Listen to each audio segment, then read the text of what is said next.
Okay, here we go. Oh, there's kids playing hockey here. Future superstars. Beautiful. Going in the building. nosebleeds, boys. All right. Going in. Oh, look at this. Very cool. Awesome.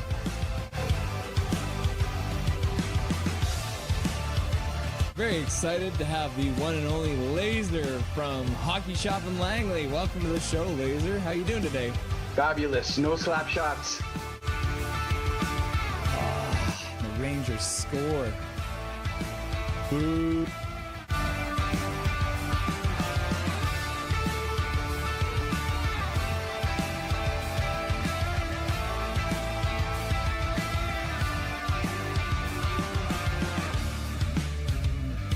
Can you hear me? Yeah? Yeah, that's wild. Okay. This is craziness. I'm watching the game in the bar. This is the, I'll show you guys. I'm literally we're in a bar here. We make it happen here. Nothing is perfect, you know? Here we are with the one and only Mr. Jake from Jake's Takes Hockey. Welcome to the show, sir. How you doing today? That's right. Thanks for having me. I appreciate it.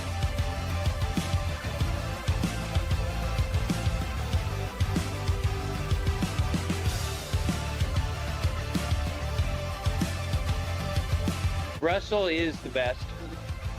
He's the secret master of the universe.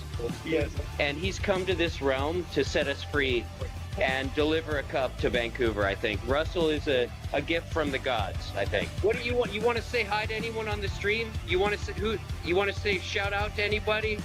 Any advice, words of wisdom? We got 2-1 Canucks right now. Justin, there you go. Oh yeah, look at that nice ice getting all clean. There you go. Go Canucks, go! All right. Yeah, literally the back row, boys.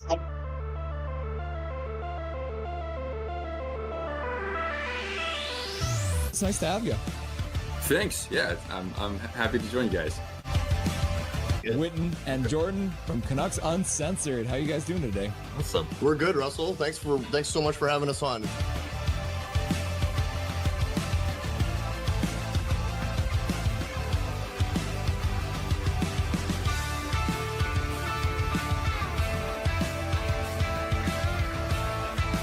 David wins it, goes forward and gets a shot, goes wide. Carr puts it behind the net. Got it!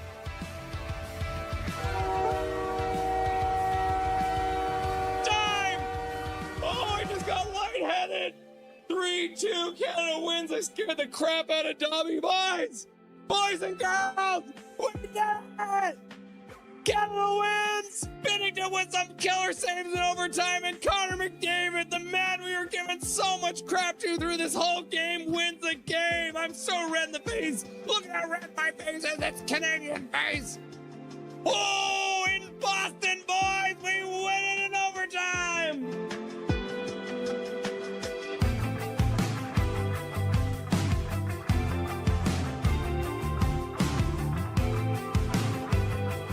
This is the man, the myth, the legend, the Blue Line Hockey. Welcome to the show, brother. Thanks for having me. Pleasure to be here. How you doing today? Things are great. Thank you for the wonderful intro, and thank you for having me on. And truly a big fan of what you are doing on your channel as well. So keep it up, man. It's really, really good. We're in the second row, so we're doing all right. Live from Rogers Arena, Michael Saunders with that beautiful mustache on his face. There it is. Look at that. A live look in, Rogers Arena, Mike and Zach. Russell, how are you doing, sir? I'm doing really good. It's nice to see you. Great to see you. It's always fun popping into the streams every once in a while when I get a chance, and nice to finally be chatting with you. How are we? Guys, this is awesome. I'm excited to be here. Everyone's been very excited to have you on. The word got out and people started getting very excited. So thank you very much for doing this and joining us today. I appreciate you having me.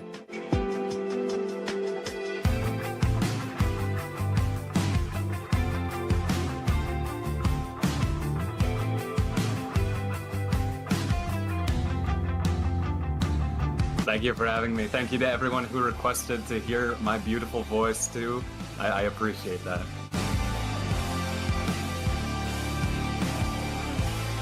How you doing tonight? Doing good.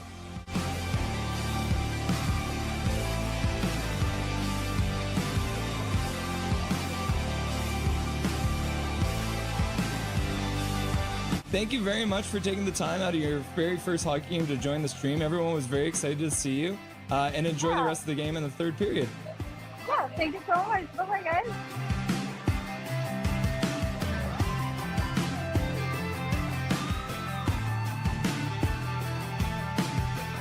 Trevor Beggs joining the show from Locked On Canucks. Thanks for joining me today, brother.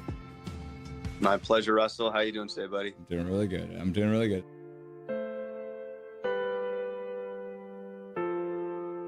Hey, buddy. What an intro. Thanks, man. Hey, no problem. It's nice to see you again. It's been a while. Dude, absolutely. Yeah, those late nights, early mornings. Yeah, weird they were times. rough. We are excited to welcome Dave Hall to the show. Welcome, my man. Hey, thanks for having me today. I'm excited to be on. Yeah. We're excited to welcome to the show Larry Fisher. Thanks for having me, Russell. Looking forward to talking lots of hockey.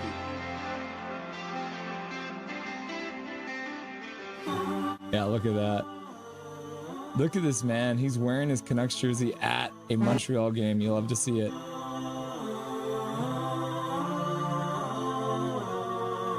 He became a local legend by calling the Abbotsford Canucks Calder Cup run. We are very happy to welcome Brandon Astle to the show. How's it going, brother? Russell, I'm doing well. Thanks a lot for having me on. I'd like to introduce to Nothing is Perfect, Mr. Zach Nolan. Thank you so much for having me. Yeah, it's great to have you.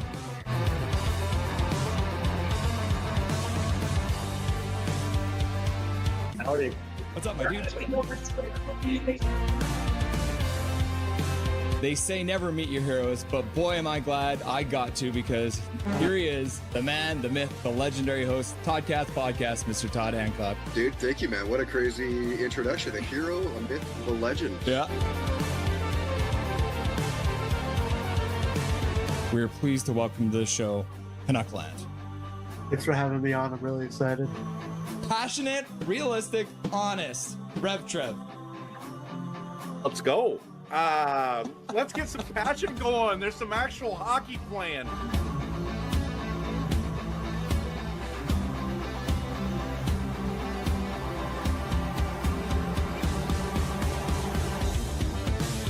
Smith plays it right across the zone. Bolano with a shot. Score! The Abbotsford Canucks from the blue line! Shot through a crowd! And the Canucks have won it in overtime! Just like that, game one is over! And you don't have to wait much longer, because the Abbotsford Canucks have won game one with 14:09 left to go in the overtime period! Woo! Just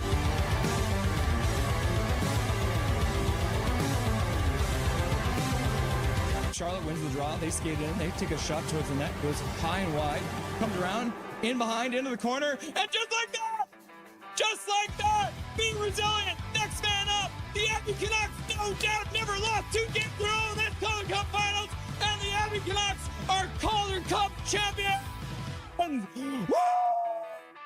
Woo! Can you believe it?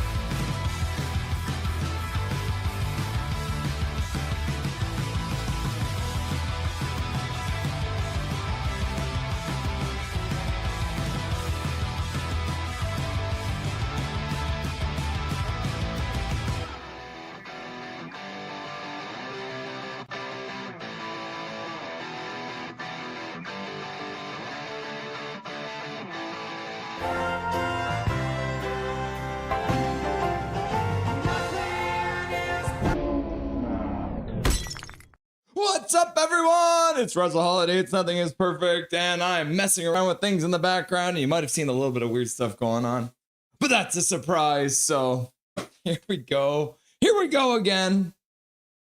It's another game night between new opponents tonight. It is the Vancouver Canucks versus the Montreal Canadiens. They're playing in Montreal. Tonight's game is going to be on Prime.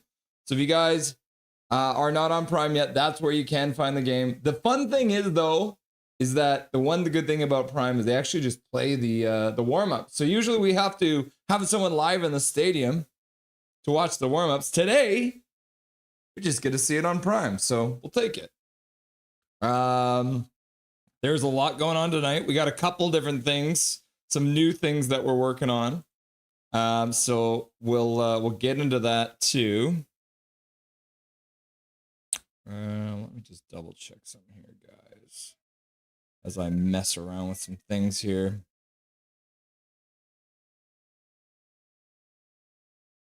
Oh, you know, I gotta go something like this. Oh man, I'm doing weird things now, aren't I? Oh, the whole thing's coming down now.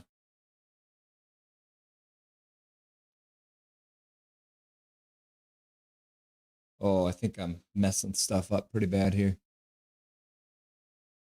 That work? I'm gonna try something here. What happens when I push this button? Oh god, that's not right. Oh my god, what's happening? Oh, that is not how it's supposed to look. Oh my god, yeah, like I said, I'm messing around with some stuff here. I decided to do this very last minute, which I probably shouldn't have, but here we are.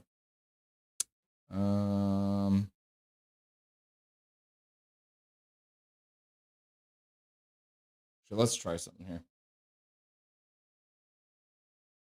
Try something different. It's gonna go like this. What does this look like when I do it like this? Oh god, what is that?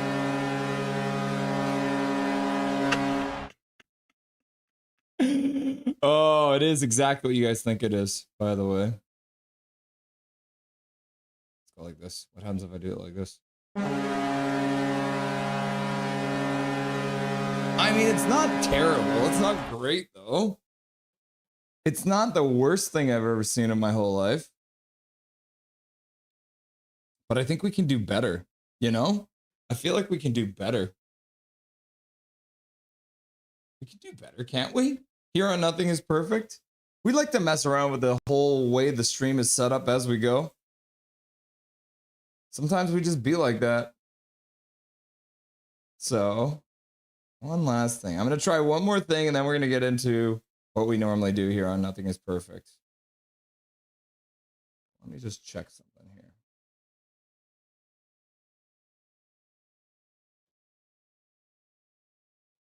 Okay.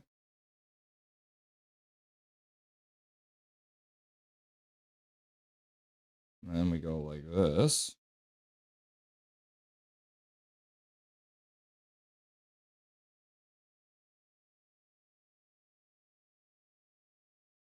Yep. Okay. Yep. And then go like this. Okay, how about now? How does it look now?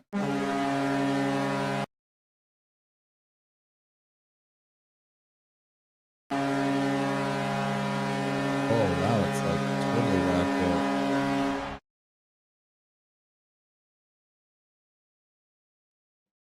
Okay, hang on. Okay, and then we go like this. Oh, yeah, there it is. There's the full reveal. Okay, I like the way this is looking. Okay, that looks better. Yeah, there it goes. Okay. I decided to do this right before I got started. So yes, we do have a new animation for the other teams. So that should be pretty fun. I decided to embrace it. Today is the first day that I will fully embrace Tank Nation here on Nothing is Perfect. Because you know what? That Demkos is hurt. You know, Connor Garland's back in the lineup, but Kiefer Sherwood's out. So we're going to get into that too. I'm getting ahead of myself. This is one of the most chaotic starts we've ever had. So let's just keep the chaos going and just have a little dance with the little mini jerseys. We got the Montreal Canadiens. We got the Vancouver Canucks. We got the mini jerseys. Two of the GOATs of all time. We got Koivu. We've got Naslund. And okay, let's talk about what we're going to do. All right, so here's the thumbnail that you guys have all seen. It is the fourth game of this season-long road trip, 6 games in a row. We got the preview, the thumbnail, the video we're going to be watching. We got Dustin there, we got Dobby. But here's the actual lineup. So it is Canucks versus the Canadiens. We're going to start off by saying hello to all you beautiful people who are here waiting for this game to get started and wondering what the hell is going on to start. We're going to talk about the stats that you won't, but you don't really need. So we'll go through that. We'll go through the Canucks starting lineup. There are a couple changes to the lineup. Some guys got sent down. Some guys got brought up. I'm very happy about the man who got called up. Actually, 2 guys got called up. They're both on the lineup tonight, so that's good to see. During the first intermission, Dustin Boydell will be by, and he will be performing in the Rusty and Dusty sideshow. We'll talk about the ups and downs of the first period of play. We'll talk about the injury updates. We'll talk about the rebuild updates. We'll talk about how the Canucks already have 3 first-round picks. The Canucks already have 3 first-round picks. Yeah, I bet you guys didn't know that. The Canucks have 3 first-round picks. And if we have time, we'll talk about the Abbey Canucks because they make me happy. And then during the second intermission, as you saw in the thumbnail, we got a little video today from NHL Line Combo, one of our favorite guys. I reached out to him, double-checked to make sure it was okay. So we're going to be featuring a video today about Alex Kovalev and how he turned his career around playing for these old Montreal Canadiens right here, right? And then finally at the end of it, we're going to have Dustin Boydell. He's going to be back for the Rusty and Dusty side post-game show, and we'll break down everything that happened between these 2 Canadian rivals. All right? Back to the bar. Let's have a look. In chat, you guys are already chatting up a storm. This is crazy. So Zach was first one in here. He said, go Vancouver. Evelyn was here. Yep. Hunter showed up real quick too. You'll love to see that. Hi, Hunter. Fangirl's here. Duolingo. Cal McKenzie. Paul Bifford. Duncan is here. What's up, Duncan? How's it going? Yeah, and then there's Fangirl, so we can put that up there. What's up? She's saying hi to Zach. Paul Bifford in the chat. Someone popped for some hair glue. Some hair glue. I got some hair glue. Captain Kirk reporting for duty. Live long and prosper, Captain Kirk. Nice to see you. Devils versus Wild tonight. Yes. The Devils with their fractured, destroyed a roster going up against the Wild tonight. So we'll probably see that. Did you see that? The Jets beat the Devils last night. So the Canucks remain in last place. Paul's like, tank, tank, tank, tank, tank, tank, baby, tank.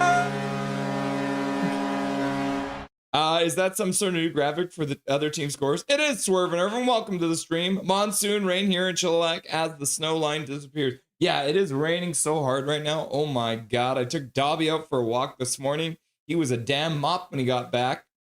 Fox, Whaler, Hachiko, go Habs, go! Tank, tank, tank, tank, tank, tank, tank. Hi, Irvin, says Fangirl. Hi, Hachiko, says Fangirl. Hi, Fangirl.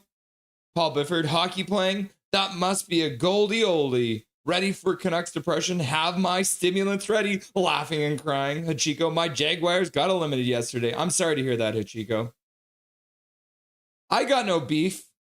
I got no beef with your Jaguars. Did you see the interview with the coach and the reporter who's like, don't worry, it's going to be okay. You guys did really good. Garland is back. Hey, Swervin, says James Seekirk. Hey, Captain, says Swervin. Sorry to hear that, Hachiko. Wasn't that much of a last pass from the Jaguars, says Paul Bifford. At ease, men, says Duncan. Garland for the win. Watch, they get a random win. Yeah, you never know. Thank you, Fangirl. Now we are equals. Yeah, the Chiefs and the Jaguars have been eliminated but my 49ers won. They won. I couldn't believe it. What a bunch of crazy stuff happening this weekend. I watched 3 different games yesterday. I watched the Golden Eyes lose in the morning. I watched my 49ers win in the afternoon, and then I watched the Abbey Canucks game on delay, and the Abbey Canucks game was great, and we're going to talk about it with Dustin later. Probably not in the sideshow. We always try, but we never have time because the Abbey Canucks are essentially Matt Damon. Ooh, you got Hronik and Petey working on the one-timers in the... Look at that! Pedersen working on the one-timer warm-up. That's why I love this. That's why I love it. You can see the warm-ups. Can't remember our last win in Montreal. Hit the like button, says James T. Kirk. I feel like it was Travis Green. It could be. And we'll talk about that in the stats that you want, but you don't really need. Not exactly, Hachiko. My team team never made the playoffs. Not exactly, Hachiko. My team never made the playoffs. Yeah, fair enough. La boot. Who ordered $210 worth of seafood boil? Did you? Is that what you did, Duncan? That's a lot of seafood boil.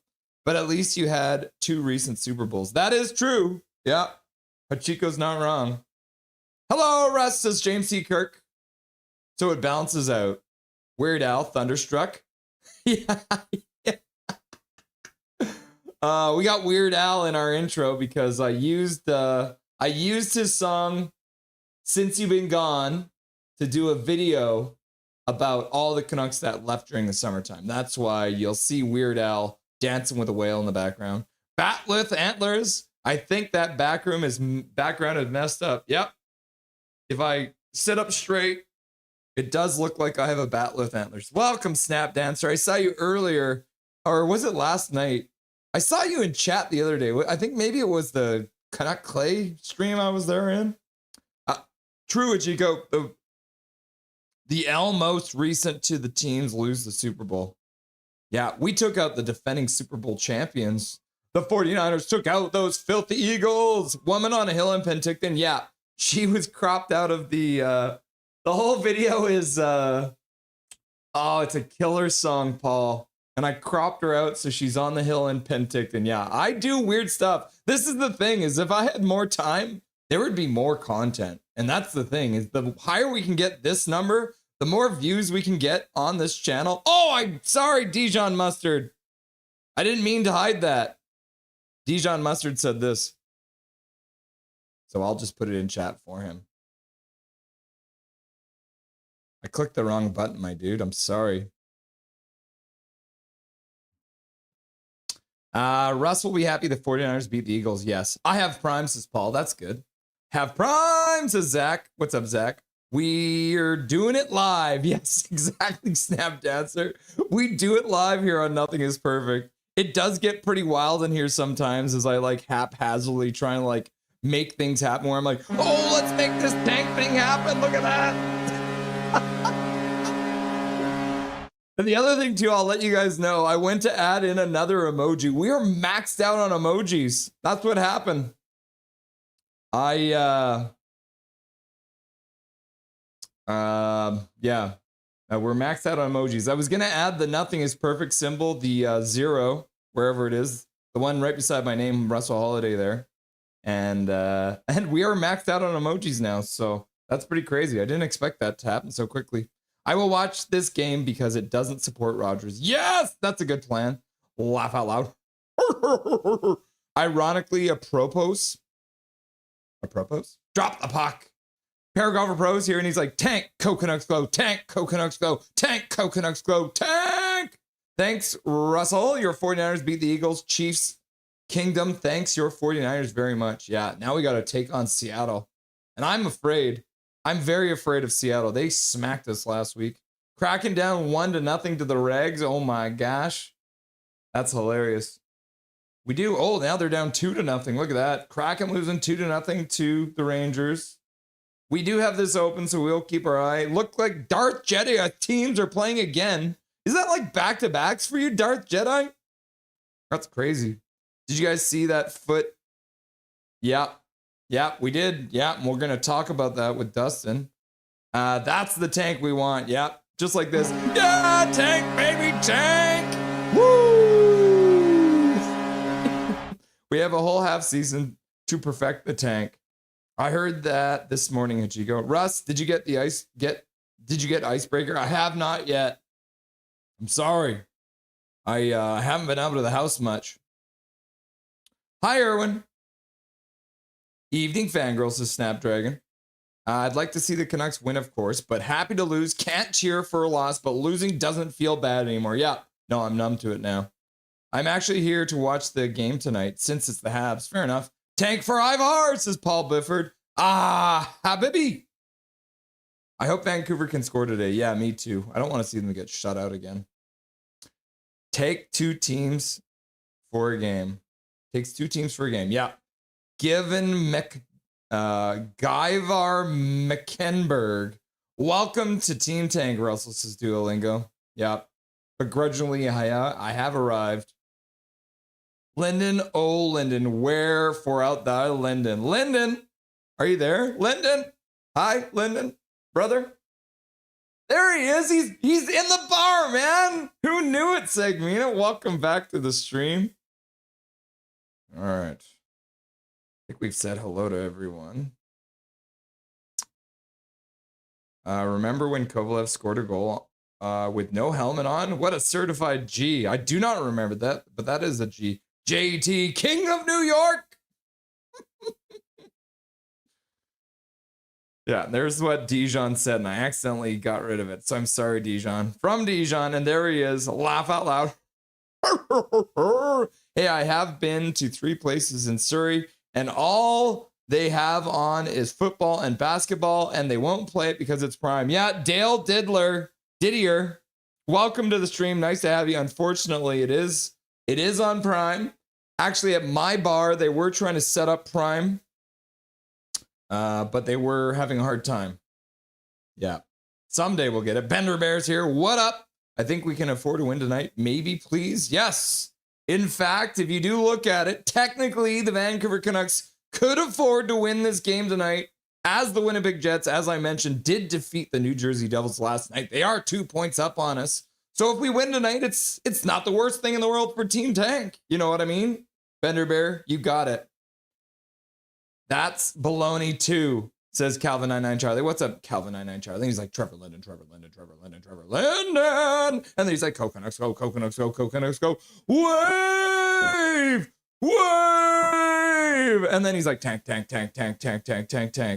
And then Burray scores that goal. No tank. So Burray is not on board with the tank. And if Burray was playing on this team too, he would be scoring goals. You know that. You know that for sure. Alex Iafallo, says Dijon Mustard. Did you see the NHL AI vid with Quinn? No, I didn't. Oh my God. All right. Okay. I think we've said hello to everyone. So let's hop over to the stats that we want, but we don't really need. Canucks on Monday. They've done it 326 times. Not great. They are 20 games below 500. And at home, they're actually 19 games. They're 20 games below 500, but at home, they're 19 games above 500. Oh, man. That means they're like 40 games below 500 on the road on Monday. That is not a great stat. This is the 150th time the Canucks have played on Monday on the road, and it does look like they do have a case of the Monday. So that is absolutely true. They are 47, 86, and 16. Gary Wiseman in the chat. Oh, sorry. What's up, Gary Wiseman? Nice to see you. Soup Gang, live long and prosper. And then Duncan's like, hello? Question mark. Canucks playing on January the 12th. They've only done it 23 times. They're 7, 14, and 2. So again, 7 games below 500. They're actually better on the road on January the 12th. Only 2 games below 500, 4, 6, and 2. They're 3 and 8 at home. So apparently not very good on January the 12th. Canucks versus Canadiens. We're not surprised by this. They've played 150 times. They've only won 40 games all time. They have not even won enough games to have a win every year for their existence against the Canadiens. They're 40-93. They're 53 games below 500. I was doing this while I was making this. I was cringing 20 games below 500 at home against the Canadiens, 24-44. And then on the road, they've only won 16 games ever in Montreal and have 49 losses. So if they lose tonight, it will be their 50th loss all time in Montreal. That's got to be some kind of a record, right? In the last 10 games between these two teams, though, the Canucks do take this. This is the first time we've seen a good stat on this. They're 5-3-2. They've got 38 goals for and 35 goals against. The Canucks and the Canadiens have never played on January the 12th. So this is the first time we've played them on January the 12th. If we're looking at the Canucks versus the Canadiens on Monday, it doesn't get any better. There is no way. There is no stat on here other than the last 10 games that is good for the Canucks. They've played 13 times on Monday. The Canadiens are the Canucks are 3-7-3 against the Canadiens. 2-3-1 at home and 1-4-2. They've only won a single game on a Monday in Montreal. So they could double the amount of wins that they have against Montreal tonight if they win. Now we'll have a look at the scoring leaders. So as I mentioned, the Canucks and the Canadiens have never actually played on January the 12th. So let's update that. Currently, EP40 has 8 goals in 17 games. Brock Besser's got 10 assists in 22 games. And Brock Besser takes the overall with the points as well, with 17 points in 22 games. We're looking at Mondays. There are 3 players that have 2 goals in 1 game against the Montreal Canadiens for the Canucks. Quinn Hughes is currently leading the Canucks with Monday assists in 5 assists in 5 games. And JT Miller had 6 points in 5 games on Mondays against Montreal. So it looks like these two teams have been playing a lot on Mondays. I will point out, too, that Garland and EP40 both have 2 goals in 3 games. So if either Garland or EP40 do score tonight, they will take over the all-time Monday lead for the Canucks against the Canadiens. And if we're looking at just overall stats, Stan Smeel has the 10 goals in 38 games. Quinn Hughes has 21 assists in 19 games. And Stan Smeel takes the overall points against the Canadiens. 24 points in 38 games. If we're looking at the Canadiens' lead scorers against the Canucks, Nick Suzuki, you're going to see him a lot on this list. It's actually only literally 3 names on this entire list. Oh, I take that back. There is literally only 2 names on this list. It is Suzuki. He's got 9 goals, 10 assists for 19 points in 20 games. He's almost a point a game. Oh, no, there is that. There it is. There's the third name. Denny Savard had a hat trick in 1 game. His only game on Monday against the Canucks, he had a hat trick. And then Suzuki has 4 assists in 5 games and 7 points in 5 games. So Suzuki is a killer against the Canucks when it comes to Mondays and in general. He has also got 3 goals in 5 games. So if Nick Suzuki does score tonight, he will take over the lead over Denny Savard. It did take him 6 games to do it, but either way, would have 4 goals on Mondays. And then if we're looking at the all-time, like I said, it's Lafleur. 29 goals, 44 assists, 73 points in 51 games. So he's almost a point and a half a game against the Canucks in his career, which is pretty wild. Let's have a look over here at the team stats. So the Canucks and the Canadiens did play all the way back in October. The Canucks were up 2-0, allowed 4 goals in a row, and lost the game on home ice. Jake DeBrusk leads the Canucks currently in the last 5 games. He's got 5 points. 3 of those are goals. And Brock Besser, he may not be scoring, but at least in the last 5 games, Brock Besser does have 4 assists. So he can't put the puck in the net himself, but he is setting other guys up. So we love to see that. Japan 4 in the chat. What's up, Japan 4? Woo! Laugh out loud. No one cares. What does nobody care about? I'll have to go back and look at that. And Cal McKenzie is like, Banzai, Japan! And then French Olympian Alexander Texier is leading his team with 6 points in his last 5 games. 4 of those are goals. And then that man, Nick Suzuki, we've been talking a lot about him so far. He's got 3 points in the last 5 games. We're looking at team stats. The Montreal Canadiens are 10th best on the power play in the league at 22.5%. The Vancouver Canucks coming in 15th at 20%. When it comes to the penalty kill, the Canucks are still trash. They're 30th in the league at 73.2%. The Montreal Canadiens are, a little better. Not great still, though, at 78.8%, 20th in the league. When it comes to face-offs, The Montreal Canadiens are ever so slightly better than the Vancouver Canucks, 21st in the league, just under 50%. And the Canucks come in at 24th at 48%. When it comes to goals for, goals against, the Montreal Canadiens put the puck in the net. Can you believe it? I'm not surprised by that. They have 3.31 goals per game, good for 7th in the league. The Canucks are putting in 2.66 goals, so they're not even at 3. They're 27th. That's 6th worst in the whole league. No, 5th worst, sorry, math. And then when it comes to goals against, the Canucks are bottom of the league to 30th, allowing 3.57. So the combination of goals for the Canadiens and goals against for the Canucks, let's be honest, that scares me. And then the Canadiens, looks like they win kind of like Edmonton Oilers 1980 style because they have 3.31 per game for and then 3.2 against. So they are 23rd in the league. Still better than the Canucks, though. And then if we're looking at the last 10 games between for these two teams, the Canucks are on a 6-game losing streak now. 2 of those were in extra time, but regardless, they only have their only 2 wins came in shootouts against Boston and Seattle. So they're 2-6-2. Team Tank is in full rumble mode. And then the Montreal Canadiens have been humming along. They are coming off a loss to Detroit, but they are 6-2-2 in their last 10 games with wins over Florida, Dallas, 2 wins over Florida, Carolina. So they lost in the shootout to Tampa Bay. So the Montreal Canadiens have been feeling pretty good lately.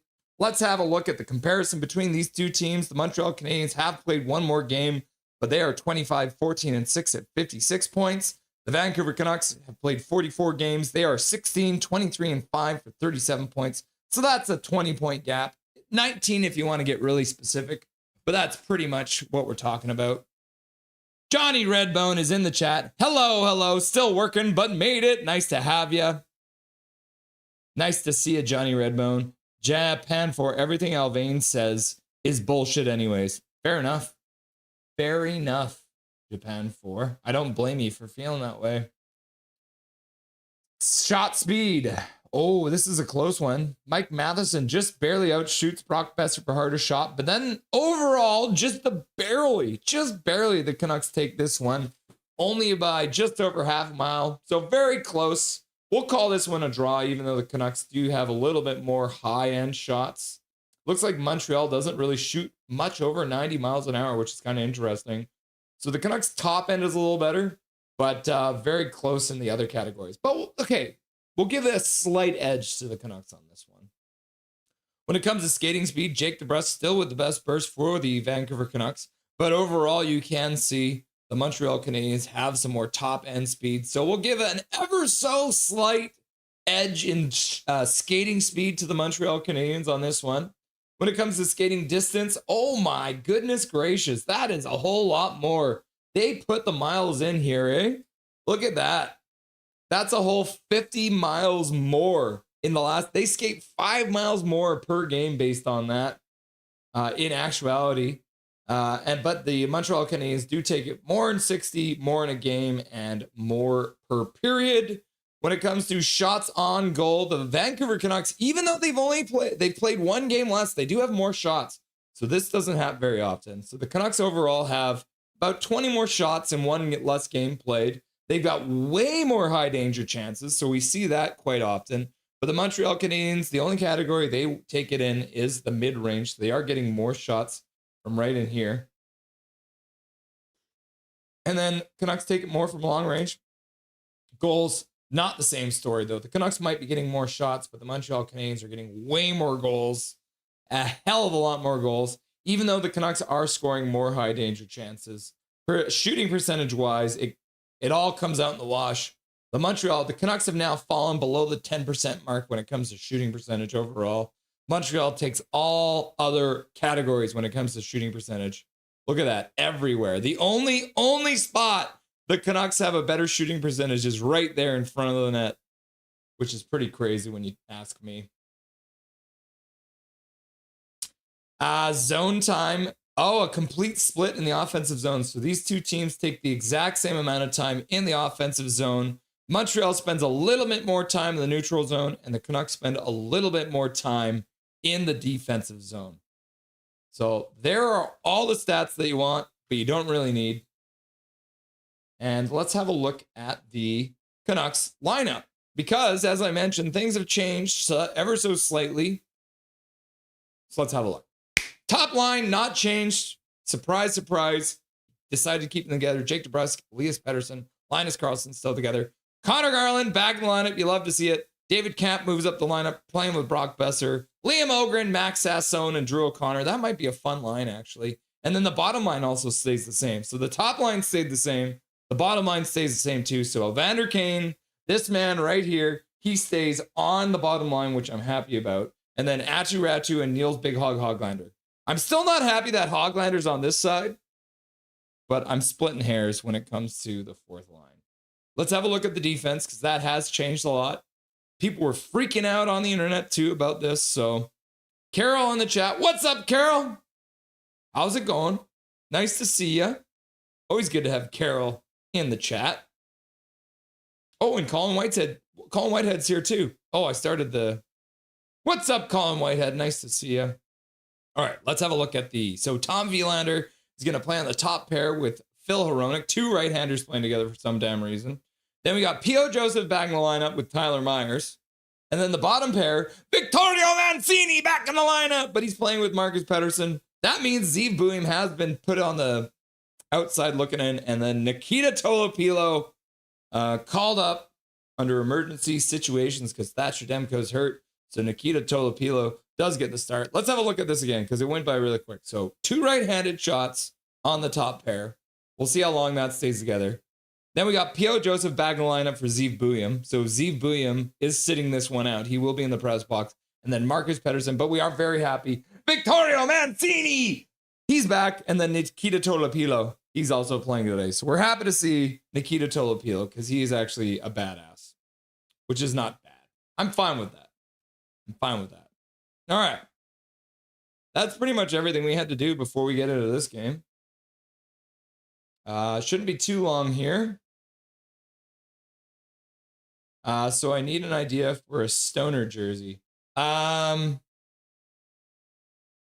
do you want a name? Like, you could call your team the Devil's Lettuce. That could work. How about that, Duncan? The Devil's Lettuce. I am expecting a scary game tonight. Can Lloyd rise out of the bar and serve us all Kool-Aid? Hey, Lloyd, we're looking for some, like, nice, like, Kool-Aid for everyone to drink tonight. Is that... Oh, God! Oh, I always forget how ugly he is. Lloyd! Oh, why do you always look at me like that? He doesn't even blink! Lloyd, you got some of that Kool-Aid back there?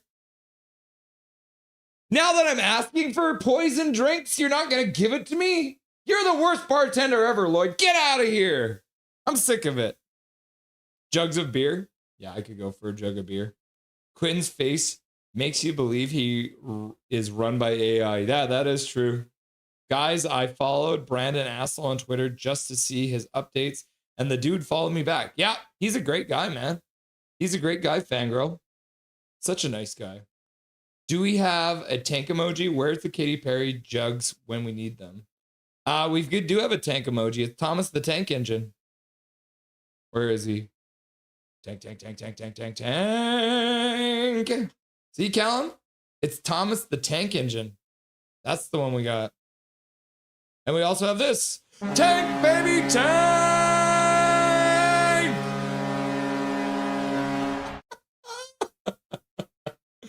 I am slowly going crazy. 1, 2, 3, 4, 5, 6. Switch. James C. Kirk, the beer in Montreal comes with a perk. The more beer I drink, the more French I speak. Interesting. Not sure why this is shocking. The Weed NHL jerseys. We have more goals than them. That's good. Russ, laugh out loud. Brilliant. That's perfect, Gary. And James C. Kirk puts on his space sunglasses. Hey, you've been reading Canucks books. Do you have Ice Storm? I do not have Ice Storm. What is that, Sensei Dean? Why? Welcome to the stream. Ice Storm. Oh, what is this book? Why the heck did this just pop out? It's so weird.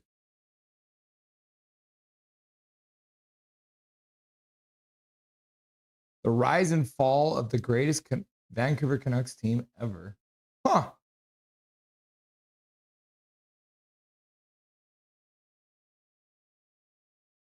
That's very interesting. We'll have to look at that.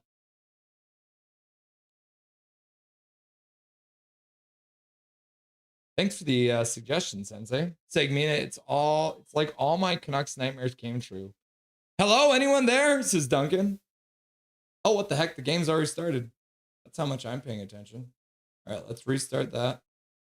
And we'll get the game started. Because apparently we're already going. I should really be paying attention to this game that I'm streaming. Reset. Oh, it's 5. All right.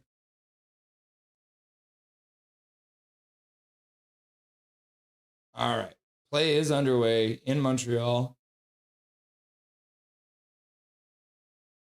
There we go. All right. Let's update this so it says first period 2.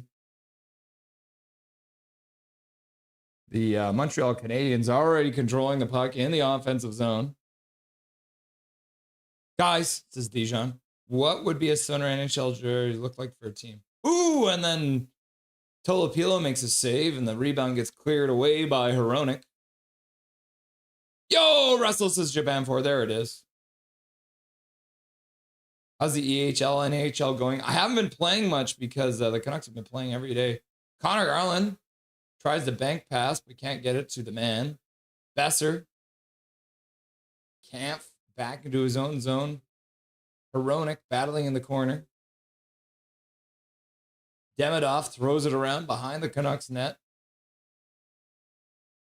Puck into the corner. Comp plays it behind the net. Over for Hronek. He'll slap it off the boards. That one gets out to the neutral zone.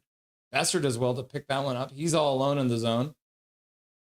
Puck in his feet. Max Sassone comes in, plays it around the boards, back up to the blue line. Mancini's first touch. He'll fire it off some shin pads. Puck will come back. Mancini can't get there in time. Oh, and he does. What a great stick there from Victorio Mancini, getting back and poking the puck off his stick, preventing a breakaway for the Montreal Canadiens. We're 2 minutes into this game, and Mancini is on the ice making defensive plays. You'll love to see it, even though he shot it off some shin pads.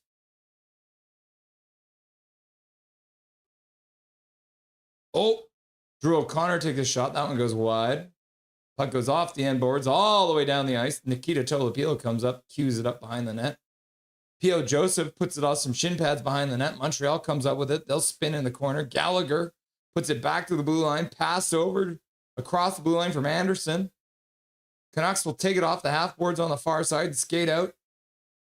Got Liam Ogren skating down the boards. Finds the trailer. Pass across for Myers. He'll fire it towards the net. That one gets deflected to the far side boards. Now the Canucks start out. Ratu makes a pass over to Hoglander. Hoglander tries to get a pass down low, but can't get it to go. Now Ratu picks it up, plays it across the blue line. That gets intercepted. And Montreal will flip it down the ice. Foligno back in. I guess they say that it wasn't. He didn't beat out the icing call. I don't know. The Montreal faithful think he beat out the icing call, but yeah, good stick there by Mancini. Whoo! Stopping a breakaway like a sativa leaf for the Leafs. The Montreal Dabs. We should trade away Lanky. He's pulling as she loves. Laugh out loud. Montreal wins the faceoff in their own zone. Puck into the neutral zone. After the icing call, Montreal starts getting a change. DeBrus loses the puck, but Vilander picks it up. He'll dump it in around the boards. Carlson moves in, gets the puck away from the man, but and he works it over for EP40. I can say words. Now the puck shot wide. Carlson picks it up, plays into the middle for EP40. EP40 plays the puck down the boards. Now he loses it, and Montreal will flip it out to the neutral zone. Vilander gets back onto it, colliding with Caulfield. But the Montreal Canadiens come out with it. They'll try and pass it in front. Good work there by Hronek to prevent the pass from going across the front of the crease. Puck gets jarred free in behind the net by EP40. And now Hronek picks it up in the far side corner. He'll skate behind the net, pass it up the boards for DeBrusque. DeBrusque gets bodied, plays it down for Hronek, who flips it towards the blue line. Puck gets outside of the blue line. Carlson plays it deep inside the Montreal zone. Hi, Johnny, says Fangirl. The Nashville pre-rolls, the Tampa Bay lighters. I hate pre-rolls. The person who rolls the joints doesn't de-stem the weed. Oh, that's a bad pre-roll. The Ottawa vaporizers. Swervin's got all of them for you, Duncan. Puck back to the blue line. Myers flips it down the boards, in behind the net. Connor Garland plays it behind the net as well. Camp didn't read it. Now Besser can't get to the puck, but Camp will pick it up at the blue line. Pass over for Myers. Myers down the boards for Garland. Garland digs back, and he fires it just wide of the net. What a move by Garland to cut in front on the backhand, but couldn't get the shot on net. Myers pass across for P.O. Joseph. He fires it towards the front of the net. I think that was the first shot on net for the Canucks. It actually hit the net. You love to see it. Oh, and then Besser with a shot. Slavkovsky deflects that one wide. Now Besser gets another shot to the front of the net. Brock Besser with 2 shots on net. In front, David Camp causing troubles, getting shoved away. You love to see it. Stir the pot, David. Stir the pot, David. Come on. Piss those Montreal Canadian defensemen off. Good couple shifts there for the Canucks. And then, so Connor Garland chopped it on net earlier, and he misses the net twice. Oh, and that one deflected wide, too. Yeah, Besser with a nice shot to the front of the net. The Montreal goaltender is up to task. Oh, my God, Sammy Blais is in this game. Oh, God, no, Sammy Blais. He's in this game, guys, playing for Montreal. Oh, no. You love to see it. McCallum loves Dobby the most. Mrs. Callum loves Dobby the most. Dobby. The Canucks have iced the puck. Learn the rules, Canucks! In Tennessee and Texas, weed isn't legal at all. Isn't that dumb, Duncan? Hi, Fangirl, Swervin, Calvin, and Russell. What's up, Colin Whitehead? What's going on in this game? I can't get the game on TV. I will give you all the updates, Carol, with my crazy, sporadic play-by-play. I'll do my best to keep you up to date. Face-off in the Canucks zone. Max Sassone does win it back. Canucks, Mancini plays it up the boards, but he gets pinned there. Bullduk pins him. Now Mancini goes back into the corner. He's battling with Gallagher. Puck flipped towards Tolopilo. He kicks it away. Now, passed out front, knocked away by O'Connor. There we go, like I said.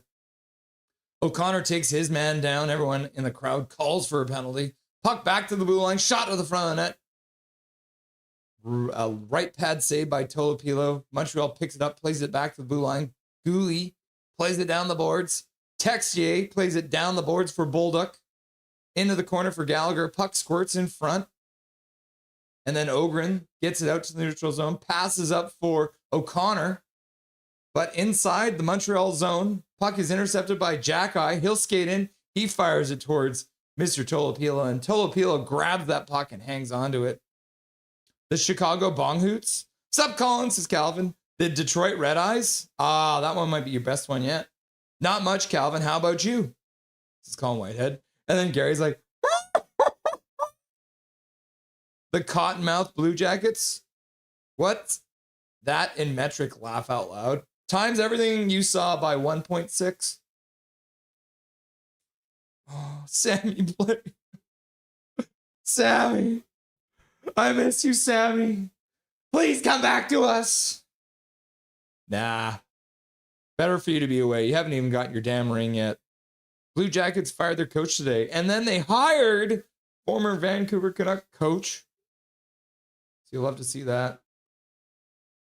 Just chilling. I think we might win this game. It's been a long enough on the losing side. A win would be nice, but a slow is just fine also.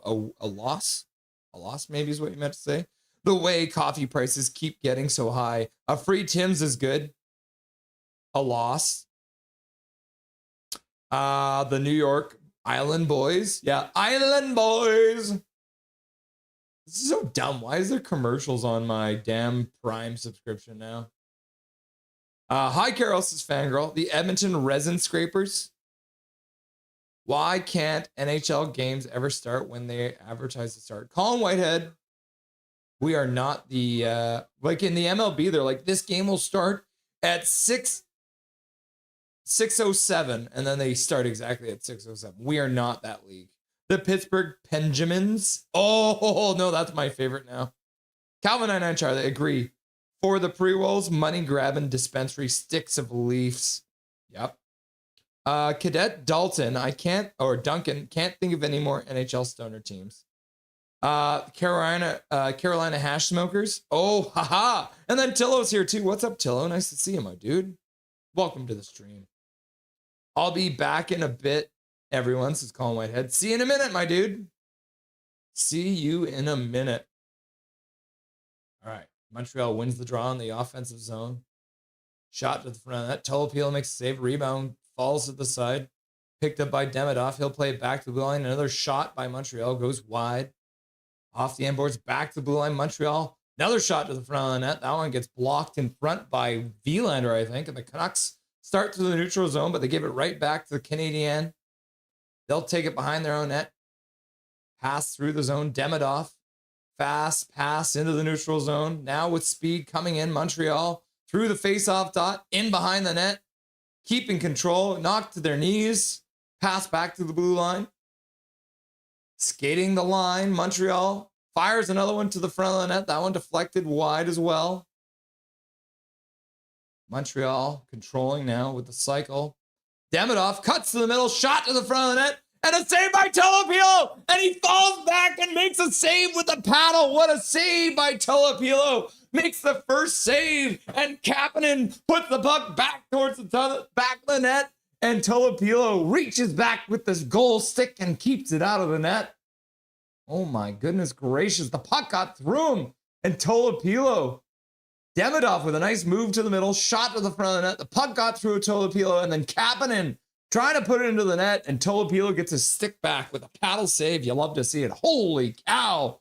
Good to good to good to good to good. And then you did say just too evil, too evil, too evil. I should drink some water. Oh, that's so nice. Have the Aquilini's popped up behind the bar? I don't want to show them on this stream. Electric Kool-Aid, says Dijon Mustard. Yeah, we could get some electric Kool-Aid. Bender Bear, if you don't mind an obvious answer, I might buy a BC Bud jersey. Ooh, and Tolopilo with another save. Montreal up to 6 shots now in this game, really controlling the play in the Canucks zone. Canucks have 1 shot so far. Puck in front, and then French Olympian Texier puts it on net. Tolopilo makes the save and then hangs on. Tyler Myers clears Texier out of the front of the net. And Texier got his stick deep within Tolopilo's pads. 7 shots now. The Philadelphia Filters. Tolopilo is the sheet. Yes, he is. He is great. He reminds me of the sloth from Ice Age, but he's such a chill bro. Hronek in the corner. Gives the puck away. Now the puck bounces back behind Tolopilo. P.O. Joseph picks it up. He'll pass out to the blue line, but that guy gets by everyone and goes down the ice. Ooh, Connor Garland in. Digging away at the puck. Falls. Kampf comes in to support. Kampf getting pinned to the boards now. Texier in the corner trying to dig it out. Just cross-checking Kampf. You're not doing anything, Texier. Like, at what point are you going to call that as a cross-check? He's literally just cross-checking Kampf.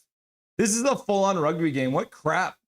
Blow the whistle, man. Nobody wants to see this crap. Ha-ha! Laughing and crying. Montreal puts the puck into the corner. Caulfield gets bumped by Mancini. Marcus Pettersson clears into the corner for Besser. Besser flips it high into the neutral zone. Garland and Besser want to get off for a change. Kampf will go as well. Montreal now takes their time in the neutral zone as some of their players change as well. Puck across the zone. Knocked down. Puck in behind the net.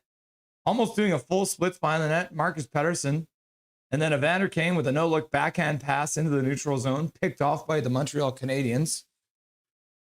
Paragraph Pro, learn the rules! Calvin McKenzie's like, Coconuts go, Coconuts go, Coconuts go! Trevor Linden, Trevor Linden, Trevor Linden! And then Trevor Linden appears. I only got French for this game. Oh no. Tabernac. Carly, girly girl in the house. Ooh, and the puck, did that go off the post?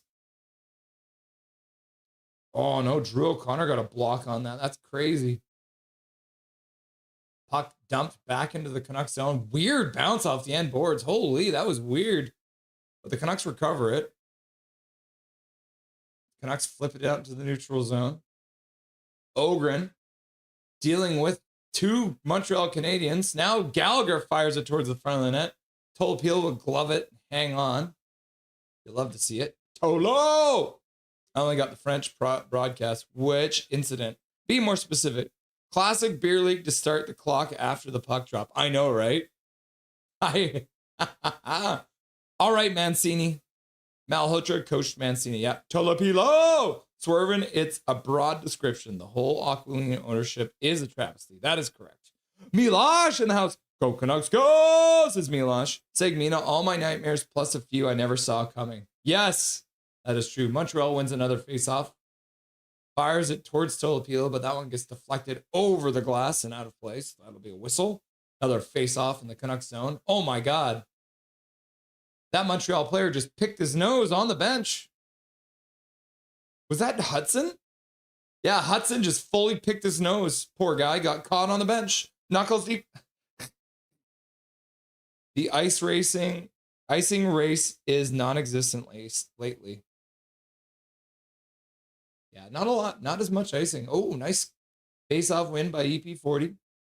Canucks will flip it into the neutral zone. Montreal picks it up there, though, and then bounce off. Now Carlson picks it up. He passes for EP40, now fires it towards the net. Second shot of the game. You love to see it. Picked up off the boards. Now DeBrusk in the corner gets hit, loses the puck. Classic DeBrusk losing the puck in the corner. And Montreal will throw it all the way down the ice, and that's going to be an icing call against those filthy Canadiens. Texting to see if this is working. Yep, it is working. Go, go, go, go, go, go, go, go, go, go, go, go. Donnie Bluebone. Now I know how people feel when I fake goals. Yep. What a dive, Hab goalies. Yep. Ah, crap. Garland is trying to do it all alone. Hughes 2.0. I got a good feeling about this game, guys. I got a feeling that tonight's gonna be a good night. Canucks Garland can't take that pass at the blue line. Montreal take control, skating out of their own zone.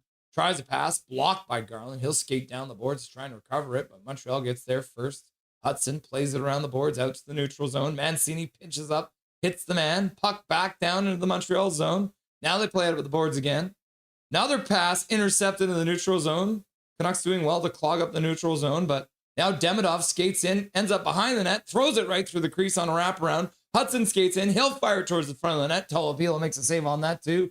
Now Garland, nice diving play to get the puck out into the neutral zone. Now he gets the pass back at the Montreal blue line. He'll cut, firing it to the front of the net. That one gets blocked by Hudson. And the Montreal Canadiens, Slavkovsky does a no-look backhand cane pass across the blue line, giving it over to Garland. Garland passes over for Vilander. He throws it towards the front of the net. Save there by the Montreal goaltender, Dobas. Montreal picks up the rebound, and Hudson will flip it down the ice. Oh, sorry, that was Carrier. And it'll be another icing. Montreal needs to learn the rules. Connor Garland is upset about something.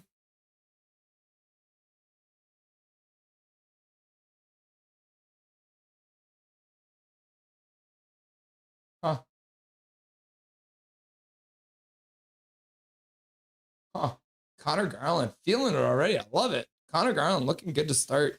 Laugh out loud. Russ is a vegan. Laugh out loud. This is too evil. All right. Canucks do win the draw in the offensive zone after yet another icing. We got enough icing for like 7 cakes now for Montreal. Canucks, Petey plays it back to the blue line. Hronik slapped out low. Pettersson scored! EP40 on a rebound on a nice play in front by Mr. Hronik, and the Vancouver Canucks being outplayed heavily to start this game in Montreal, and it doesn't matter. We come up with a goal, and the Canucks score. You'll love to see it. The Colorado Hashalonge. Ooh, I like that one too. Puck in behind. Carlson digs the puck out from behind the net. You love to see that. From his knees, gives it to Petey. Back to Hronik. Hronik Fires it down low. Tipped on net by Linus Karlsson. Save made by Dobes. And then the rebound comes right to Mr. Pettersson. And just with a little nice slide it right through the pads of Dobes. And the Canucks lead the game 1-0. You love to see it. Take that, Montreal, says Jennifer Covert. Welcome to the stream, Jennifer. You love to see it. EP40, let's go, says KJ Brazy. Carly Gurley, go. Go, go, go, go, go, go, go. Burry scores that goal, PD. And then Leah Herring's like, goal, goal, goal, goal, goal. And then Bender Bear's like, Carlin's hockey IQ is off the charts these days. Yeah, I agree with that. 1-0 Nucks. Swervin, go, go, go, go, go, go, go, go. The first lead of 2026. Swervin Irvin. Oh, wow. Did someone just get slew-footed? I think Max Sasson just got roughed up in front of the benches. Was that Matheson? No, wouldn't be surprised. Mike Matheson, that piece of shit, doesn't know how to do anything unless it's dirty. Swear jar. Paragraph bro. PD. And then Paul Bifford's like, EP40. Puck dribbles in on Dobes and he'll cover it up. HMS Fangirl. Go, go, go, go, go, go, go. Calvin and Charlie, we should. I bring some exotic gas. That stuff is my best stuff I have ever tried. Oh, you know what mine is? It's called Frankenkush. Oh, Frankie, I miss you. You were the best random dealer I ever had. Prick Fetty, go, go, go, go. Rusaki, am inside. You're inside? Are you in my house, Rusaki? Am inside?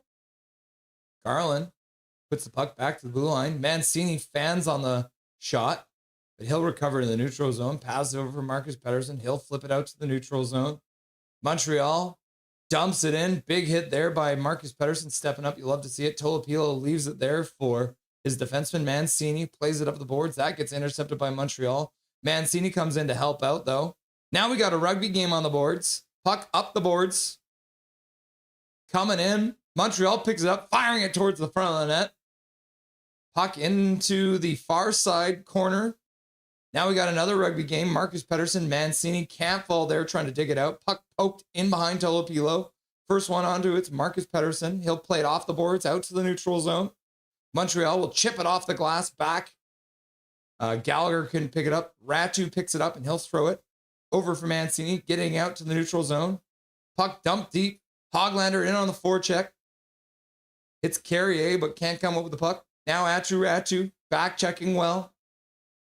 Oh, and there's number 24 for the Montreal Canadiens. Dano couldn't get it deep, but Gouli will pick it up and he'll put it deep. Now the Canucks throw it around the boards, back to the blue line. Vilander fell. Montreal controls now in the offensive zone. Pass into the slot on the backhand, so the player couldn't get the shot off. Demidov now acting shifty on the half boards, plays it back to the blue line. Now they put it to the far side board, shot to the front of the net. Tolopilo makes a save, and that puck deflects out of play, so you'll love to see it. Free gifted membership flying in here from Mr. Eric Hunter, the absolute legend in the rafters. You'll love to see it. So Cadet Dalton Duncan getting the free gifted membership, so you'll love to see it. One of our new regulars. Congratulations, Duncan. And yeah, thank you very much, Eric Hunter, you absolute legend. Donating to Dobby's College Education Fund. I appreciate you, my dude. And yeah, so Duncan getting the free gifted membership courtesy of the legend, Eric Hunter. We got some Hunter hype in chat. Hunter from Prick Fetty. What's up, Prick Fetty? Fangirl's like, Hunter. And Prick Fetty's like, Hunter too evil. Hunter too evil. You'll love to see it. Man, who is this goalie? Rusaki. It is Nikita Tolopilo. Vancouver's AHL affiliate starter. So I'll bring that up. This is the man. He has only played 4 games so far this year. He is two wins though, so not bad. 6 games in his career. He's got a 500 record. So you do love to see that. He is playing down in Abbotsford though, for the most part. We pull this up, all leagues. AHL. So he's played 11 games so far for the Abbey Canucks. He's got 4 wins in those games. Abbey has not been great though, because they've been dealing with injuries as well. So there's your answer. By the way, If you are new to the stream, my name is Russ Holiday. This is Nothing is Perfect. And we are live during every single Vancouver Canucks game. And we have two wonderful donors that are donating on a very regular basis. So if you haven't done it yet, make sure you turn on your gifted memberships by doing the following. You're going to click on the join button below me. Once you're done clicking on that, beside membership, click those three dots. It'll bring you down to gift membership settings. So you click on that. You're going to flip that over, make it white to allow gifted memberships. And then you never know, when the Canucks score, one of these wonderful people may give you a free gifted membership, just like Duncan just got. So make sure you turn on your gifted memberships. Cool? Cool.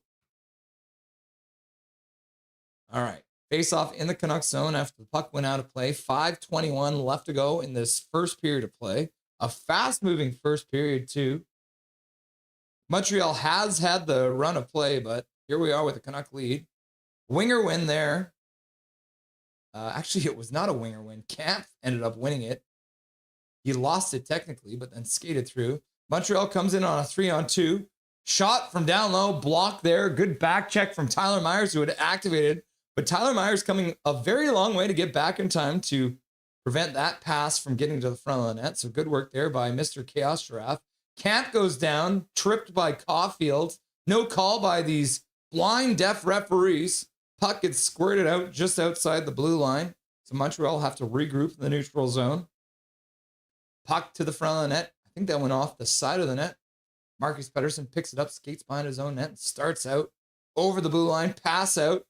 I don't think anyone touched that, but Dobez didn't read the play, so he comes out to prevent the call from being icing. EP40 watching the man behind the net. Standing there, Mike Matheson, EP40. They've tangled a couple times. Mike Matheson giving EP40 his first major injury. Ooh, and then Demidov puts it right through the crease, but couldn't come up with the connected pass. EP40 on the half board, stops up at the top of the faceoff circle, back to the blue line. Marcus Pettersson throws it over, goes off the stick of, is that DeBrusk? No, that was Hoglander. So Hoglander's out there with DeBrusk and Petey right now. They are either the mid-line change or they've changed the lines already. EP40 tries to play it into the middle, but that one gets knocked down by Montreal. Mancini picks up the puck in the neutral zone. He'll put it lightly behind the net.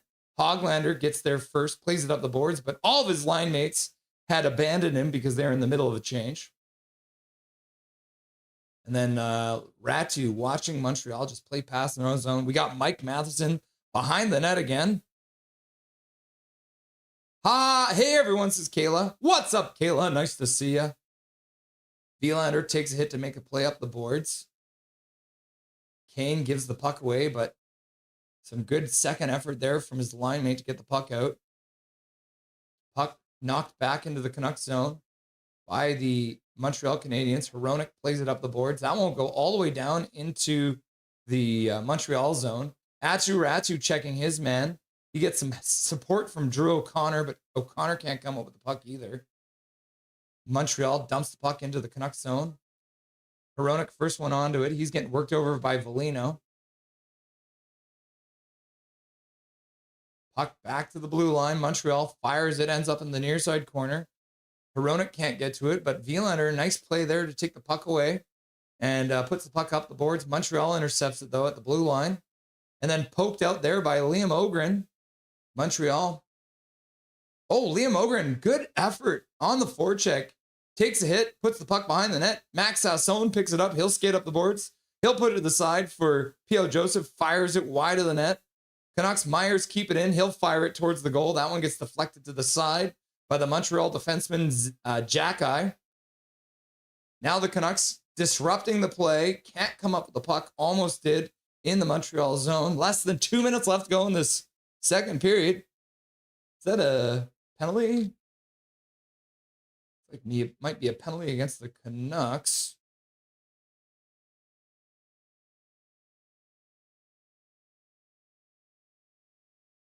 Oh, wow. So apparently the referees are going to be wearing blue and red today, guys. Just if anyone was wondering. Not only are they blind and deaf, they're also wearing blue, red, and white. That's the Montreal colors. PD, says Jennifer Covered. Covert? Football? Evelyn's like, Hunter. And Duncan's like, go. Yeah, because you got the free gift of membership, so we could use it now. Tillo, yo, Daniel, using your mom's account? I'm glad Petey got that goal, says Duncan. Hi, fangirl, says Prickfetti. Riley Fraser. It's the ultimate NFL playoff battle of our two favorite teams on Saturday. Yeah, how did you know, Follow? No way we're getting goalie tonight. Here, he's the new Emmanuel. How many points does EP40 get tonight? You know what, Bender Bear? That's a good question. Let's make it a poll question.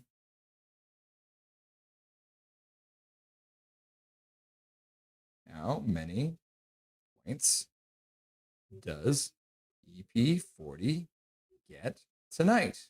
Question mark. 1, 2, 3. So many. Uncontrollable. Oh, that's not how you spell uncontrollable.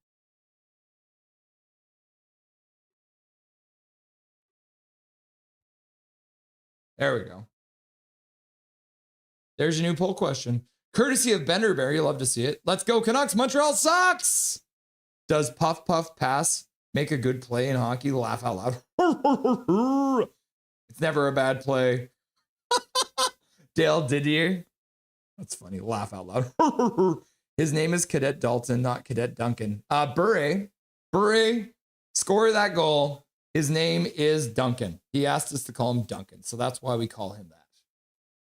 Canucks lose the draw on the ensuing faceoff, and Montreal scores. Tank, baby, tank! Very quick there. The Montreal Canadiens did not take much time on that power play, and they have scored a goal. What was that, like 2 seconds into that power play? Tank, baby, tank! I'm not going to wave the flag for it, but I will play the animation. Montreal has scored to make it 1-1 on a very weak hooking call. Raju couldn't win it. Oh man, Slavkovsky with a beautiful screen in front. And he did tip it too. Slavkovsky tipping it in front. Tolopilo made that save, but he tipped it just below the glove. So a shot from the blue line, tipped down by Slavkovsky. Definitely tipped in front for anyone who's wondering. Cal McKenzie, go. Swervener's like, tank. And are you joking? We come back to them scoring? Yeah. Tank, says Humongous. Calvin 99 Charlie. Tank. Cal McKenzie. Tank.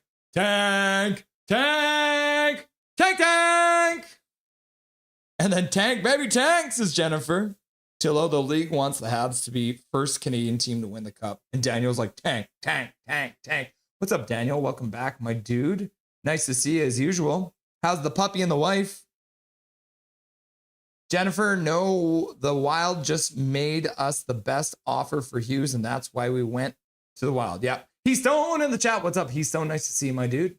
Montreal controlling again. Shot from a sharp angle. Tolopilo made a save off the Caulfield try. Caulfield picks up his own rebound, but P.O. Joseph, our best defenseman, will take it away from him. And then he'll flip it all the way down the ice. Not enough for icing. Oh my God, I was about to make a joke. That's crazy. What a perfectly placed dump down the ice by Mr. P.O. Joseph. Shot wide of the net by the Montreal Canadiens when they bring it back in. Canucks take it off the carom. Coming back out, Pedersen finds the trailer. Oh, what a shot by Hronek. I think that was tipped in front by Linus Karlsson. It goes just wide of the net. Dobis didn't have any idea where that one was on a nice tip there. Hronek plays it out to the neutral zone. Puck into the Montreal zone, and that'll do it. Slavkovsky stands behind his own net, and that'll take us to the first intermission of play here on Nothing is Perfect. I can spell words. Intermission. There we go. Prickfetti. Dobby. Yeah, that was a stupid penalty. Yep. Puck Laboot. Bonjour. What's up, Isildur? Welcome back. Nice to see you. All right, let's turn down the volume on the TV. And turn up the volume on Dustin Boydell. I've just been going with my wired headset again because apparently my wireless headset is whacked. It's wiggity whacked. All right, let's get Dustin on the line here. The Rusty and Dusty Sideshow. For your intermission entertainment.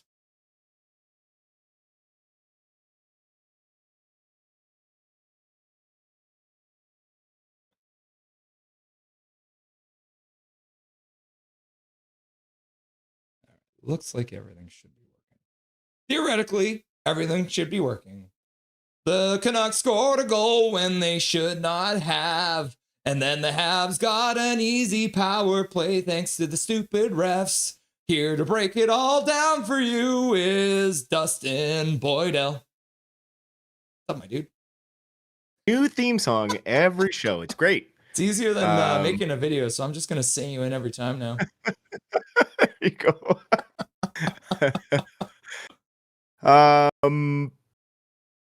Yeah, I mean, pretty much all Montreal that period. Pedersen goal it was a nice goal, to be fair. Yep.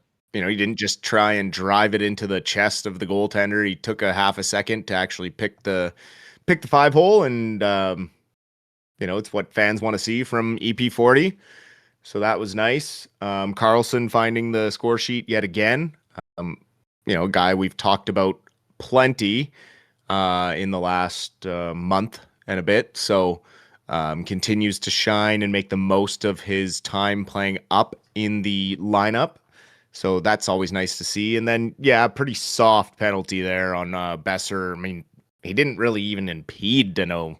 So that's just one where it's like, okay, hands up in the, or stick up in the hands, whatever.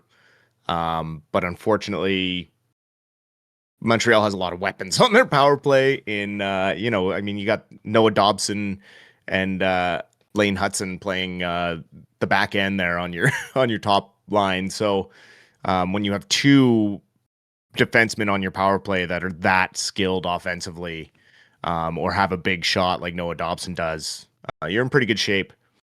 And I do like, you know, the Montreal Canadiens are in transition, right? They're a playoff team right now, and they're still finding their ability to be a continually competitive team night after night. They have their moments of, you know, greatness, and then the other night they lost 4-0 to the Detroit Red Wings. So they still have their struggles as a very young team, very young goaltenders, which is great. You know, just everything trending kind of in the right direction for Montreal, showing kind of, you know, the right way to rebuild versus, you know, the hybrid retool that we're constantly being fed down our throats. Yeah. For now. Oh, yeah. I mean, I'll take it. Nice start to the game for Connor Garland, too. So I'm going to give it up to Connor Garland because, I mean, the thing is, he's been in and out of the lineup so much time. We have talked about Connor Garland coming back in the lineup so many times. And usually we have to say, oh, well, it's his first game back. Usually takes a little bit for it to get it. It did not take him a minute. He was into this game right off the bat. Oh, yeah, no. Connor Garland, he hates missing games. He's always brings the energy, you know, no matter what the vibe is around the team. I expect we heard Rutherford talk about how some of the veterans want to be a part of the change, even though they know it's not going to be easy. There's going to be a lot of losses, and you got to figure that Connor Garland is one of those guys that has stepped up and said, you know, I want to be one of those veterans that helps create the right culture here and plays, you know, the right way every night. So, you know, you see it. It's crazy that the smallest guy on our team is the spark plug, but it's great to have guys like that. Do I wish it was a little bit bigger? Absolutely. So he could throw his weight around a little bit more. But if we could find just one other guy with that kind of attitude, with a little more size, you know, I'd feel a lot better about it. Our grit, if you will. We talk about lacking that sandpaper up front and being a little too, I guess you could say, lackadaisical when it comes to, turning the game the other way. But again, we're in a tough spot as fans where it's weird to say it, but we want to see them lose the right way. I think the most I sent you the clip of Halford and Bruff this morning, and I think the thing I agreed most with Bruff on was the most frustrating thing about this season was that we were fed the line to believe that this team was built to compete. And to compete as long as Quinn Hughes was here and everything went right. And this team's just bad. They're just not very good. They're not a team that's going to be able to come even close to competing with the other teams that are in playoff spots right now. When you look at skaters like Cole Caulfield, I mean, just that little blurb there where he tried to go short side on Tolopilo and then tries to bank it in off him with a baseball bat backhand off of a bounce off the glass. Like, we just don't see our guys using that creativity. They take one shot, and if it doesn't go in, they hang their heads and they skate into the corner all sad, and then it's pretty much the offense is done. I just miss seeing the fight and the extra drive, and that's something that is lacking on this team, and it continues to be so on certain lines. I mean, that big save that Tolopilo made diving across, obviously we got to give it up to Tolopilo for, stepping into this game for the hurt Thatcher Demko. A good save there diving across on a very lazy checking attempt by Evander Kane, whose trade value continues to drop. I mean, when you see plays like that, it's no wonder why Edmonton didn't want him back, right? Like, and not many other teams are going to want a guy who's putting in that kind of effort, especially if they're a competitive contender. So, at the end of the day, whatever they can get for him, fine. If they don't, just let his contract expire. But for the love of God, don't extend the guy. I'll give it down to Tolopilo for Tank Nation because they're upset. He's actually playing injuries. Yeah, quit playing so good. Yeah. If you're a Tank Nation guy, which I am on the precipice, I've already created the animations, so we're getting closer. But like you said, and we're sounding like whining Canuck fans, and we are. But we want them to lose the right way. And I don't think it's too much to ask. Injury updates. So we got all the injury updates today. These made Dustin very happy today. So let's have a look. So we have Thomas Drance. At first, he didn't even report. He said Sherwood wasn't even at the practice, so everyone freaked out. And then he updated and said Sherwood is injured. Adam Foote says he's pushing to go, but he's day-to-day, could miss as much as a week. And now we've heard it's probably more along the lines of like it could be 2 to 3 weeks. But now my tinfoil hat is on again, Dustin. And that's pretty much brings us to the Olympic break, right? So you're looking at maybe this is the best case scenario for Sherwood, because if he's dealing with something and he was almost good to go, let's just let him sit out, because his trade value is not going to change. I don't think it's going to change. He'll be injured all the way to the break, and then after the Olympics over, then we can trade him. I think it's not bad, right? Well, yeah, I think the only thing it's going to do is decrease his trade value if he continues to play and then gets a long-term injury, right? You end up in a situation where you bring in a player who ends up going straight to the IR, kind of like Marco Rossi, who is now, we're hearing 2 to 3 weeks away still. And now, Demko, we heard it's a re-aggravation of an old injury, and he's been dealing with a number of things. So, like, why was he playing in the first place? And then again, I'll go back to re-signing guys before they need to. There was absolutely no reason to extend Thatcher Demko when they did, other than they were trying to make Quinn Hughes happy and show that they were trying to secure winning goaltending. And it's like, he was still under contract for this year. You had until July 1st of this year to extend him. So why do it last summer when you have no idea what his health is going to be like, because he has had a long-term injury? And then, of course, he has trouble staying in the lineup for more than 3 games. When he's healthy, he's an all-star goaltender. When he's Not, he's useless basically. So it's like I'm frustrated because they've ruined the path for Tolopilo by having both of these guys under long-term contracts. And then when we see Tolopilo play, it's like this guy's going to be ready for the NHL very soon. But they've basically told him, sorry, there's no spot for you for at least 5 years or 4 years, given the contracts that they've handed out to Lankinen and Demko. Yeah, and then that leads us into like the rebuild stuff, right? Yeah. Like, you want to tee that one up for the chat. The first one I have is this post on Reddit, and it's just a little clip about Patrick Alvin from Reddit. It's like, we are transitioning into a rebuild here, and then there's just the meme of we got a rebuild, right? So that's from Alvin, right? And we always got to make sure that the big guys on top, Rutherford and Alvin, are both doing it. So Rutherford, this is a quote from his chat with Ian McIntyre. The process of a rebuild will take 2 or 3 times longer if you go with young players, like only young players. Rutherford said on Sunday, you have to have the right veteran players to mentor these up-and-coming players. If you don't do that, the rebuilding process doesn't have to be as nearly as long. And we happen to have some very good veteran players that can, and I believe are willing to play in a situation like this to be good mentors.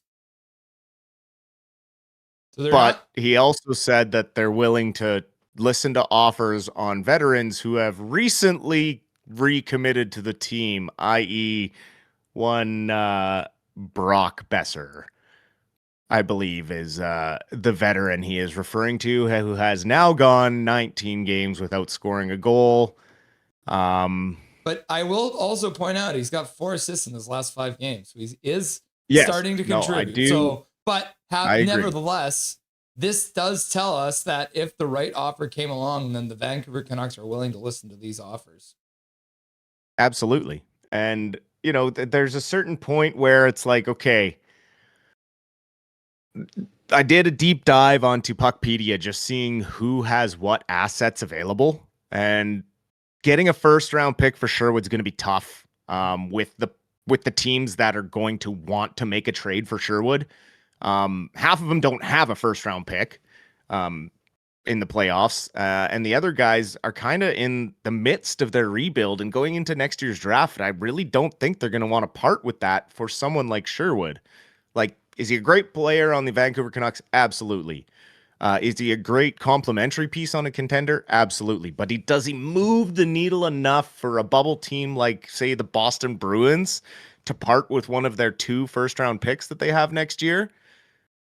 Right? Like, do they think that they make a trade for Kiefer Sherwood, he puts them from being, on the cusp of being eliminated from wildcard contention, or does he push them into, okay, now Boston is all of a sudden a cup contender?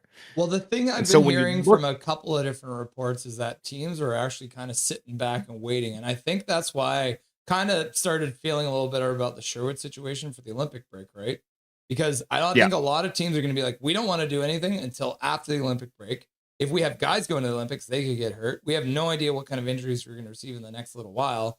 So maybe we hang on to Sherwood, like I said, until after the Olympic break. And then that's when we're going to be able to fully define, okay, who is actually looking for a winger and what can we get for him?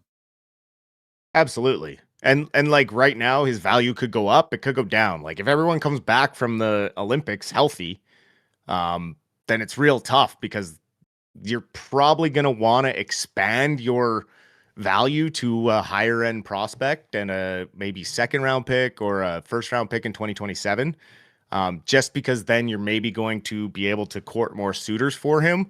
If you just set the value for exactly a first round pick, then you might be handcuffing yourself and not really trading from a position of, the power position when, teams know you're going to offload these UFAs. So, they're either going to say, okay, if he makes the change for us right now, then we'll make a trade. If we can wait till free agency, then teams might just do that, right? So it's because they know that he's not going to sign with the Canucks for whatever value they've given. There's just too much that's public.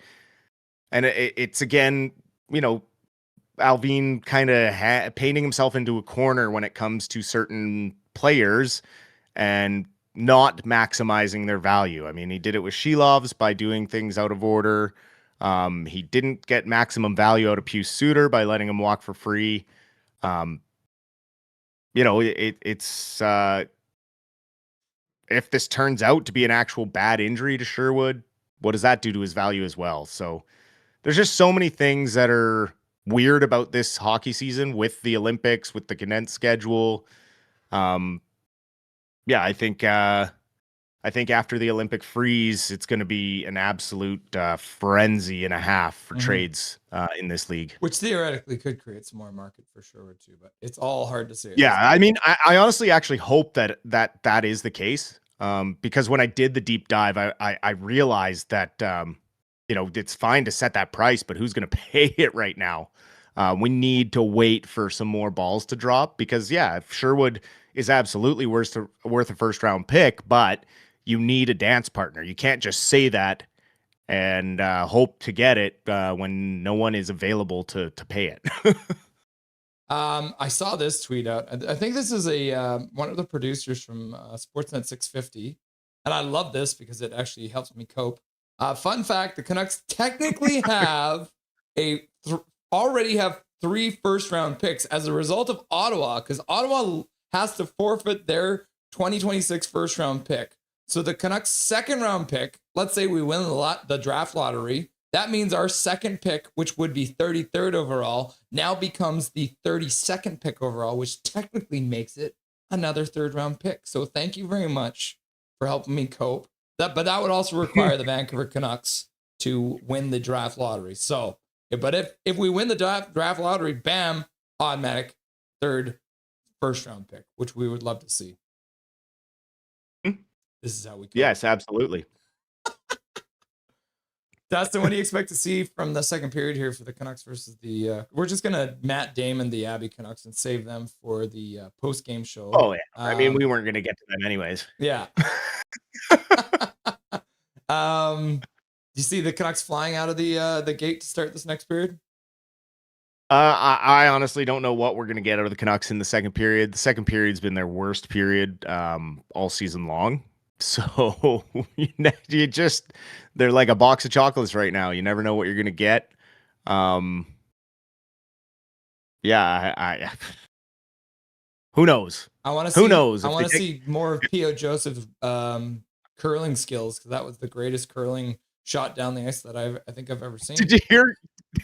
I don't know if you have your sound on, but there was a great little soundbite by Garland there. Yeah, what did he say? He's going to POJ. He goes, get it out. Or he goes, shoot it hard, out hard. And then when he put it off the glass, he goes, not that hard. Yeah. All right, Dustin, enjoy the second period here, and we'll chat again on the post-game show, brother.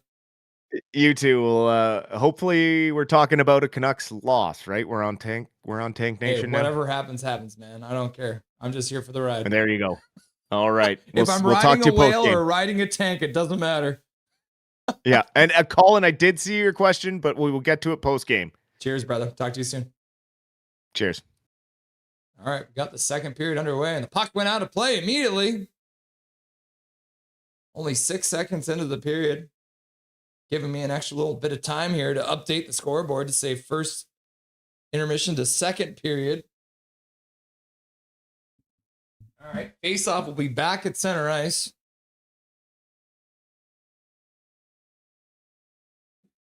Who is that getting into it with Caulfield getting into it with someone? Canucks dump the puck in the Montreal zone. They will pick it up. Dobson out to the neutral zone. Caulfield with a reverse hit. I think it was a reverse hit on EP40. Oh, and Tolopilo going full splits to make a save in his crease. A good save there. Now Petey grabbing a guy. Caulfield's going crazy right now. Who put a bee in his bonnet? Oh my gosh. Caulfield, why are you so angry, bro? Who peed in your cornflakes this morning, my dude? Montreal driving to the front of the net. Dobson on a foray in front. But Tolopilo going full splits to make a stop. Tyler Myers tying up Texier in front of the net. And we got another stoppage in play in the Canucks zone. Another early stoppage in play. The camp line will come out now.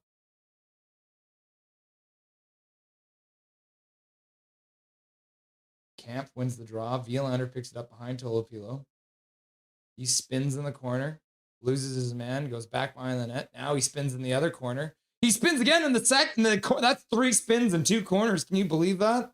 Villander doing his best figure skating out routine out there right now. You love to see it. Now he has to go back into the corner again. This time he won't spin. He'll just pass over for Camp. Camp intercepts a pass from his own guy, which was meant for somebody else.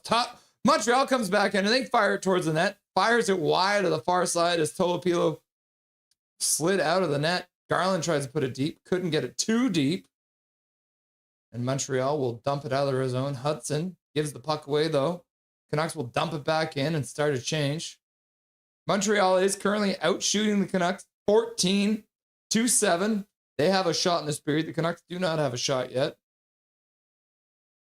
Puck dumped down the ice. In behind Tolopilo. Mancini bumps his man, jars the puck free, but the puck goes behind him. A little bit of support there from Marcus Pettersson. He'll throw it at the boards, but Montreal will dump it back in. Puck in behind the net. Marcus Pettersson picks it up. He'll flip it up the boards. Gets by the Montreal player there, and they'll have to chase it all the way back. Jack-Eye throws it. Bratu intercepts it. He'll fire it towards the goaltender, and the Canucks score! Oh, we did the Abby Canucks thing. Oh, I did that in the first one. I didn't even realize it here. Let me update this quickly. Let's do this properly. Oh my God, where is it? Where is it? Canucks score. There we go. Canucks score! Woo! Jack-Eye giving the puck away to Ratu in the slot. He'll throw it on net. Rebound comes out front. And is that Patrick Kane? Patrick Kane scored a goal. Can you believe it? Trade value. We're talking about trade value. There's some trade value. You'll love to see it. Woo! Vancouver takes the lead against the run of play once again. The boys don't like scoring when they're controlling the game. They like doing it when they're not controlling the game because they want to take the crowd by surprise. They're like, oh yeah, you think you're going to win? You think you're going to win? No, we're going to get a rebound and Evander Kane's going to score on you. Woo! You love to see it. Montreal brings it right back in. Shot to the front of the net. Tolopilo makes a save. Puck ends up behind the net. Oh my goodness gracious. Gallagher plays it up the boards, back to the blue line. Puck squirts out. Montreal plays it back in.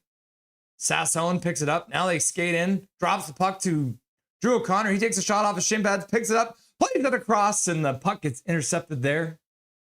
Montreal will flip it out into the neutral zone. Hronek picks it up in his own zone.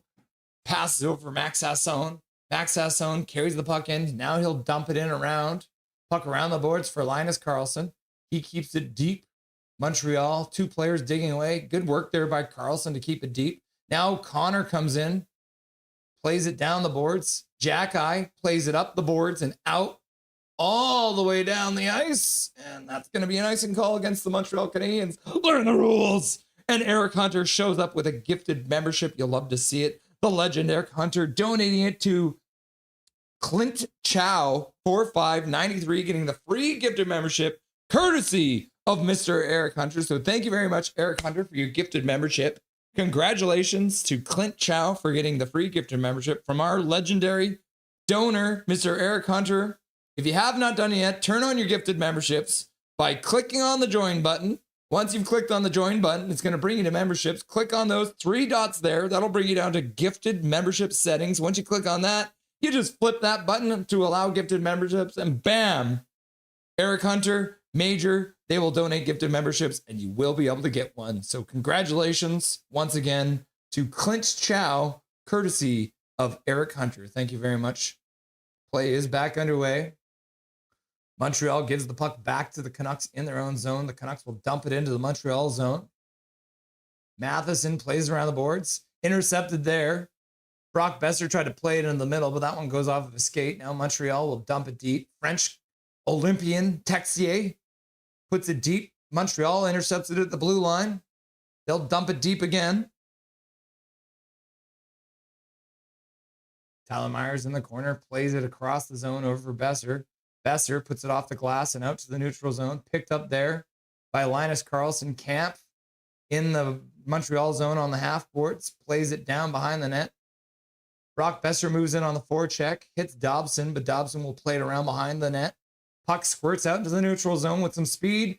2-on-1 down low, and Caulfield with a shot to the front of the net. Tolopilo comes across. Puck comes off the end boards. Caulfield chops it towards the front of the net. Ends up going wide. Tolopilo had no idea where it was, so Caulfield doing his best baseball impersonation tonight. And then the Montreal Canadiens score. Tank, baby, tank! There it is. Montreal has tied this game up, making it 2-2. Tolopilo made a good save earlier. And at the 15:29 mark of this period, the Montreal Canadiens have made it 2-2. Puck down the ice. And it's Suzuki passing across, saved by Tolopilo. Weird bounce. Caulfield chops it across the crease. And then Montreal controls it. Mancini kicks it back to the slot. But the puck comes down low, and then a shot from the slot. Carrier coming down, getting a good pass from the corner from Suzuki. And Carrier will fire it past the blocker side of Tolopilo. And the Vancouver Canucks don't keep the lead very long. Eric Hunter's like, tank, tank, tank, tank, tank. I told you don't cheer too much. Vancouver Canucks will let up a goal soon after. It never fails. Bro, I literally have a tank celebration now. What do you mean? We got a tank celebration. We're going to celebrate everything now, Calvin. I can cheer as much as I want. And then they scored again. Tank, baby, tank. That's Canucks hockey. They give up another goal. And the Montreal Canadiens take a 3-2 lead. Tank, tank, tank, tank, tank, tank, tank. I don't know why Montreal. I guess Montreal fans have not experienced it. That's another goal from the same guy. Carrier scoring back-to-back goals against this Vancouver Canucks team. Demidov with a pass out. And then Carrier just all alone going to the front of the net. Complete breakdown of the defensive structure from the Canucks. Hronek couldn't take the man. And Vilander couldn't get back in time. And a nice pass across from the Montreal Canadiens player. Slavkovsky over to Carrier. And Carrier coming down from the point, puts it past the Vancouver Canucks goaltender Tolopilo. And just like that, Montreal has the lead. Canucks win the next faceoff. This is chaos. Montreal just outside the blue line, giving the puck away to Liam Ogren. He brings it in, passes across. Myers fires it. That one deflects just wide. Theo Joseph plays it down behind the net. Max Sasson in behind the net, kicks it free. Canucks play it up the boards, but Gallagher will intercept it. He'll start out 3-on-2 for Montreal. Gallagher gets the puck poked away by a long stick of Chaos Draft. Tyler Myers and O'Connor will dump the puck to the side for Sasson. Now Liam Ogren with a big hit, but the puck squirts free. Now Danault fires it towards Tolopilo, and Tolopilo will make a save at the 14:20 mark of this period.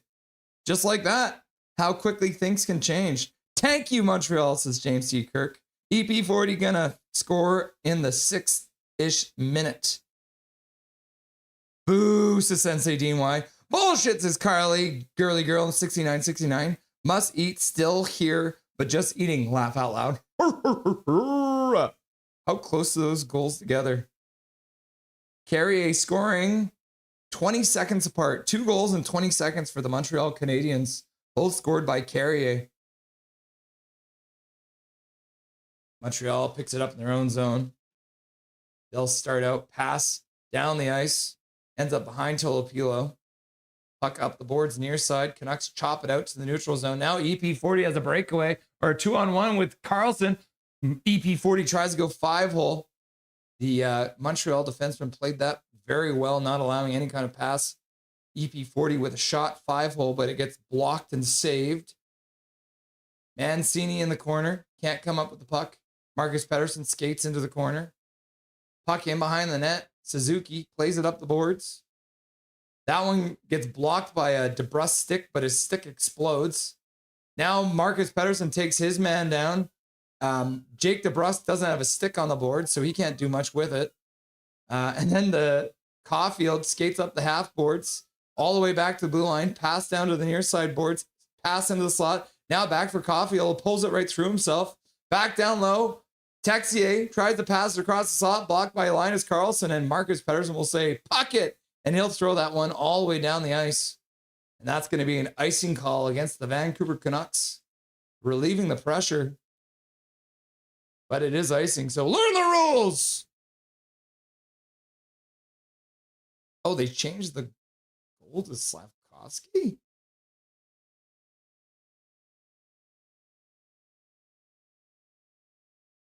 What am I on?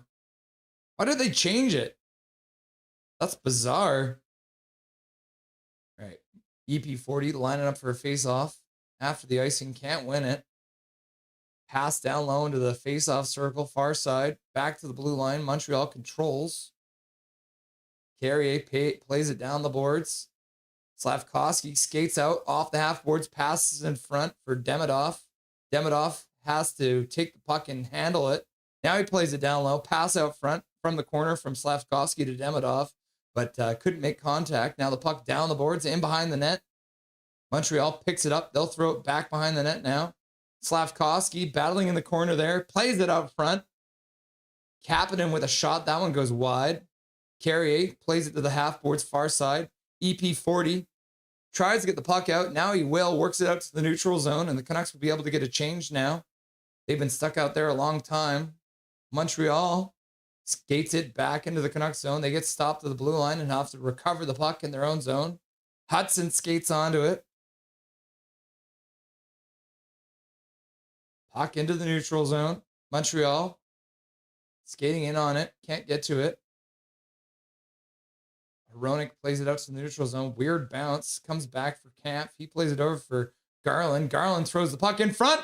And oh my God, Brock Besser actually got a piece of that. That's crazy.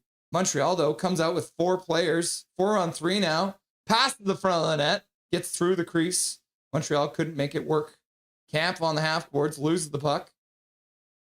Montreal plays it back to the blue line. Brock Besser plays it across for Garland. Garland takes a second. He'll get to center and dump it deep. Camp moves in on the forecheck. Brock Besser throws a hit. Can't come up with the puck. Montreal up to the blue line. The Montreal player gets knocked down there. All the Montreal fans calling for a penalty, even though it's a legal hockey play. They might be, maybe they don't understand because it was the rule book was given to them in English and they need it in French. Who knows? Tabernacle, Sacre Bleu.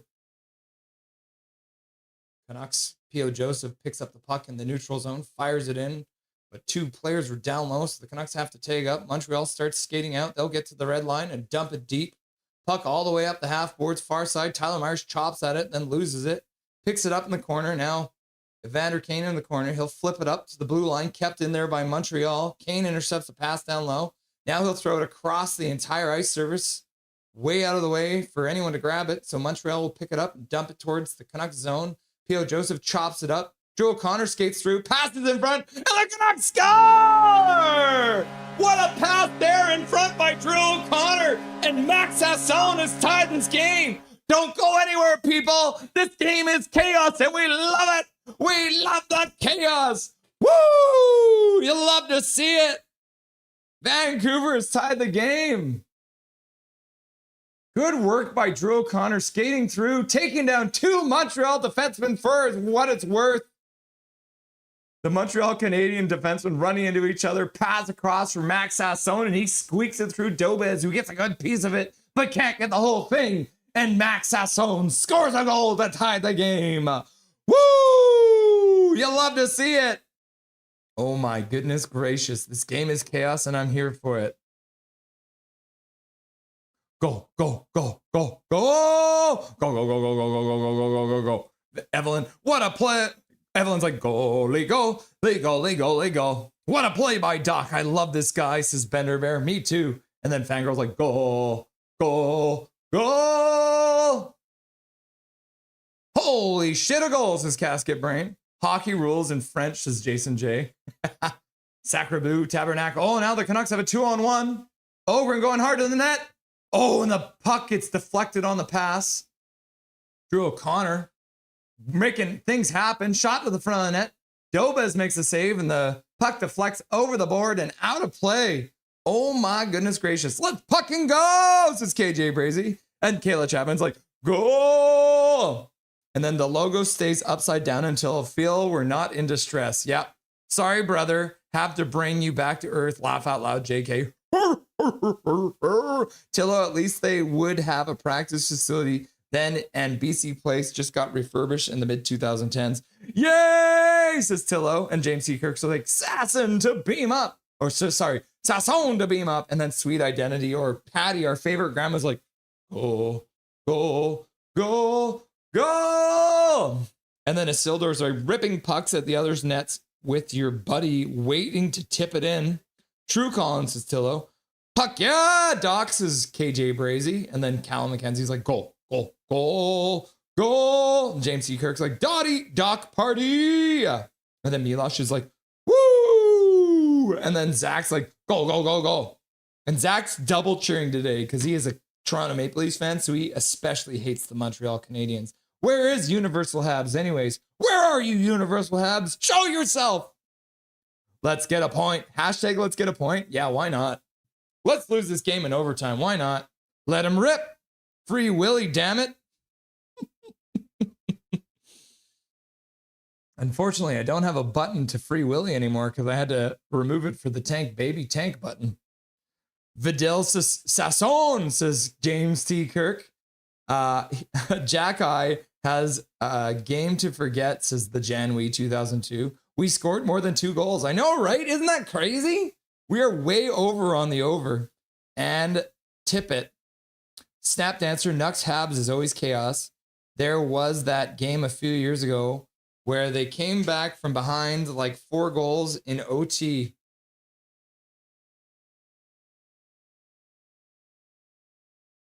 Yeah, you'll love to see it. In the second period. Snap Dancer, I feel like I remember that one. Chaos Canucks! Do. Max. Versasson. Trevor Linden, says Fangirl. Montreal wins the draw in their own zone. They'll play it out to the neutral zone. That one gets knocked down by Chaos Draft Myers, who tried to kick it in. Funny how opinions have changed around Doc recently. Yeah, he's starting to really grow on me, man. Cooking Canucks. Cooking Canucks. So confused, James T. Gary Wiseman, you're absolutely right about that. Firing it to the front of the net. Marcus Pettersson can't get it in. Puck skips back out to the blue line. Now the Montreal Canadiens will skate in 3-on-2. Pass back to Slavkovsky. He'll put it down low. Now they pass it back out front. Puck ends up going right across the top of the crease. But no harm, no foul. Now the puck came behind the net. Pass out front. Glove saved by Tolopilo. I don't know if the Montreal player got everything they wanted on that one. Carrier fires it towards the front of the net. We are on hat-trick watch for Carrier now. Now remember, Denny Savard did have a hat-trick against the Canucks on a Monday, so Carrier can do that. He will be the second Montreal Canadian ever to score a hat-trick against the Canucks on a Monday. Gallagher in front of the net trying to cause troubles. And Tolopilo is like, bro, what's your problem, bro? Former Vancouver Giant. I always liked Doc, says Tillo. James T. Kirk, they need to keep Doc. Put Doc on the top line, says Casket Brain. Isildur, sometimes I feel like I still think we will lose this game, but at least it should be interesting tonight, unlike versus the Leafs. Yep. We actually scored. Pick on Jack Eye. Jesse in the chat. What's up, Jesse? Let's go Habs. Jesse, welcome to the stream, my dude. I'm glad we have all kinds of fans out here, including you, Jesse.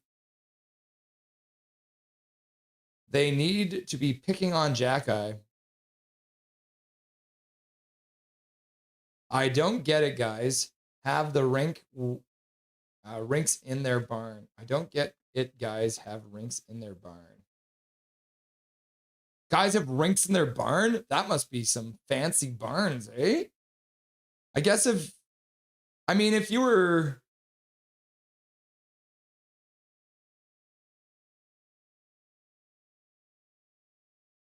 Maybe you would need to put it in barn.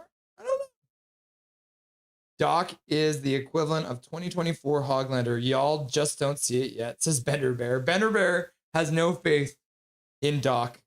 He's trying to bring us back down to earth. All we want is an entertaining game. Yes, Kayla. I literally don't care if the Canucks win. I don't anymore. As long as I'm entertained. And right now, I am entertained. This game is 10 times better than the last game. Yup. Jason J. You know, Russell, if this season is a wash, you sure make it a pleasant pleasure to listen to you. You're funny, man. Thank you very much, Jason J. I appreciate you, my guy. I try to make it entertaining. I have been crashing out a little bit lately because it has been quite depressing to be a Canucks fan, but, you know, we love to see it. So thanks for the nice words there, Jason J. This game is going to be 7-6 in OT, says Gary Wiseman. I'd be fine with that, too. Canucks dump the puck all the way down on Dobez. And then Linus Carlson with the almost snowing the goalie. Oh my God, Garland just kicked Slavkovsky's stick away. That's crazy. That is so crazy. I've never seen that before. Garland brings the puck into the zone on the backhand and kicks Slavkovsky's stick away. That's crazy. 6-7? 6-7? It's going to be like 6-7? Boo, says Callum. Callum's not a 6-7 fan. We lost to the Habs in OT last year on Prime. Montreal wins the draw in their own zone. Flying the puck all the way down the ice. That's going to be a damn icing call against the Montreal Canadiens. Did we get the rulebook translated into French yet for the Montreal habitants? Les habitants? KJ Brazy's just like...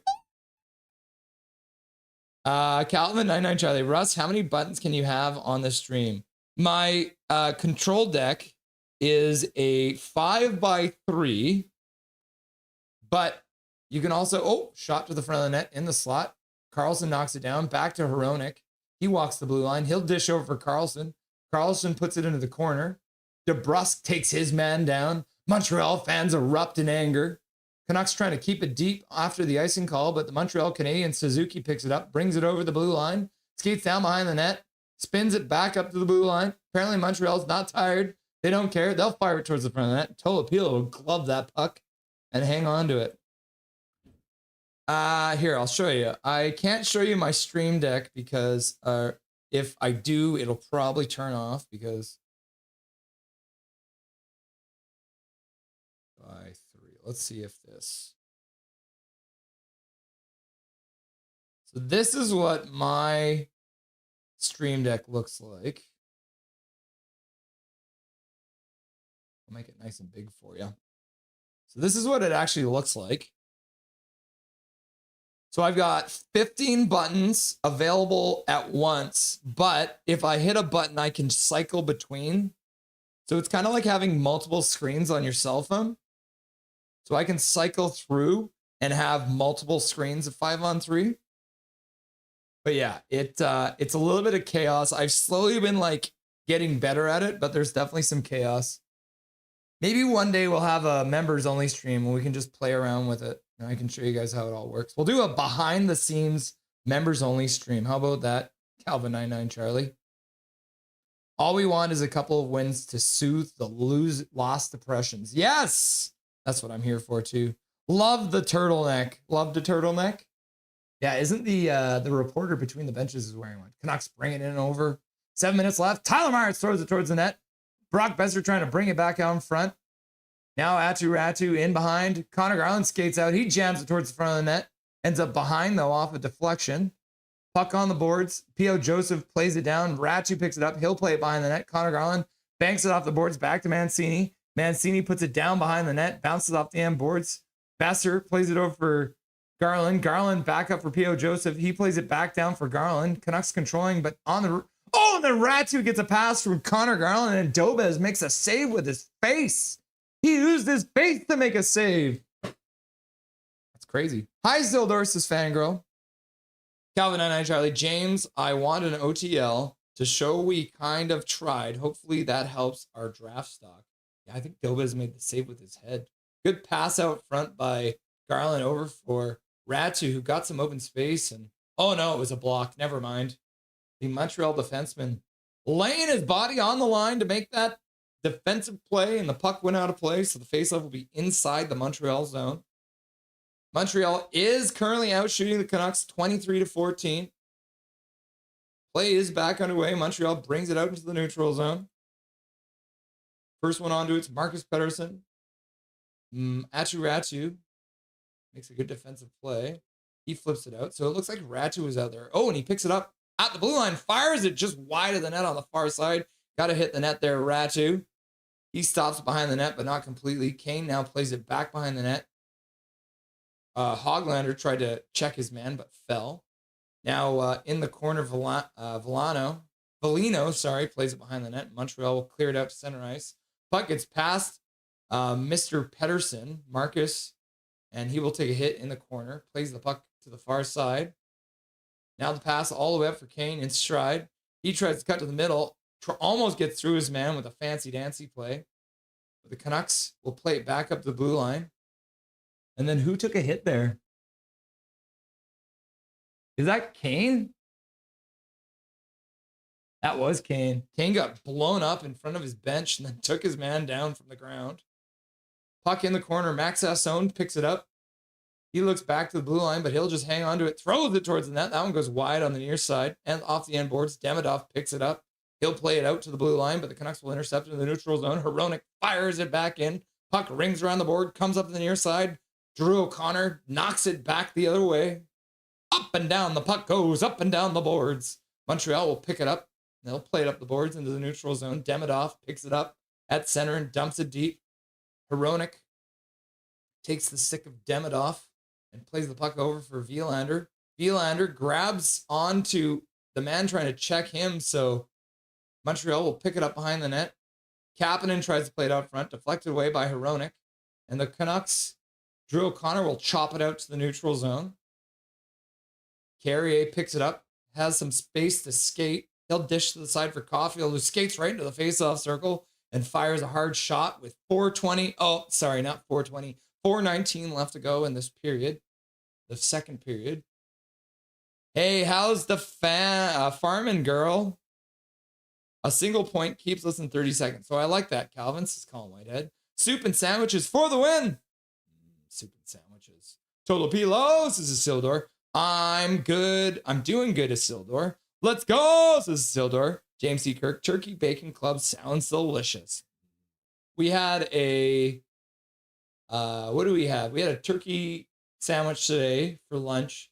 It was turkey with honey mustard and, was it like a jalapeno Havarti and a pickle? Oh, it was very good. Owie, says Isildur. Did you bite your tongue? Bro, don't bite your tongue.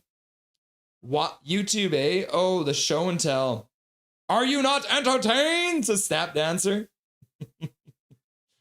Ooh, with Tom Wilson on Team Canada, also KJ. I can't wait. Also, laugh out loud. Paul Belford. Nice pushback, Canucks. James C. Kirk. Let's kick a stick. Isn't it kicking the can? Yeah, no. Just like Connor Garland. He's like, I don't kick cans. I kick sticks. Garland, love. Yep. I mean, I'm all about using legs to protect the puck, but usually it's while my foot is still on the ice. I used to wear shin pads in street hockey so I could use it because my friends would slash me in the shins, you know?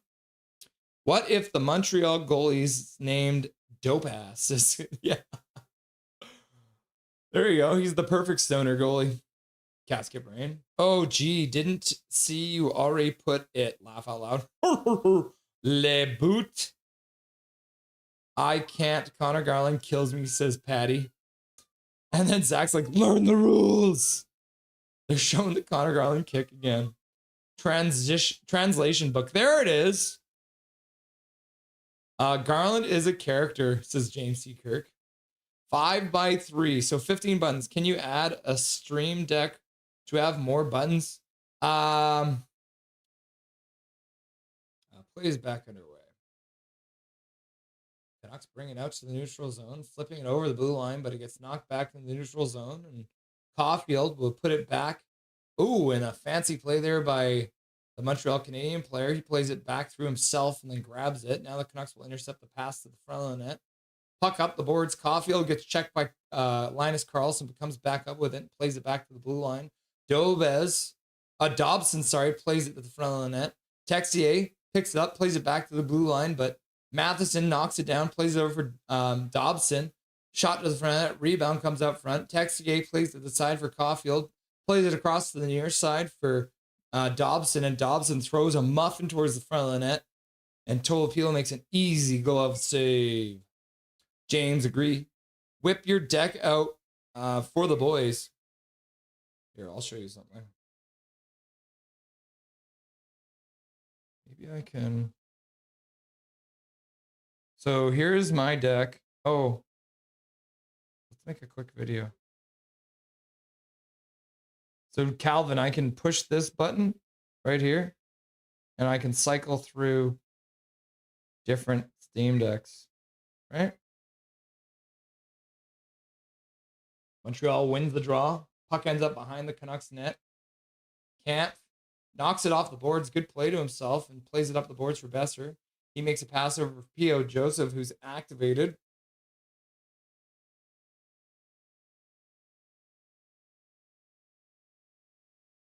Okay, I'm going to send this to my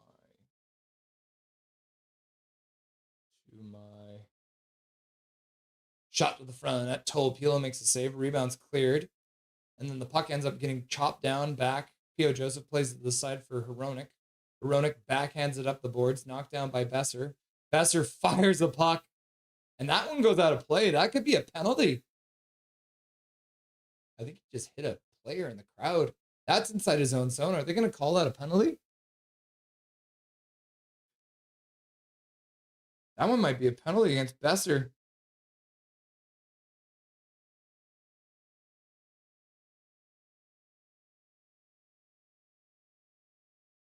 I'm uploading the video. Are they not calling that a penalty? Man, if I'm Montreal, I'm pissed about that. Brock Besser just fired it out of play. Huh, bizarre. You know what? The refs are blind and deaf. Maybe it works sometimes for the Canucks too. Once that video is uploaded, Calvin, I'll play it for you. All right, so you guys can see how my stream deck works. Whip your deck out for the boys. Laughing and crying, says KJ Brizzy. Easy, Gary. Canucks dump the puck down into the Montreal zone. Hoglander in a forecheck. Montreal almost gives it away to Mr. Hoglander. Now they dump it in from center. Marcus Pettersson, first one onto it. He loses the puck. Atchu-Ratchu's there. He blocks the pass out front. And now he pins his man to the board behind the net. Marcus Pettersson's there too. Montreal will throw it around the boards. Comes back to the blue line. Fired towards the net. Tolopilo makes the save. Rebound. Comes off the end boards, firing it towards the front of the net again. Oh my God, Hoglander, what was that, bro? You just stick handled towards an empty net. He picked up the rebound, but then he played it towards the front of the net. And the puck goes out of play right in front of the benches there with 1:47 left to go. Holy cow. Can you add another one to it, I mean? Let's see.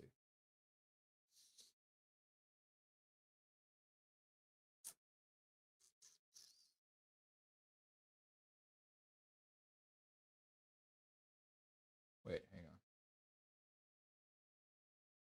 Right, oh, let's see. Download this.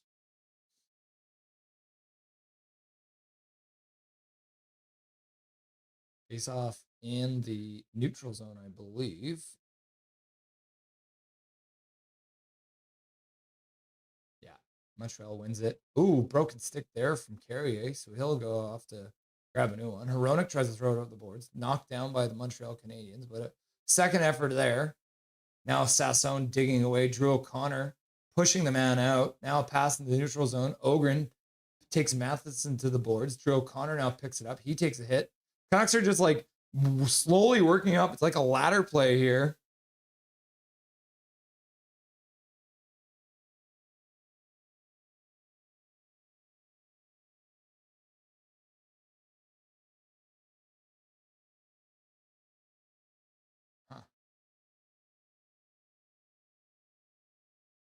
Oh, wait, I know.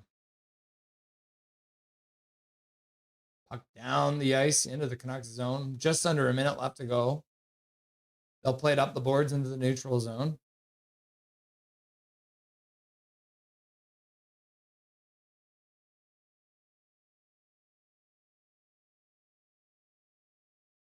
Puck down behind the net. Tolopilo plays it to the side. Canucks played up the boards, intercepted by Montreal, and then Suzuki accidentally kicks it out to the neutral zone. Coffey will dump it in. Tolopilo stops behind his net. Marcus Pettersson has it there. He'll pass to the side for Hronek.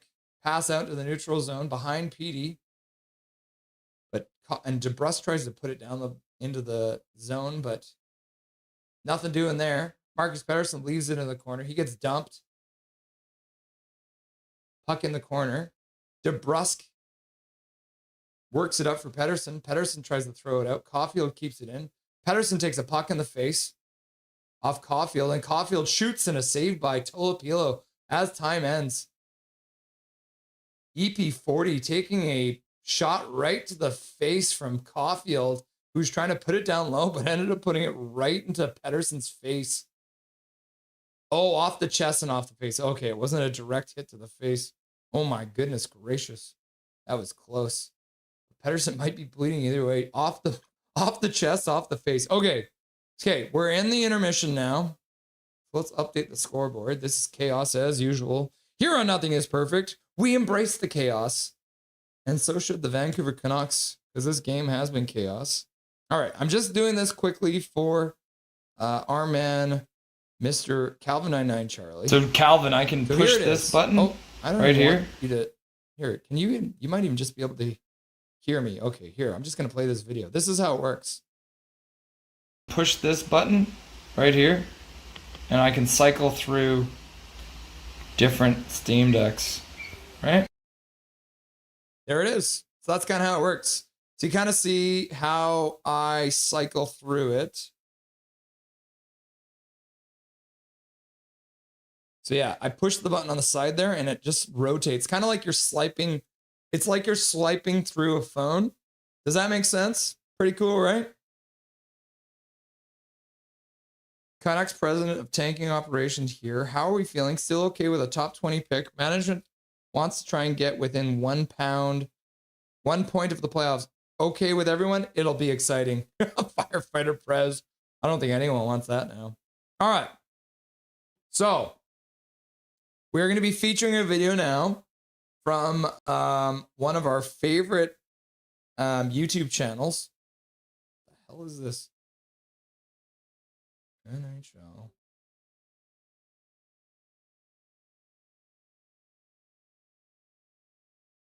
There we go. I'm going to show you guys this. So here he is. So this is NHL Line Combo.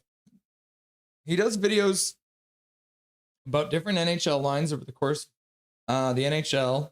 Lots of cool videos. Tons of videos. He's got about 883 subscribers. 80 videos so far. So if you haven't done it yet, go give him a like. Give him a subscribe. Because he has provided us with our entertainment for the second period here today. So without further ado, from NHL Line Combo, it is a video about Montreal All-Star, Mr. Kovalev, and how he rose to power. When it looked like the end of the road for superstar scorer Alex Kovalev, he would turn in arguably his greatest performance ever.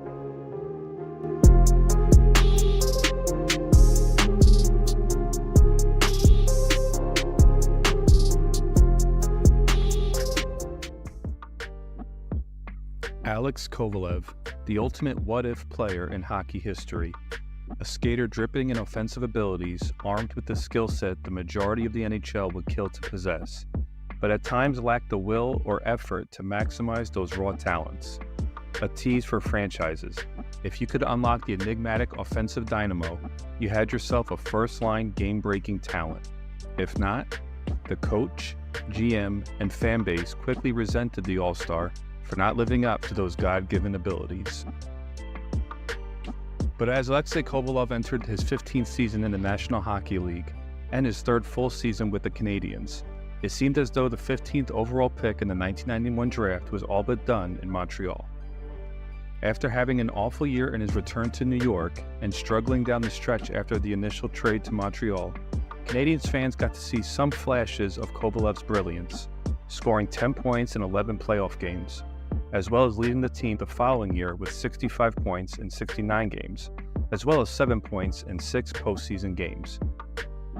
While it was short of his high-flying point-per-game Penguin days, it showed Kovy could still be counted on for scoring. Then, it all came crashing down in the 2006-2007 season. Montreal missed the playoffs, and a lot of the blame would fall on Kovalev's shoulders, along with a linemate the Habs brought in to specifically play with him and Tomas Plekanec, Sergei Samsonov. Not only was it a disaster on the ice, but the Russian duo caused a bit of drama off of it, and it stemmed from a sour relationship with rookie head coach Guy Carbonneau. A situation that most could have probably seen coming, Guy Carbonneau built a Hall of Fame career figuring out ways to stop talented players like Alex Kovalev, winning 3 Selkes in the process, using systems and structure to thwart the game's ultra-talented stars. Kovalev was the exact opposite, an artist on the ice using feel and rhythm to create a hockey masterpiece versus color-by-number templates. Not much for structure. Usually the last person who knew what Kovalev was going to do with the puck was himself. But he could perform magic with that puck, although when he wasn't creating magic, he was creating headaches. Bob Gainey would say he was playing a style that had a high degree of difficulty with too low a degree of success. This coach-player combo was not exactly a match made in hockey philosophy heaven. And with Kovalev and Samsonov making their displeasures public, it affected the locker room and the quality of play on the ice suffered. Former Canadiens icon Guy Lafleur had some harsh words for the duo. Me, myself, and I, he punishes everybody because he's not playing up to his expectations. I say without exaggeration that Samsonov and Kovalev are very talented, but they are very, very capricious. If they are not happy, they should be scratched from some games. It should be avoided at all costs that 1 or 2 players takes control of the team. On a hockey team, there's nothing as useless as a prima donna who creates more problems than nice plays. Woof! And that's not from some scrub calling you out, that's hockey royalty. Kovalev finished tied for 5th in team scoring with 18 goals and 47 points. Numbers similar to his disastrous New York Rangers Canadiens 2003-2004 campaign. Only now he was 33 years old. A bounce-back season on age alone would be a cause for concern, and to make matters worse, he possibly blamed the head coach for his struggles. A story came out which Kovalev denied in the midst of the Canadiens missing the playoffs. The disgruntled winger was interviewed by a Moscow radio station, with no audio available, only transcripts, claiming Kovalev said, Guy Carbonneau doesn't like Russians, that French-speaking players receive preferential treatment, the coach doesn't talk to his players, and that the team's emphasis on defense stifles creative players like himself and Sergei Samsonov. As you can imagine, a media storm hit the locker room, and while everyone said the right things to stomp out the story, Kovalev himself will go on the record a month later and say, "At the end of the season, I had a discussion with GM Bob Gainey. I told Gainey that I didn't want to be back on the team if I'm treated the same way as I was this past season. So let's break all this down. You have an outspoken, declining superstar, making a fair amount of money, publicly frustrated with the rookie head coach's system. A coach who happens to be a beloved 2-time cup winner with the franchise. They also just missed the playoffs, and fair or unfair, the star carried a reputation of checking out mentally in a hockey-crazed media market. Probably not a situation you want to find yourself in if you're Bob Gainey. Most, if not all, expected the team to find a way to move on from Kovalev over the summer. But most, if not all, were dead wrong. Instead, the following season, not only did Kovalev return to Montreal, it may have been the best version of the AK-27 ever. The plan was to reunite Kovalev with center Tomas Plekanec, a risky proposition considering the first half with Kovy was a disaster, and Plekanec actually greatly improved away from him in the second half, scoring 33 points in 41 games. But with Captain Saku Koivu being 33 years old, it was imperative to the future of the franchise to see if Plekanec could be a top-line anchor. To start the season, the duo seemed to be clicking far better than the previous year, with both Kovalev and Plekanec scoring 11 points in the team's first 14 games. The third member of the line, sophomore Guillaume Latendresse, struggled to keep up, scoring only 4 points in that span. Maybe Kovalev was right about Carbonneau favoring French-speaking players. Just kidding. Although many speculated that's who Kovalev was referring to in his favoritism issues from the previous year, allegedly. However, on November 8th against the Boston Bruins, with Latendresse not healthy enough to suit up, Kovalev and Plekanec would be joined by 22-year-old former 10th overall pick, Andrei Kostitsyn. Up until this point, Kostitsyn had about 40-ish games under his belt in the NHL, and so far this season, he hadn't produced much in a limited role, averaging 12 minutes in 10 games with 3 points. However, head coach Guy Carbonneau stumbled upon an interesting combination, as the Canadiens won 2-1 with his new top line combining for 6 points. And while Kostitsyn only finished the month of November with 5 points in 11 games, Carbonneau stuck with the highly talented Belarusian, and his patience paid off, as his top unit would become one of the best lines in the league from December on. Alex Kovalev, who was already in the midst of a wonderful comeback campaign, scoring 21 points in 25 games, really turned up the production in December and continued the rest of the season, becoming the offensive catalyst the franchise really hadn't seen in years. But before we get into the line's success, how did we get here with Kovalev? A few moments ago, I was discussing his fallout with the coach coming off maybe his worst season ever, with the media swarming and fans booing and him threatening to not come back. What changed? A simple walk in the park. Roy McGregor of the Globe and Mail wrote a wonderful article on Alexei Kovalev's resurgence. I'll link it in the description below. In it, he details the end of the troubled 2007 season and how those close to the team credited a walk GM Bob Gainey and the disgruntled star took in the summer along the Montreal waterfront, where Gainey did something very important for the team and their relationship with their most talented forward. He listened. It's not like I stopped playing or anything, but people thought I had lost interest. Bob said that. We sat and talked. He asked me, "What is the problem? What do you think?" Bob just let me talk and he solved the problem. I needed support and I needed people to believe that I could do that job. Kovalev, despite his philosophical differences with head coach Guy Carbonneau, who, if you remember, Kovy allegedly accused of not talking to his players, realized he had someone in the organization who felt he could still play. Gainey giving Kovalev an ear to vent, along with the Russian national team not inviting Kovalev to participate in the World Championships due to his lackluster play, motivated Kovalev to come back a better player.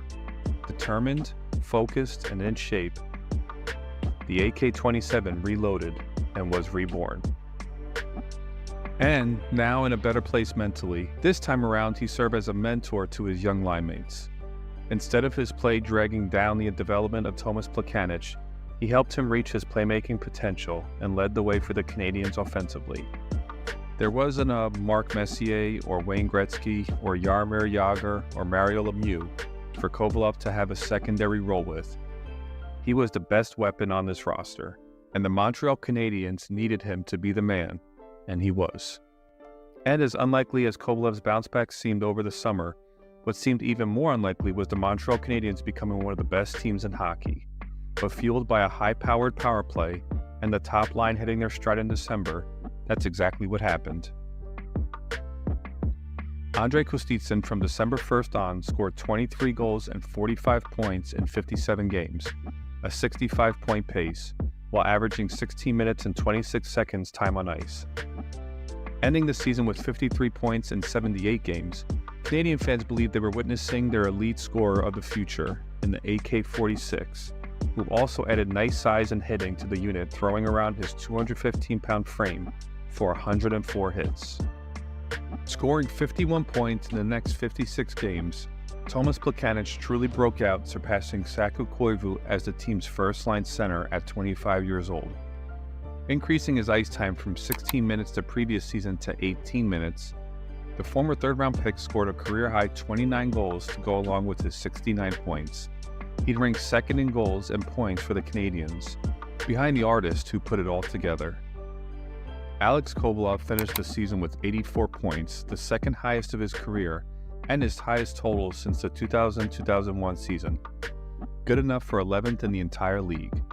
He was also the centerpiece of the league's best power play, who had their work cut out from the start, losing power play beast Sheldon Souray from the previous year. Kovy led the team in both power play goals with 17 and assists with 30. and actually improved from the 22.75% to 24.6%, with immense help from offensive blue line brilliance behind Andrei Markov and Mark Streit. The clear-cut MVP of the Canadiens, Kovalev also had his best showing of his career in the Hart Trophy voting, finishing 8th. The Canadiens marched up the standings, going from 15th in the league scoring and missing the playoffs and a toxic locker room the previous year, to 2nd in the league in scoring and the best record in the Eastern Conference. To put into historical context how special Kovalev's season was for Montreal, his 11th place finish in league scoring was the highest for a Canadiens player since Mats Naslund finished 8th in the high-scoring 1980s with 110 points in the 1985-86 season. And at the making of this video, which if you're enjoying, please subscribe, Kove's 84 points also represents the highest totals for any Montreal player to date in 30 years, since Pierre Turgeon scored 95 points in the 1995-96 season. Being 34 years old and where his career could have headed with an ugly breakup after the very public disappointing season, his magical 2007-2008 season did wonders for his post-career reputation in Montreal and his overall legacy. He even wore the C when Saku Koivu couldn't suit up. And the line's magic continued into the postseason, as the Canadiens beat the rival Bruins in 7 games, and into Game 1 at home against the Flyers with Kovalev scoring 2 goals. However, the magic ran short as the Canadiens did not win another playoff game, losing the next 4 to the Flyers. Kovalev impressively led all Canadian forwards in ice time and points, while Plekanec and Kostitsyn also played well, scoring 8 points in 12 games. The following season, the Canadiens could not replicate the same success, and unfortunately couldn't avoid some drama that plagued the 2006-2007 season, costing Guy Carbonneau his job. Thomas Plekanec massively regressed from his breakout season with only 39 points, and while Kostitsyn hit 20 goals again, his sophomore year would ultimately be the best season of his career. And to Kovalev's credit, he still led the team with 65 points at age 35, in what would be his final season in Montreal. Still, while it had some bumps along the way, Alex Kovalev's time in Montreal was memorable to say the least, and in my opinion, with all things considered, they got the AK-27's finest season ever. Thanks for watching. Please like and subscribe for more line combo content. There it is, guys. So what I'll do, this is the guy here. So this is NHL line combo. So I'm going to put a link to his channel in the description. I'll pin that message. So if you guys do want to, feel free, click on the link. Go give him a sub. We love to see the love between the hockey YouTube channels. So I love that video. And yeah, sometimes it's fun to feature some other YouTubers that are doing some good work. We got to beat the algorithm together, you know? So go over here. See that subscribe button right over there? You got to go and click that subscribe button for Mr. NHL line combo. Let's see. Did we make it go up? There we go. We just got him 3 subscribers. So three of you have gone over and clicked on it. So make sure, if you haven't yet, I did put the link in the description pinned in there. Go give him a sub. Thank you very much to NHL line combo for giving us the access to watch this video, and keep up the good work, my dude. Lots of cool videos on here too, right? This one is his most latest one, Forgotten Duo, Peter Forsberg and Owen Nolan. Would you like to know about how Peter Forsberg played with Owen Nolan? You probably would. And then here's another one, how Pierre Turgeon went from savior to traitor. So lots of cool videos. Peter Forsberg, Wendell Clark. There's the one about Sedins. We have watched that one before. There's the one we just watched. So yeah, go check them out. All right.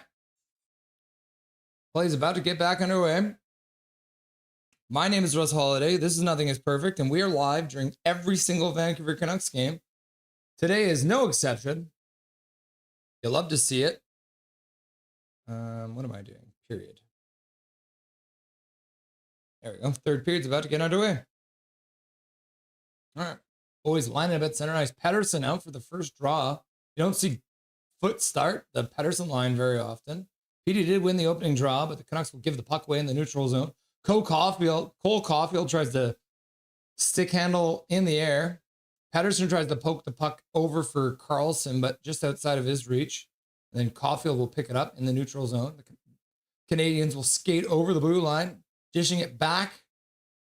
Now Matheson, high slot, shot to the front of the net, and just like that, tank, baby, tank!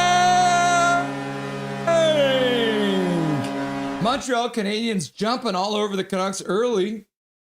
Matheson, our old nemesis, scoring a goal. And the Montreal Canadiens have taken a 4-3 lead only 29 seconds into this third period of play. My goodness gracious. How does this happen? Oh, P.O. Joseph's on defense. That's what happened. Myers and P.O. Joseph. Pettersson, EP40 tries to block that puck, but he can't get in front of it. Oh, and Matheson just puts it just past Pettersson's leg and then just past Tolopilo's leg. I don't think Tolopilo ever saw it. And just like that, Montreal comes out flying. Tank, tank, tank, tank, tank, tank. Canucks play the puck into the neutral zone. Puck ends up all the way down into the Montreal zone. Spinning behind his net. Good work there in the corner by Kampf to come up with it. Hronek throws it towards the front of the net. That one deflects wide. Now comes back to the blue line again. Kept in there by Kampf, who's playing defense all of a sudden. And then the Montreal Canadiens will intercept it there with some speed over the blue line, trying to get the puck to the front of that. Good job by Vilander to prevent that pass from making it across. Hudson picks it up. He'll play it down behind the net. Now Demidov throws it out front. Montreal scores again. Just like that. 2 shots, 2 goals.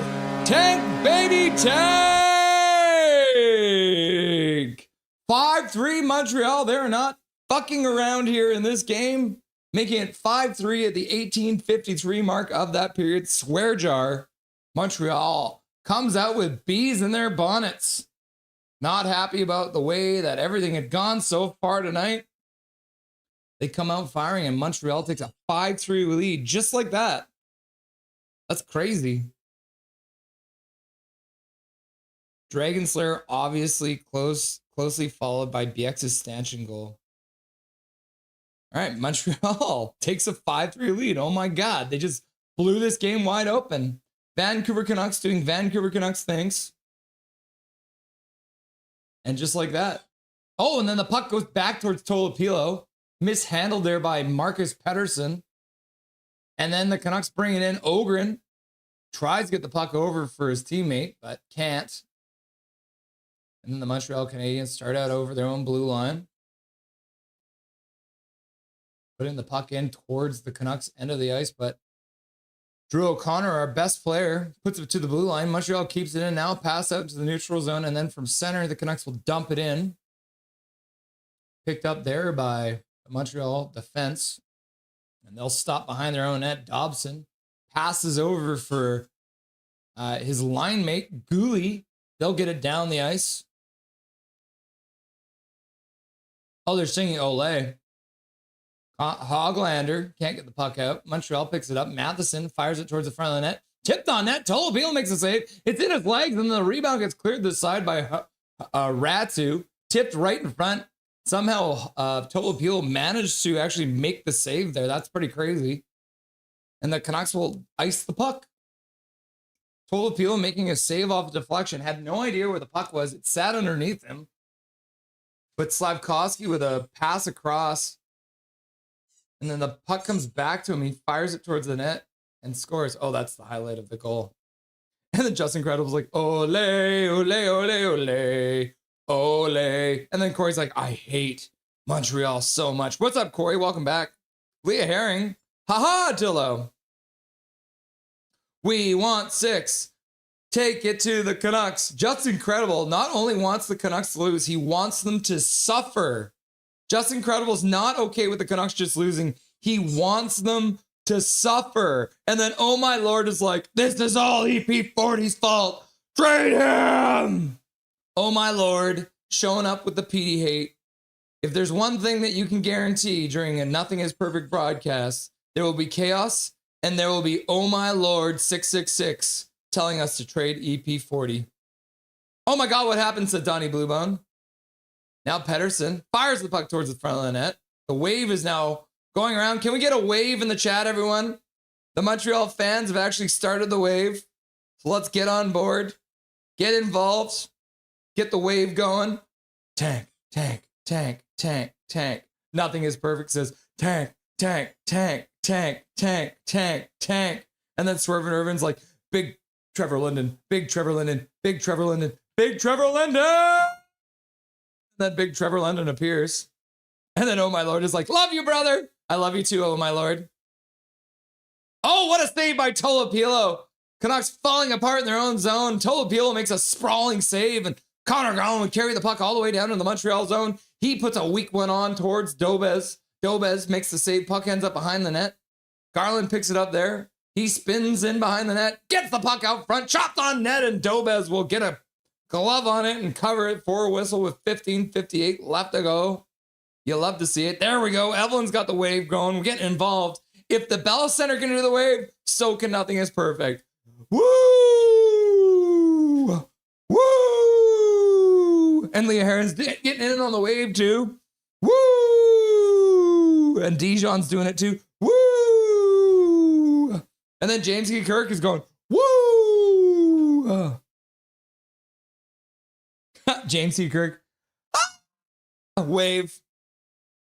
And then Cal McKenzie's like, tank, tank, tank, tank. And then Donnie Bluebone, wave if Vancouver is greater than Montreal. Yes! Oh, the Canucks won a face-off, fired it immediately towards the front of the net, and Dobez made the save. Good face-off win by Sasson. Let's go Habs! It's just incredible. Japan forward, boom! And then Tillo's like, tank, tank, tank. And Justin, incredible. Just incredible. Ole, ole, ole, ole. Ole, ole. Sasson in the corner gets checked. Almost came out with it. Now Ogren hits his man into the boards, but Montreal will pick it up on the near side. Carrier bounces the puck out to the neutral zone, intercepted by Marcus Pettersson. Drew O'Connor puts the puck down low. Ogren skates onto it, comes back up, passes it in front for Sasson, who puts it in the slot. Marcus, oh! Tyler Myers puts a shot on, and a save by Dobez ends up going off the side of the net. Great shot there by Tyler Myers. Good play there by the Canucks. And then Montreal brings it back in, gets a shot on net. Danault, denied by Tolopilo. And then Drew O'Connor will flip it out to the neutral zone. Big Trevor Linden. Big Trevor Linden.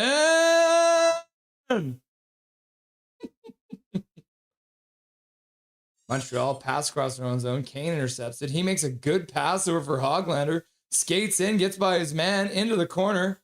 Works the puck free. Now he gets some help from Atu Ratu. Atu Ratu back to the blue line. Has it skipped by Myers. Now Myers has to retreat. Puck goes all the way down. Picked up there by Suzuki. Suzuki passes the corner back to the blue line. Hudson drops it there. Caulfield skates onto it. High slot. Fires it towards the net. And Tolopilo makes the save. And he hangs on to it. Last place is guaranteed top three. Absolute tomfoolery. Tillo, what time is it? It's 5 past the Canucks. Tyrone states can't wait to draft Gavin and then trade him 7 years later.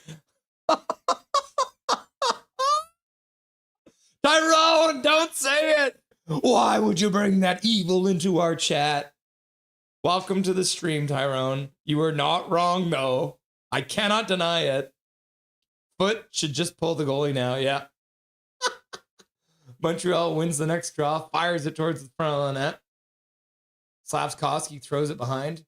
Hronek picks it up. He'll play it up the boards. That one gets knocked down and then chopped out high into the neutral zone. That dribbles in. Matheson picks it up in his own zone. He'll throw it out to the blue line.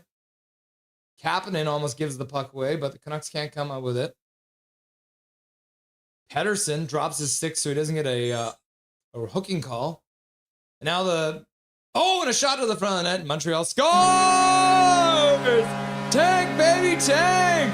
It is an absolute implosion in this period as the Vancouver Canucks have collapsed in on themselves like a black hole falling into the ether.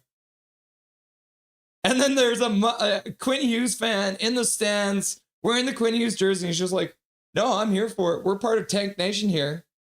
We have accepted our fate, and we are now cheering for the Tank. Welcome.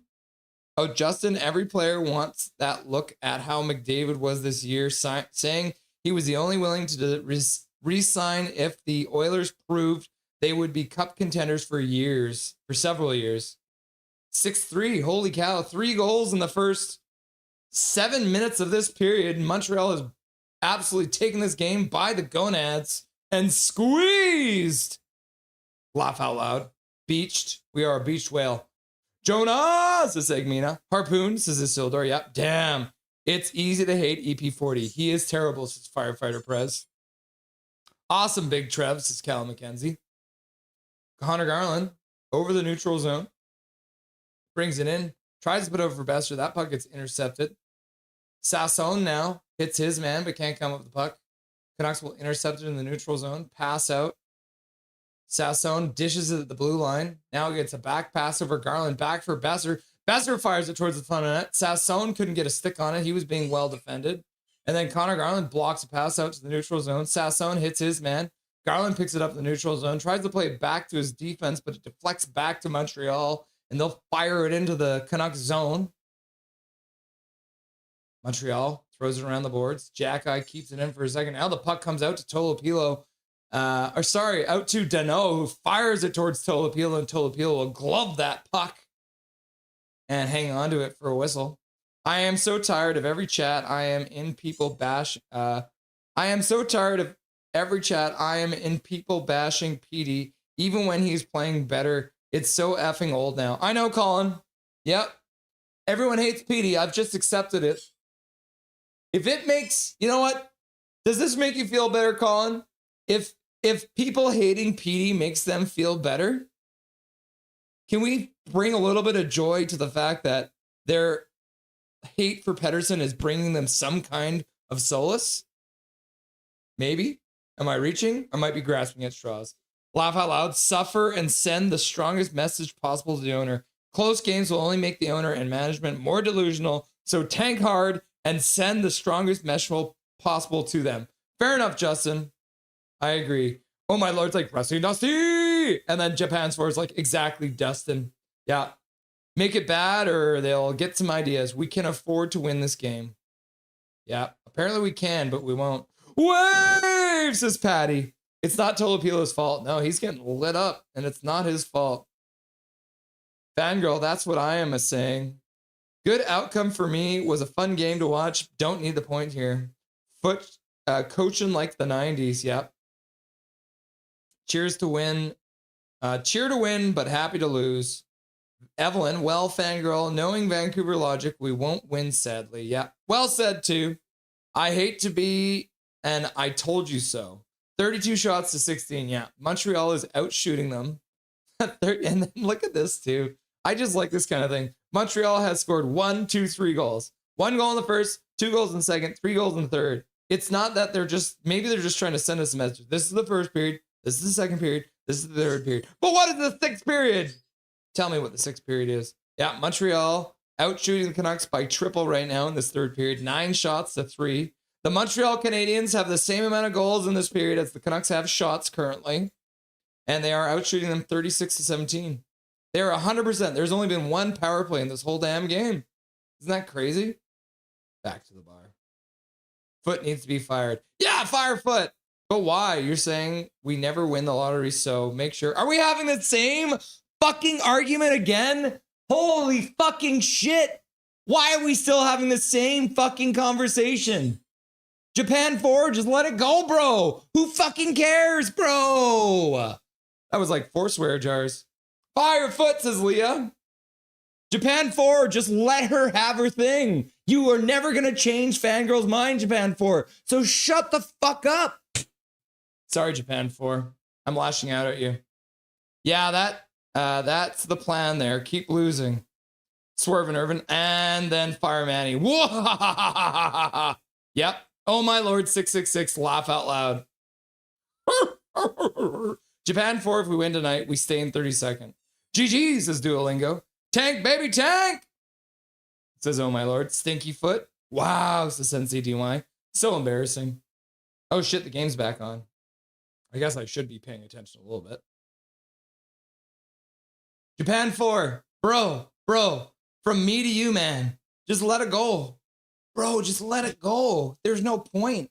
You're wasting your breath and you're annoying me in my chat, bro. Just let her go. She's not going to change her mind, bro. So just let it go. From me to you, me asking you a favor, just let it go. Just let it go. Don't try and convince her. Just don't. Just let it go, Japan 4. Just let it go. I can't read the same fucking conversation over and over again.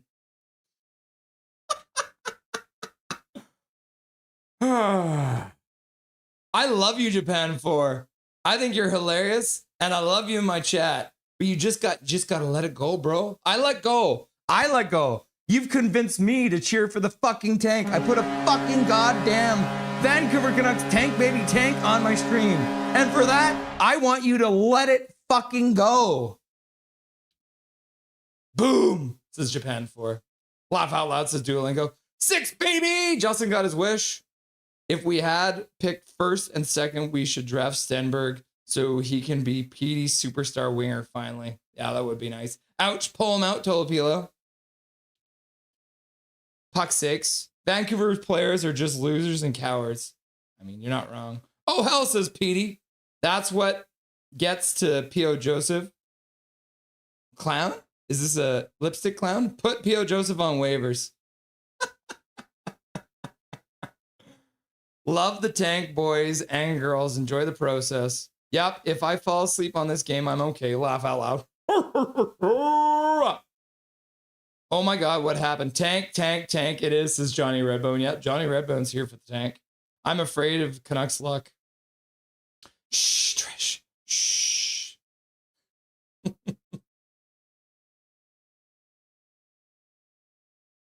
What is happening? 9:41 left to go. Sweet dreams.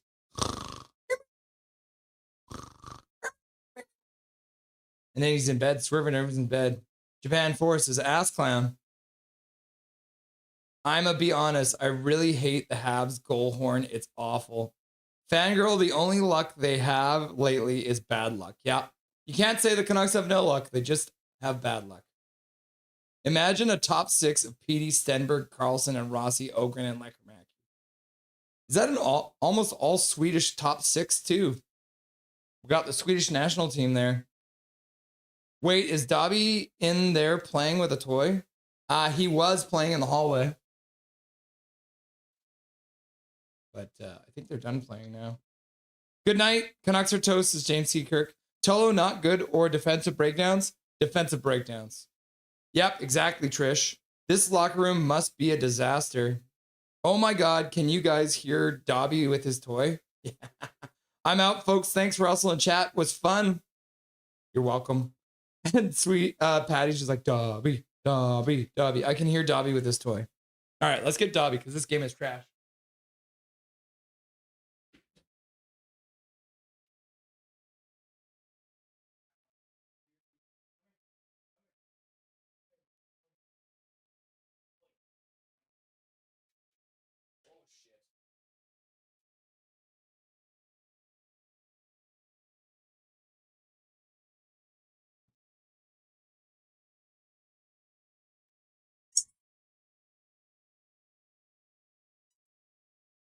This is Dobby's toy that he got from his grandma.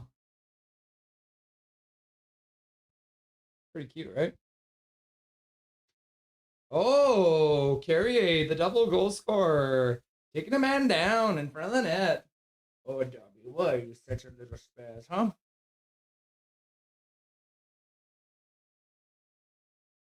Hey, the Canucks are going to the power play. Chance to get this game back in reach because that would be Canucks' way of doing things. Right? Oh, look at how sweet he is, huh? Look at how sweet this boy is. The face-off is in center for some reason. I don't understand that. Pedersen's going to go back and get a new stick, I think. Oh, I started the penalty clock already. That's wrong. Okay. Canucks cannot win the face-off. Montreal dumps it.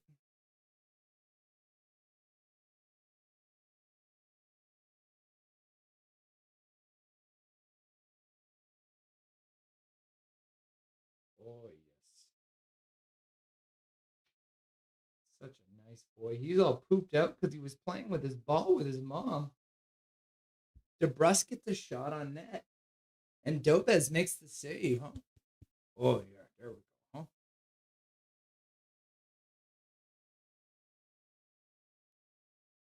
Yeah, he's pooped out now. But yeah, there's some Dobby content for you.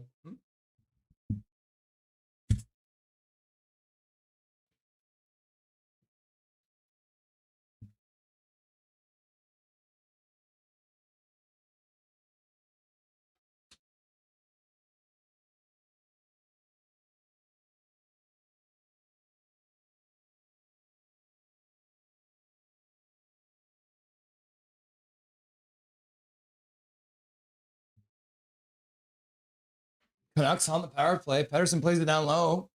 DeBrusque puts it right through the crease off of Dobez. Goes wide, comes back in front.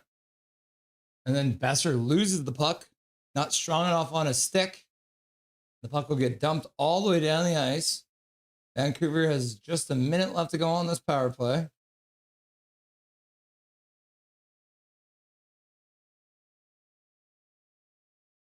Pass across out of the reach of Garland. Back to blue line, kept in there by EP40. EP40 gets knocked out there. The puck comes out to the neutral zone. Vilander plays it across. Garland picks it up. He'll start in. Spins on the boards. Plays the puck down into the front. Puck gets chopped back to the blue line and past Mr. Hronek down the ice. He's got 30 seconds left to go on the power play. The second power play unit is out now. Hronek starts out. Now pass to the side.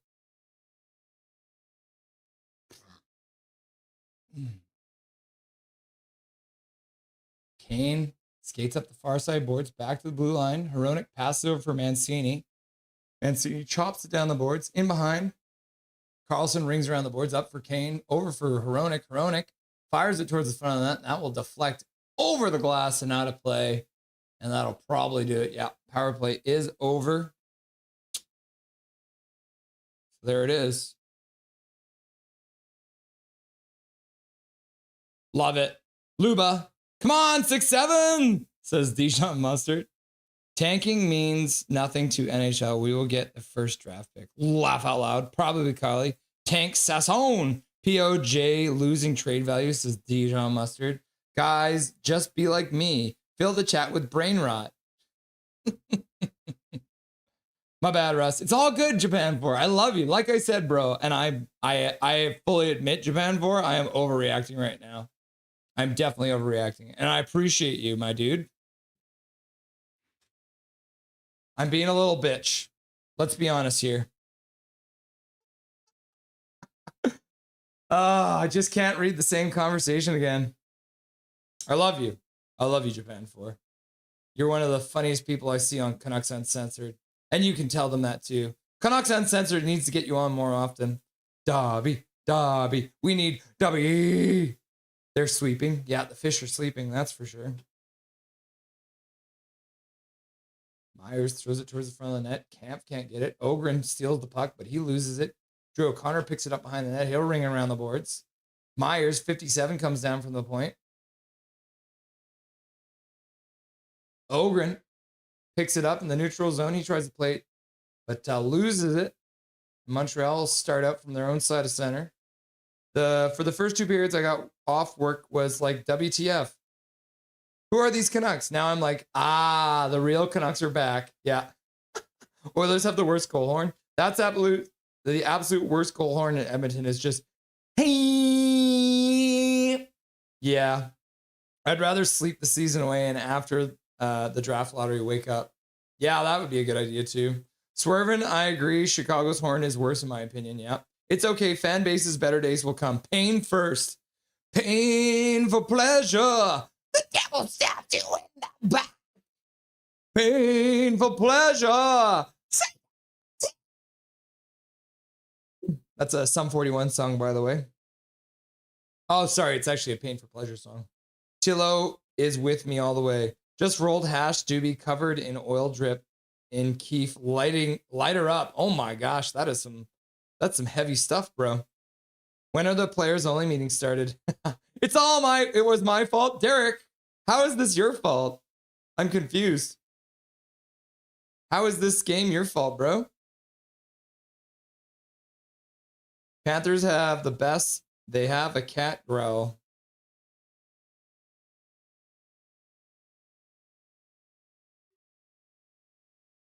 There's a weird stuff happening in my chat right now.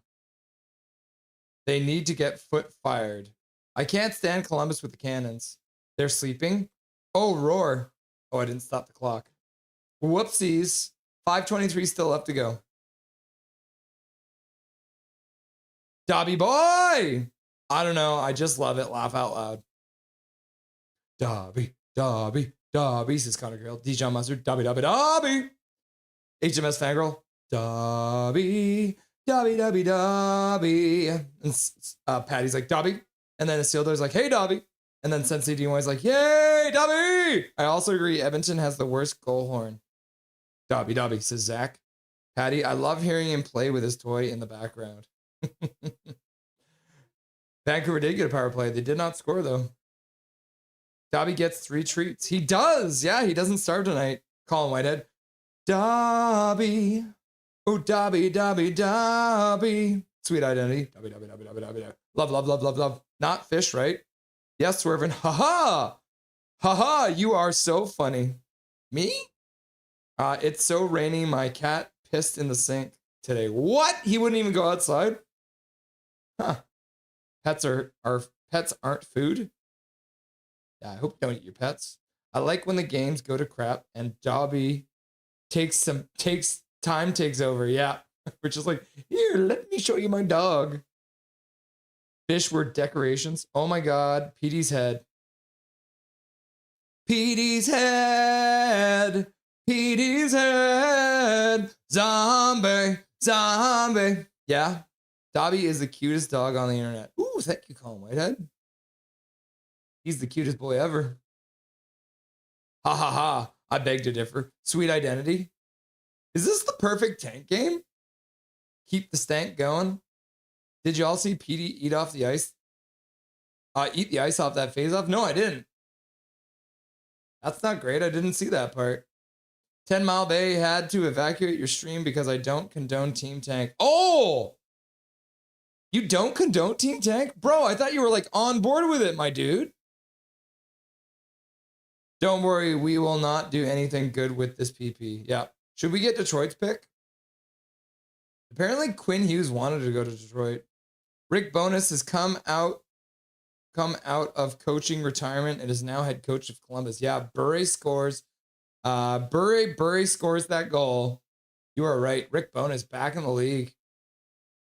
Is the crowd shooting? We want 7. We want 7.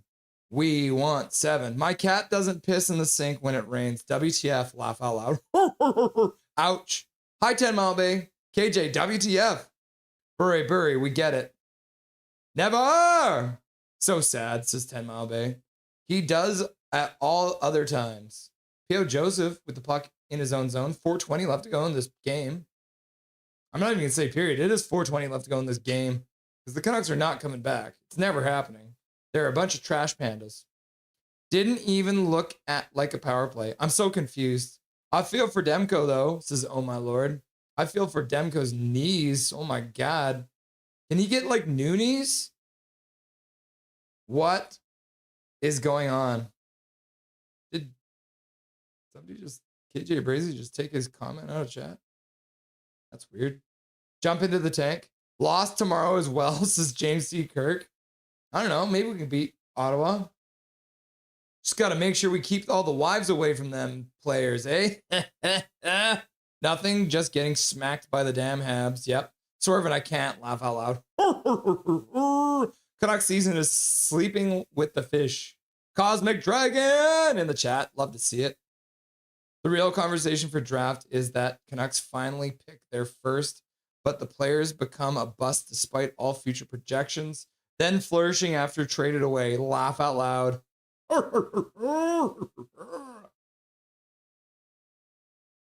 Montreal works it up to the neutral zone. Tyler Myers throws it back in. The Sens are having a lot of issues right now. That's a winnable game, in my opinion. It should have been, but we're the Canucks. Servin's just like the fish in Aquilini's office fish tank, we are the fish on the wall. Where did the excitement go? Oh, because they are purposely losing. Oh, Hoglander with a shot, trying to get his first point. Oh, and then Dobez were out of play, and Hoglander almost got his first point. Ratu couldn't get the rebound in. Kane couldn't get it in. And now Montreal just stands there. Hoglander fires it towards the front of that. That one deflects just over the top. This is what I want. All I want now is a Hoglander point. Ooh, Montreal takes a penalty. Idiots. 2:12 left to go in the period. Rude. Can we lose all 3 games to the Eastern Canadian teams? Just the thought, says Casket Brain, laughing and crying. I predict that we go 0-6 on this trip. We're going to go 0-6. We're not going to win any game. Why couldn't the Canucks be this bad when McDavid was in the draft? Laugh out loud.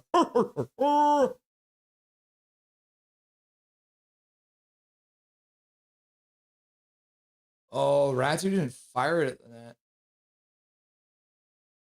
Hoglander, get a point for Hoggy.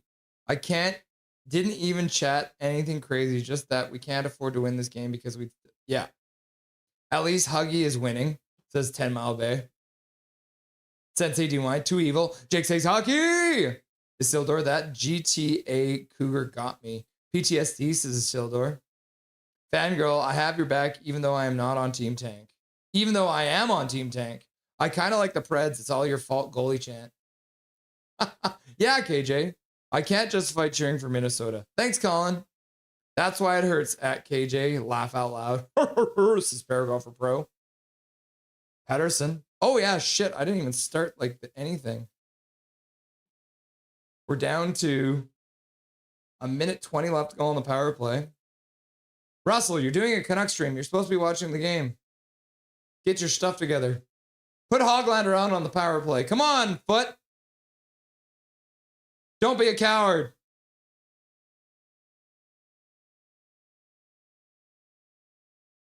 Besser with a shot. That one goes off of the glove and wide. Pedersen picks it up, plays it down for Besser. He'll ring it around the boards. Comes up to the other side for Kane. He plays it back to blue line for Hronek. Hronek over for Pedersen. Pedersen puts the puck down low. In front, Besser with a shot. Good play there by the Canucks, but Dobez makes a save. No look backhand pass by Kane. Picked up by Pedersen. He puts it over for Hronek. Hronek shoots it wide. Sassone puts it back for Pedersen. Pedersen fires it towards the net. And Dobez makes the save and hangs on with 45 seconds left to go and 34 seconds left to go on the power play. When the Panthers get a goal, you hear the cat growl when they are home. Laugh out loud. Players don't lose on purpose. It just comes naturally. Cat? Tiger? I'm not the only one, Colin. What? Laugh out loud, KJ. I'll take M for ya. I've come this far already. Laugh my ass off. Canucks win the draw. Hronek holds it in at the blue line. Mancini stumbles but keeps the puck. Now he plays it down low. Gets it back. Back for Hronek. He takes a one-timer. Dano blocks it. Canucks will knock it down. Starting on the half board, Sassone plays it back for Hronek. He throws it towards the front of the net. Dobez makes the save. Rebound comes out front. Montreal will clear it down the ice with 10 seconds left to go in the power play. 20 seconds left to go in the game. I got a root beer diamond infused cigar type joint right now. Laugh out loud. Yeah, Petey just fell on his face, licked the ice. Oh no. Doesn't sound nice, does it? Mancini takes his man down but can't come up with the puck. Montreal plays it in front, trying to get one more, driving to the front of the net. Tolopilo is all the way outside of his net. And Montreal will win it. Just like that. Game is over, kids. I didn't even have the power play sign up there for you. I'm sorry.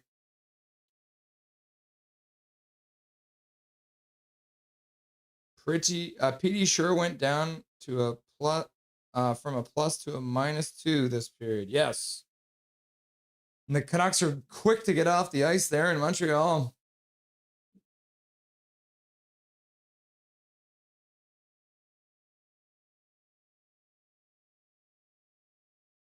All right, let's get Dustin on the line here.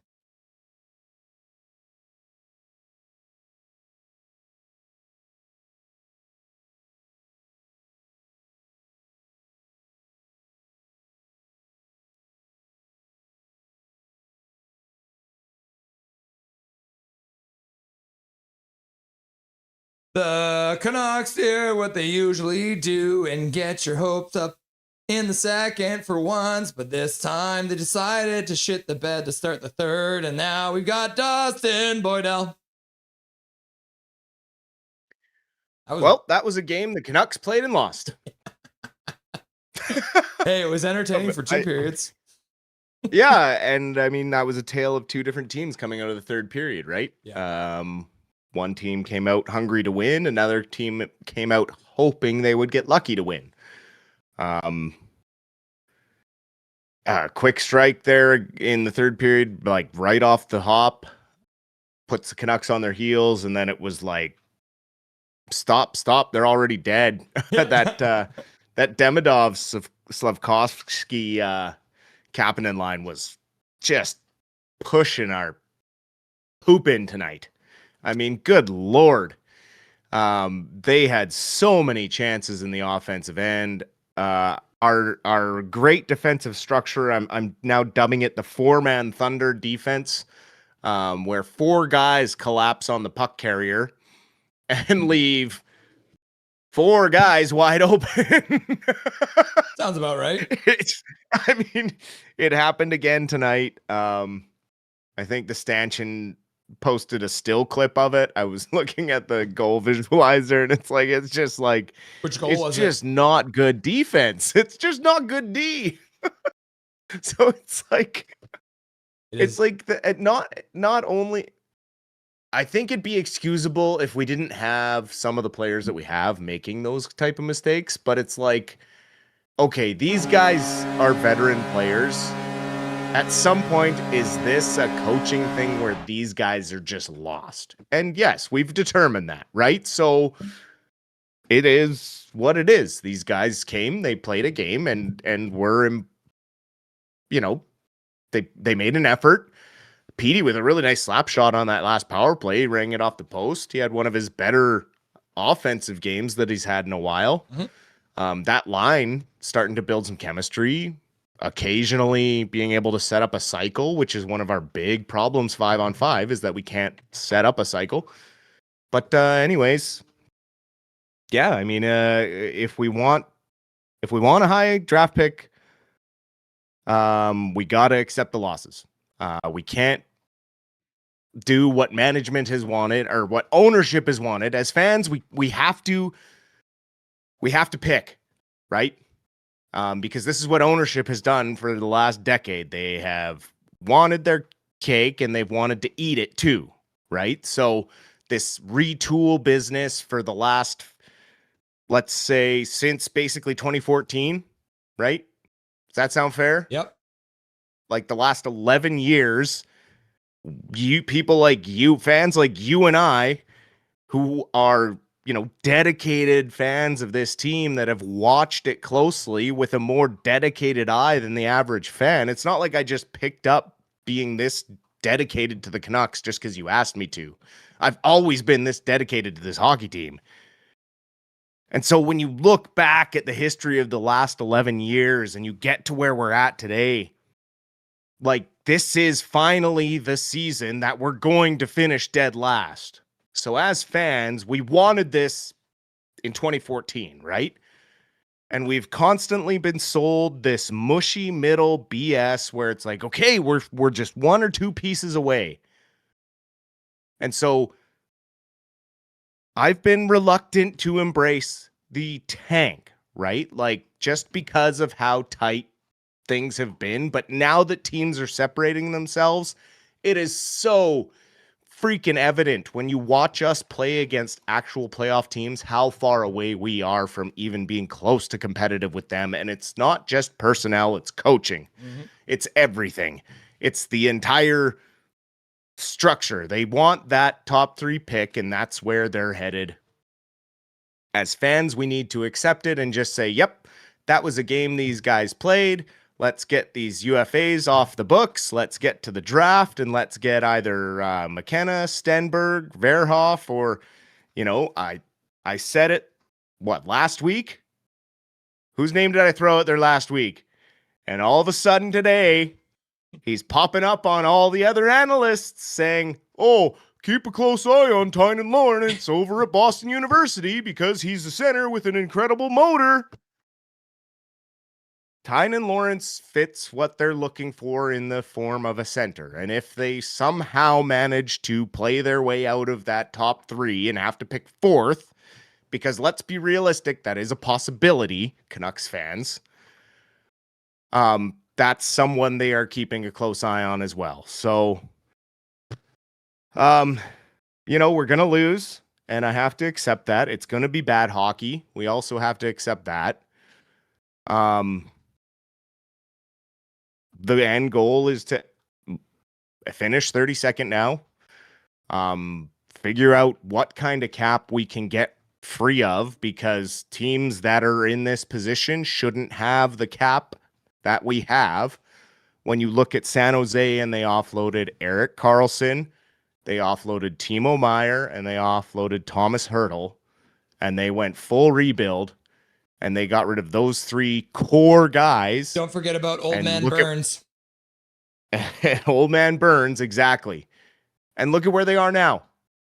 Like, look at how exciting that team is. Macklin Celebrini is one of 3 teenagers now to score as many goals or have as many points as he had. The other 2 are named Wayne Gretzky and Sidney Crosby. So the comparison of him to Sidney Crosby is pretty bang on. That kid just doesn't quit. Even when they were getting waxed 7-2 yesterday, the kid's still going in the third period trying to push for offense. It's just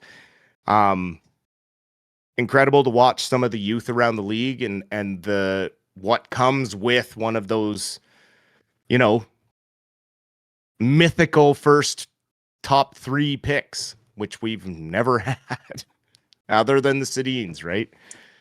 Well, we've drafted high in the draft, but we've never drafted first overall. So that is the cross that we bear. Ryan Ventura in chat, and I think me and Ryan Ventura are very much in sync. And he says, for the first time in my life, I am part of Team Tank, and so am I. And that's why we have the tank animation now, because it is what it is, right?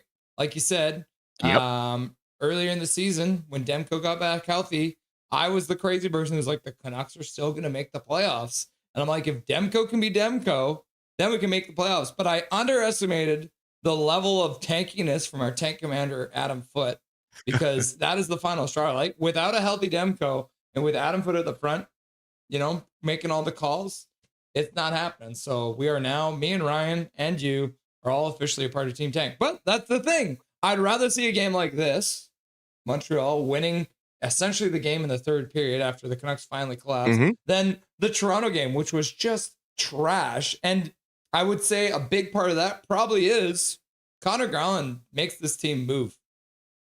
He looked great. Well, yeah, Connor Garland doesn't play to lose, right? Like, he understands they're not very good and they got to work their ass off every game. But at least if they're doing that, it's teaching the young kids the right thing. Connor Garland understands the rebuild and the move forward. And that's where I say, like, I think he's one of those veterans that Jim Rutherford is talking about that is in it, whether it's good or bad. This guy is committed to the organization, and those are the guys that you want here. So as much as he does have that no movement clause that doesn't kick in until July 1st, he's not one of those guys you should really be taking calls on. Everyone else, absolutely. Do you run the risk of upsetting some guys with the no movement clauses you have handed out? Absolutely. But you are the ones who have handed them out. So you have gotten yourself in this mess. You have to, sack up and be the ones to get yourself out of it, or you're going to be without a job. So it's, these guys are pros, right? They're not coming to the rink to lose. But when I see, Karlsson making strides, doing the right thing, and I see even guys like Drew O'Connor, who we were really hard on in the first month of this season, trying to push his game to a different level, and Max Sasson, who got another goal tonight, but, driving the net, and, Mancini and Vilander, as long as I see Vilander continuing to improve on board battles and things like that. That's the stuff that I want to look for. And yes, Colin, I do agree that Sherwood for Lafreniere is a bad idea. I don't think Lafreniere is the type of person you want to bring into this new culture. I do think Lafreniere needs a new start away from the Rangers, but I don't think it's here in Vancouver. I think, here in Vancouver, while they need to get younger, I think he's on that cusp of being a veteran now. And I just don't think he fits the mold of what they're looking to do. He's just another one of those maybes, kind of middle six wingers that has kind of underperformed ever since he was drafted. And I don't think we want to take on another one of those guys who needs the right person to get him going. If we have to watch the Canucks lose over again, at least we can see Pettersson and Besser doing it together, because between the two of them, they had the most shots in the game for the Canucks tonight. Pettersson with 4 shots, Besser with 3 shots. Pettersson also only getting 16 minutes of ice time, not as much power play time tonight, I guess. So that probably takes away from him a bit. But Brock Besser once again getting the most ice time out of anyone on the forward core. But like you said, that line might have been, I would call it the best line if it weren't for Garland playing so well on his own line. But at least for those two lines, it felt like there was a lot going on that you'd like to see. And again, just the perfect way to do it, right? Play hard, play fast, get lots of chances, make things look good, and then still come up with a loss so you can still stay rooted back down there in 32nd place. Well, with the defensive structure we're running, we're not going to win many games. No. It's just not going to happen. Tolopilo had a pretty damn good game, and he let in 6 goals. Yeah. So, what does that tell you about the chances that the defense were giving up in our own end tonight? All pretty grade A like a lot of high danger chances. Out of those 41 shots that they've directed on net, I would say a good 20 had a good chance of being goals.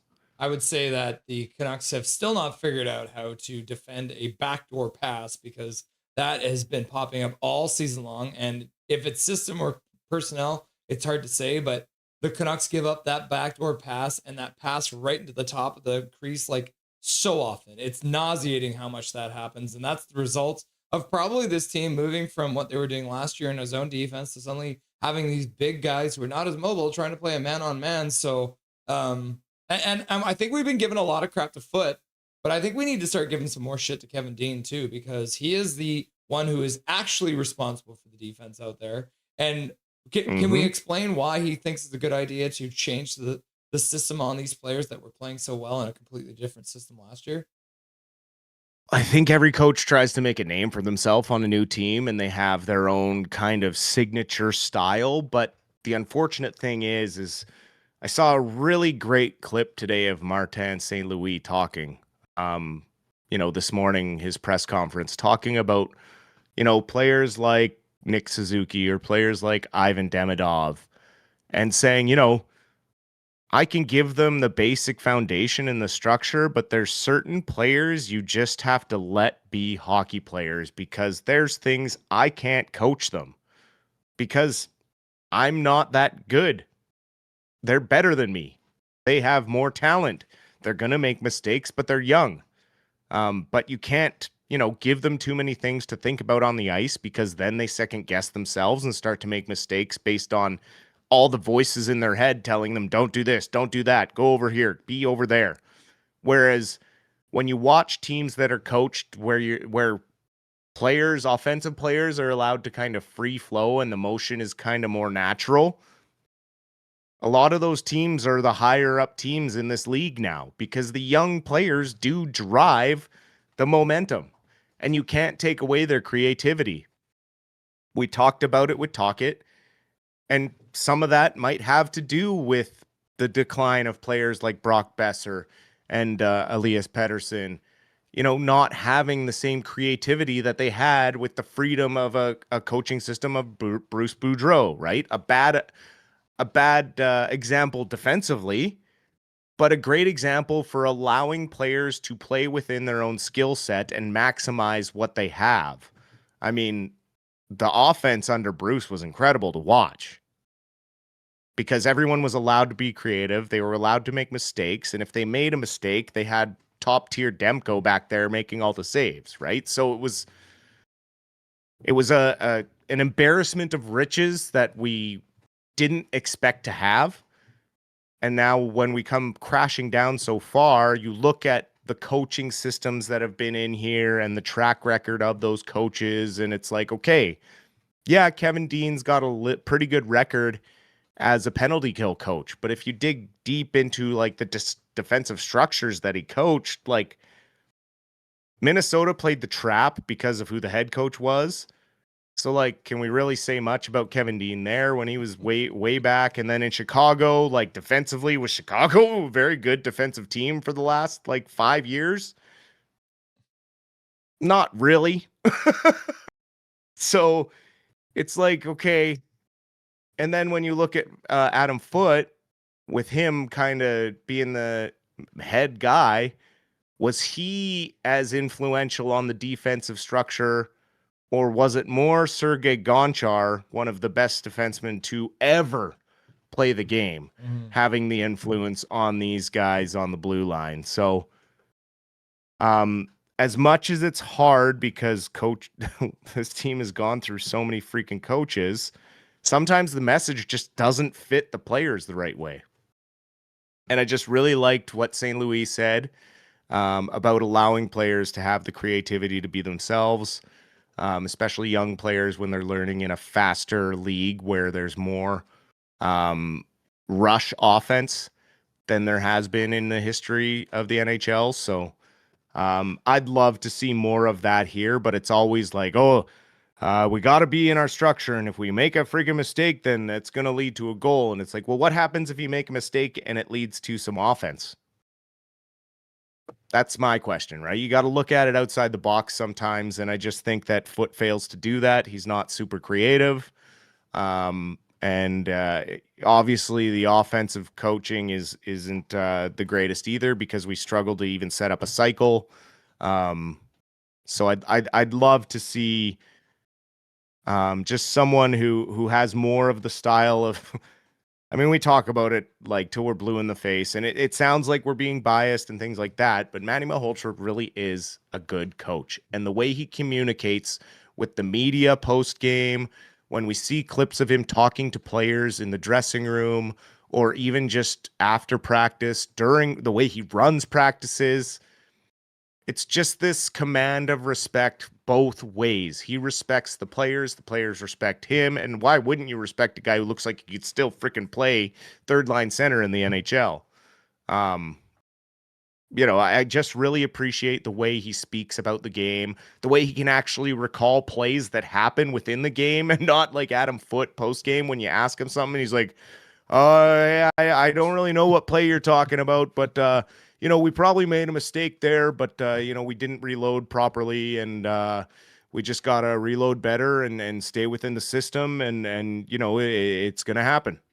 Well, let's talk about Manny then, because with 9 players out of the lineup, the Abbotsford Canucks fall for the 3-2 win on a back-to-back night.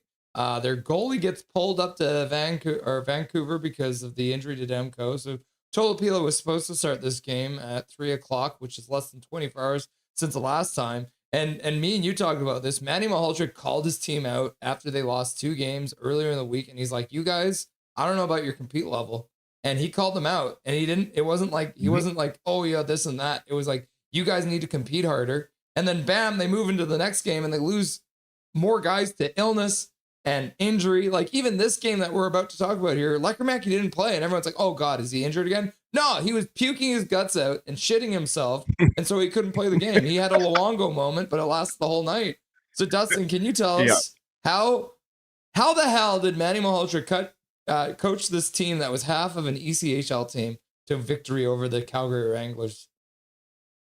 There's a difference in the way you can call out your players, right? Like he's not saying they're playing like shit or they're being lazy. He's just saying, since the Christmas break, it seems like some of you have, kind of wrote your story of how the season's going to go, right? Like last year, there's only 4 or 5 guys any given night that are actually from the Calder Cup team, right? Because so many guys graduated into the NHL Lately, and moved it's on only to 2 other or AHL 3. teams. It's gotten even worse. Yeah, lately it's only been 2 or 3. Yes, of course, because of the injuries and the sickness. Sorry, can I just pause you? I'm just glad Sammy Blais didn't score tonight. Can we just put that out there? Yeah, 100%. 100%. I was just waiting for him to get a point because, Canucks life, right? Yeah. But, he just says to them, look, the season's not over. You guys are still working for jobs. Like, the trade deadline is coming. The veterans he's got to be realistic about it, right? He's been through this. There might still be jobs for some of you at the end of the season in the NHL. So, if you don't want to get leapfrogged by guys in junior like Riley Patterson or Braden Coots, well, Coots won't be here. He'll be playing in the Memorial Cup, but Riley Patterson might have some availability to come play some center for us late in the season and do a bit of a pre-audition for next year. He's 5th in the OHL in scoring, but it's stuff like that. Just you need to bring your best every night, even if you're in the AHL. And lo and behold, they go in this weekend and win 2 games against Calgary. Really hard fought games with super depleted lineups. Yeah. And it was the young guys too, right? And we were talking a lot about this, like Nick Poisson, or however you want to say it. I say it differently every time. Gets his 3rd goal of the season unassisted right at the beginning of the game. So very similar. Lekermacki scoring earlier in that one. And then Calgary ties it up. Their big line that was given fits to the Canucks all night long. Sam Morton scores. Yes. And then Ty Mueller, who's a guy who we always talk about as like a sneaky guy, he scores late in that first period to give them their 2-1 lead again from Ben Berard, who was finally back in the lineup. I think he was probably sick. And Vilmar Olsen also getting another assist on that one. So that line was looking good together. But then the same thing, the top line of Calgary comes back in that second period. They score the only goal in that second period. Dryden Hunt. Out shooting them, though, 9-5 in the second, right? Like, just fighting hard, digging deep, and then come out in the third period. And halfway through the third period, you have Henri Ravinskis, who, hasn't played a lot because has been out of the lineup just because of depth, and gets in because everyone's, like you said, puking like crazy. Gets a great pass from Niels Oman, who has his 17th assist of the season, having a really good AHL season, which I'm really happy to see for Oman. He's been contributing really well offensively the last I'd say week or so, which is nice. But he's also getting some support with some more talented wingers coming back from injury and illness. And yeah, that would be the game winner there. They would hold off Calgary for the rest of the game and steal this one 3-2, not needing extra time like they did the day before. Yeah, the 3 stars of the game end up being the 3 ECHLers that I've been given a hard time to, but all of them showed up. I watched this game in completion. I was enjoying it very much. It was very hard fought. Henri Ravinskis getting the 1st star, Nick Poisson getting the 2nd star, both of them scoring. And then Derek Dashke getting his 1st point in the AHL as well. He almost had 2 points. They did change the assist. Originally, they had him getting an assist on the Ty Mueller goal, but they ended up giving it to Vilmar Olsen. But Dashke as well, another guy, a defenseman who, gets thrown into a game and comes out and did really well. All these young guys were moving. And so clearly, Manny Malhotra knows how to motivate his young guys. So I actually am completely okay with DPD getting sent down. I was a little sad at first, but you know what? Get him away from the shitstorm that is Adam Foote and Kevin Dean and get him down there with Manny and the boys, and who knows what's going to happen. Well, after that clip of the exchange between him and Kevin Dean last game, I had a pretty good feeling he was either getting scratched or sent down. Excuse me, and I would kill to be a fly on the wall just to listen to the conversation between him and Manny, breaking down what had been going wrong at the NHL level and him just explaining the just ludicrous system they seem to be having these guys attempting to play. Yeah, it's been weird stuff. So, unfortunately for Abbotsford, despite their 2 wins, I still believe they are in dead last in the entire league down there.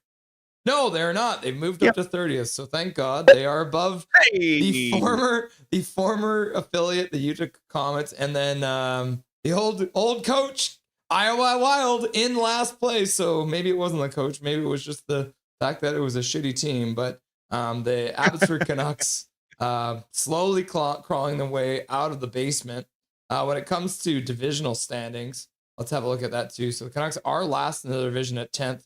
I believe it's 7 teams make it out of the Pacific, right? So the Canucks have to make it at least. Yeah.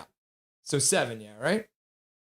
Mm-hmm. Yeah. So right now, the 7th team has 38 points. The Abbotsford Canucks are sitting at 28 points. So they are 10 points back. They do still have more than half a season left to go. So they've got about 44 games left to go or something like that. Because I think they play. What do they play in the AHL? Is it 74 or something like that? Something like that. Closer to 80 now, I think, now that they got the full 32 teams. Let's have a look here. 72 is what they played last year. 72. Yeah. So there you go. So they're about halfway fewer through. than the NHL. But having said that, the one thing I do want to point out with the Abbotsford Canucks is that now that they've started getting healthy, and even if we're not looking at it based on like the fact that they have like 9 people out again, the Abbotsford Canucks have actually started putting points on the board, which they have not been doing. And if you're looking back at the last, here, I'll pull it up here for all the viewers to see. So if we're looking at the last couple games here, so the Canucks winning their last 2 games, but if you look at it, they lost 2 to Bakersfield, but they beat Manitoba in one of their games. They lost to San Diego. They lost to Coachella, but that was in overtime, so they got a point out of that. They beat Tucson. They beat Tucson twice. They beat Calgary once and lost to Calgary once, and they lost in overtime, right? So we're looking at probably out of the last 15 games, I would say that the Abbotsford Canucks have gotten points out of at least 10 or 11 of those games. So now that they have started to get a little bit healthy, and even though they still had 9 guys out against Calgary, 8 guys out against the first game when they still won, and then 9 guys out the second game, they still managed to pull things together. So it seems like some of these young guys getting the reps have allowed them to get into a bit of a better groove to help out with the win column. Absolutely. Yeah. Go Abby Canucks. Trending in the right direction. Yeah, that's all you can ask for. If they can squeak into the playoffs, maybe we can watch another run. So you never know. There you go. Think about it this way. Just got to get in, right? Get in. You know, it's a tall task. There are 10 points out, but you never know. They get in, and then suddenly the Canucks get, the Vancouver Canucks get knocked out.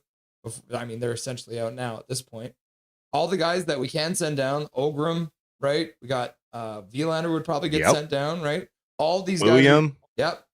Yep. Suddenly they get sent down, and then you call up the guys from junior as well. Add that into the mix. You never know. Abbotsford could make another push, but we'll have to wait and see to the end of the season. Yes. Yep. Absolutely. No rest for the weary. The Vancouver Canucks make a quick trip down the highway to Ottawa to face the Senators. I guess we'll probably see Lankinen tomorrow. Yeah. That is the plan, I believe. Yeah. I believe that was announced earlier once Tolopila was decided to be the starter tonight, that Lankinen would get Ottawa tomorrow. You want to talk about a team in turmoil. Holy dynamite. Am I right now, even though the Canucks suck and are losing, I'd rather be a Canucks fan than an Ottawa Senators fan, because there is some chaos going on in that dressing room. The captain's not happy. Teammates aren't happy. The social media is like weaseling its way in. Steve Stais made a stupid press release that basically confirmed something is going on.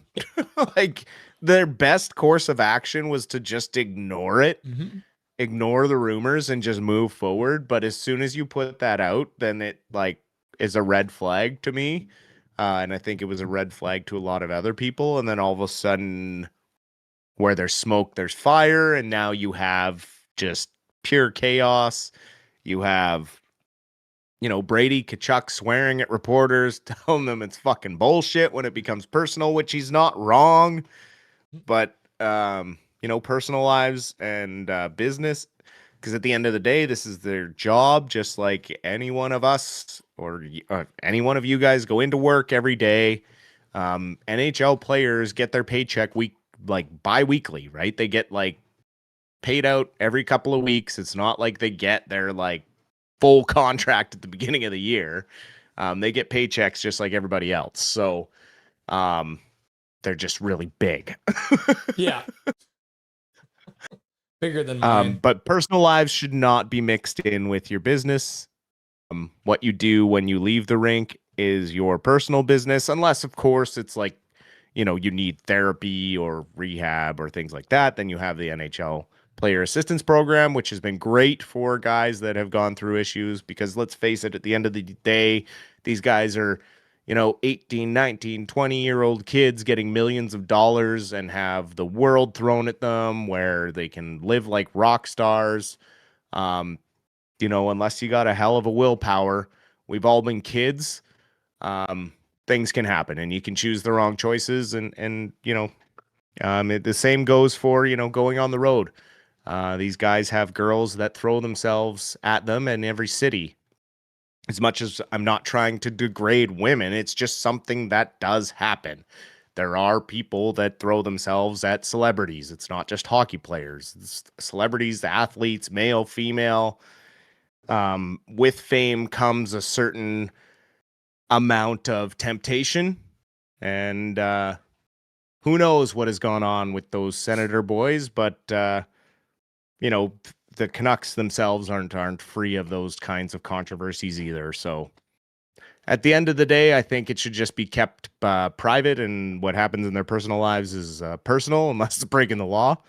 And yeah, just want to see us go in there and put another good effort forward and come out with the L. Yep, 100%. That's the dream. Dustin, is there anything you want to say to chat before I let you go, brother?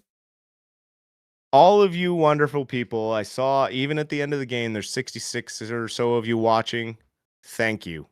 This is not easy hockey to watch. It's not easy hockey to analyze. At the end of the day, we're just going to try and do our best. What it comes down to now is getting that third overall pick at the very least. And if we finish dead last, that is the only thing we can guarantee ourselves. So, as a Canuck fan, that is my hope, because it's a very skilled draft, and anyone we would be able to pick in those top three is going to help this team exponentially moving forward. But again, thank you for being here. Obviously, Russ appreciates the hell out of all of you. I appreciate the heck out of all of you. And we will see you again tomorrow. We're going to keep slugging it out, even though it's tough to watch. We're here for you, and I'm digging deep, trying to figure out where some of these trades might happen. I'm even trying to figure out where Sherwood could potentially end up by going through who has draft picks, who doesn't have draft picks, who has capital. I'm trying. So we'll do our best. We'll try and make it fun. We'll try and make it positive. And at the end of the day, this is what we want. Right, Russ? Yeah. Yeah. We got to make it fun to cheer for both teams, right? Because if we win, we win. And if we lose, we win. It's a win-win-lose-win-win situation, guys. Yeah, it's fine. I'm fine. Everything's fine. It's fine. Tank, baby, tank! And then when I play the animation while we're doing this, it looks like the tank comes right. Hey, Dustin, can you just open your mouth, middle of the screen, just really wide? Just open your mouth really wide. Tank, baby, tank! The tank came right up. Did it drive right into my mouth? Yeah. Yes. That's perfect. Awesome, Dustin. No rest for the weary. We're going to see you again tomorrow night. So enjoy your night, and we'll chat again soon, brother. Absolutely, sir. We'll talk to you tomorrow. Dustin Boydell, absolute beauty. Didn't know he was keeping a tank inside of him. That's pretty crazy. Hiding a whole tank in his face. Can you believe that? Oh my God. Oh, okay. I can get rid of these headphones now. Oh, we're using the headphones from season 1 of Nothing is Perfect. because I don't trust these stupid earbuds anymore. Yeah, we're having fun at least, right? Nice to see Ryan in chat too. Everyone, try your best to be kind to these players on the ice. They're humans too. And just like this show, nothing is perfect. Thank you very much, Ryan. I appreciate that. None of those guys suiting up waked up one day wanting to be embarrassed. Nope. Bedard and we draft McKenna. Brother cousin combo. So if we draft McKenna, then Bedard will come and play. Are they cousins? Wouldn't that be great, Japan 4, if we had both those players? I'm down for that. Connor Gill, Ryan Ventura, that depends. Some players do ask for it if they commit crappy acts on the ice that affect our players. Connor Gill, I love the optimism, but Manny is a good coach and not a miracle worker. Fair point, Connor Gill. At Ryan Ventura, for example, I hate McDavid. I respect he is a threat, but I also relish that he's a two-time bridesmaid. That's about it. I don't see why you would though. We can bring him in next year and we will lose our UFAs and vets and be another year older. It's not going to be good. If we can trade up to get Malhotra's son, that would be nuts. Japan 4, me and you are on the same page. I want Caleb Malhotra so bad. Should we draft him number 1 overall? Should we draft Caleb Malhotra number 1 overall? Probably not a good idea, right? At the end of the day, it's probably not a good idea. Yeah, that's probably true. It's not a good idea to draft Caleb Malhotra number 1 overall. Oh, by the way, guys, did you notice the starting video too? I redid it a little bit, so it looked a little less like I'm a Just for Men's hair product commercial too. So I think I fixed it a bit. You'll have to wait and see when I finish the stream. Kane isn't the one to show up to a game to lose. Laugh out loud. Unless he bet against the Canucks. Just the right amount of scruff. Donnie Bluebone. Gary was not happy with Vancouver's success last season, so he shifted Buffalo's hockey curse to the knuckleheads. It might be, yep. Sorry, nerd. Sooner or later, Myers, Kane, etc. will be gone anyways, no matter what happens. Correct. They're old as hell. Colin Whitehead, Japan, I would love us to draft Stenberg and Caleb Malhotra. We need as many young players or draft picks for Manny to grow with. Yes! Yes! We're looking to the future and it's making me feel better. And create a new core. I'm here for it. I'm here for it. And time to move on from Camp Reichel. What have they really contributed to the team? Well, I will tell you, Connor Cahill, Reichel has been looking really good down in the AHL. So hopefully some time spent down there. He is going to be playing for Team Germany as well at the Olympics. So maybe a combination of some time in the AHL and playing at the Olympics with Germany might help his confidence. So you never know. I don't want to give up on Reichel yet, but let's keep our hopes low for him. Draft Caleb, bring up Manny, and hire his uncle Steve Nash. Boom! Yes! Let's get Steve Nash in as like a motivational speaker.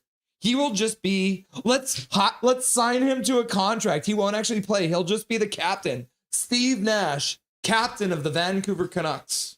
Can you imagine it? Back, missed you all. We missed you too, Patty. Sound like there was a pig outside, but I'm in the city, so that's crazy. Did you guys hear that? Oh no, it's just Dobby. Any of them are good, but I feel McKenna is best for the new culture of this team. Him and Coots leading the way, leading this team. Yeah, I mean, they played a little bit together at the World Juniors too, Japan. So yeah, and Japan 4 earlier, it showed this. It was 5-1. New Jersey won 5-2 over the Minnesota Wild. That makes literally no sense. They're like, we're a better team. What are they? The Trap. We're better at the Trap than you, Minnesota. Japan, McKenna needs time to develop. Still, he is definitely not a complete player. Stenberg is NHL ready now and could be the next Daniel Sedin or Forsberg. That would be sweet. Thomas in the chat. If we don't get rid of Foot for Manny, I'll be upset. Me too, brother. Welcome to the stream, Thomas. Yeah, I put Stenberg first overall this for sure. I think he will be the first to crack a lineup. Colin Whitehead, Dustin, would you like a top 6 of Petey, Stenberg, Carlson, Rossi, Ogren, Leckermacki? Yeah, I do. I like that, Colin. I'm sorry I didn't get this out to Dustin, but yes, I would like that. Coots, three line with Caleb. Thomas and Hoglander. Then Ratty, O'Connor, Sasson. Bro, you've already got the lineup all planned out. I like it. Swerve, and everyone's like, Zach. And I think Zach got rid of his message because the Maple Leafs were leading against the Avalanche, but now they are trailing after one period to the Avalanche. The Oilers are beating the Blackhawks right now. Castle Siege is beating Emperor King. And then Brutality Blood beat Happy Sabres fan. And then Kane Surge lost to diehard Red Wings. And then the Rangers were up 2-0 and ended up giving up 4 unanswered goals. This is what I'm saying. We need to trade Sherwood to the Rangers because they're going to get us the highest draft pick we can get. And then Darth Jedi's team beat each other. So, I mean, this is like the Lightning beating the Flyers. So that's kind of funny. The Lightning are really starting to turn things on. And then we saw the Canucks versus the Habs already. So with that win, Tampa Bay still has 3 games in hand. So Darth Jedi still has 3 games in hand on Die Hard. And Universal Habs, with that win, moves up into the 3rd spot. But they're closely... Oh, no, they're not. So these 2 teams... Buffalo is still quite far behind. So these 3 teams are just going to keep on rotating. Carolina's pulled away a little bit, too. But yes, we can confirm that after tonight's action, the Vancouver Canucks are still firmly in last place. 37 points, 45 games played. Winnipeg's only played 1 less game, and they have 2 more points. So if Winnipeg can win their next game, let's see when Winnipeg's next game is. They play tomorrow. So we'll be keeping an eye on this game tomorrow. They're playing against the Islanders. So Fisherman, if you can do us a favor, and help us out with that game tomorrow. That would be great. But that means Besser, Garland, Sherwood, Kane are all gone. I mean, we can have Besser and Garland on the bottom line. We'll have them as our 4th line. That wouldn't be too bad. KJ Brazy's laughing and crying. The Poisson is pronounced in an Americanized way as Poisson. Poisson with the stress on the first syllable. Nick Poisson. Thank you, Calvin99 Charlie. That's great. That's what Google said. Sounded the same as what Brandon Astle said too. I watched the highlights for that game. Yeah, it was a good game. Zach. Where's the Management Moose? Wasn't that our AHL affiliate at one point? Yes. They are in the East, so they do not play in the same conference. Not since 2013. Yeah. We had the Utica Comets. We had the Chicago Wolves. We had the Manitoba Moose. And now the Abbotsford Canucks. Calvin, yes, now they are the Jets farm team, I think. That is correct. Yeah, Manitoba Moose is the Winnipeg Jets farm team. I remember I played some NHL games and the AHL team was them. Laugh out loud. You old, says Swervin. I haven't played an NHL game with the Utica Comets, though. I'm not that old or stupid because I don't know when we had them. Laugh out loud. Look under Surrey. The German flag is at it again. Yeah. Calvin loves that German flag. Laugh out loud. I can't wait until the next Wingman podcast. That should be a good one. Patty's here. I saw that. I was like, oh, damn. Puck bunnies. Yeah, it's true. I would throw myself at PWHL ladies, but contrary to popular belief, I don't like rejection. Yeah, and I don't think your wife would like it either, bro. Connor Bedard's mom, KJ, laugh out loud, JK. Me swerving, laugh out loud. And then KJ Brazy's laughing and crying. And then Bender Bear's like, go Canucks go, go Canucks go, go Canucks go. And then Ryan Ventura is like, tough times. And he's right. Ryan Ventura, it is tough times, my dude. We got to get you back on the show, don't we? I just look from afar, laugh out loud. And then Milosh is like, rusty and dusty. And then Patty's like, no rejection needed, laugh out loud. Ah, Patty doesn't like rejection. That's what it is. I can't watch it, dank muffin. I'm regionally blocked, so I'm good, my dude, laugh out loud. I'm here to the end, says James C. Kirk. Yeah, to the ends of the earth. I told you how to watch Calvin laughing and crying. Besides, my dog hates everyone. Oh, your dog hates everyone, eh? Would he like Dobby, though? KJ, I'm too dumb to figure it, and I don't want bugs on my phone. That looks like a site you'd get cooties from. Laugh out loud. Tank barf. Yeah. Hang on.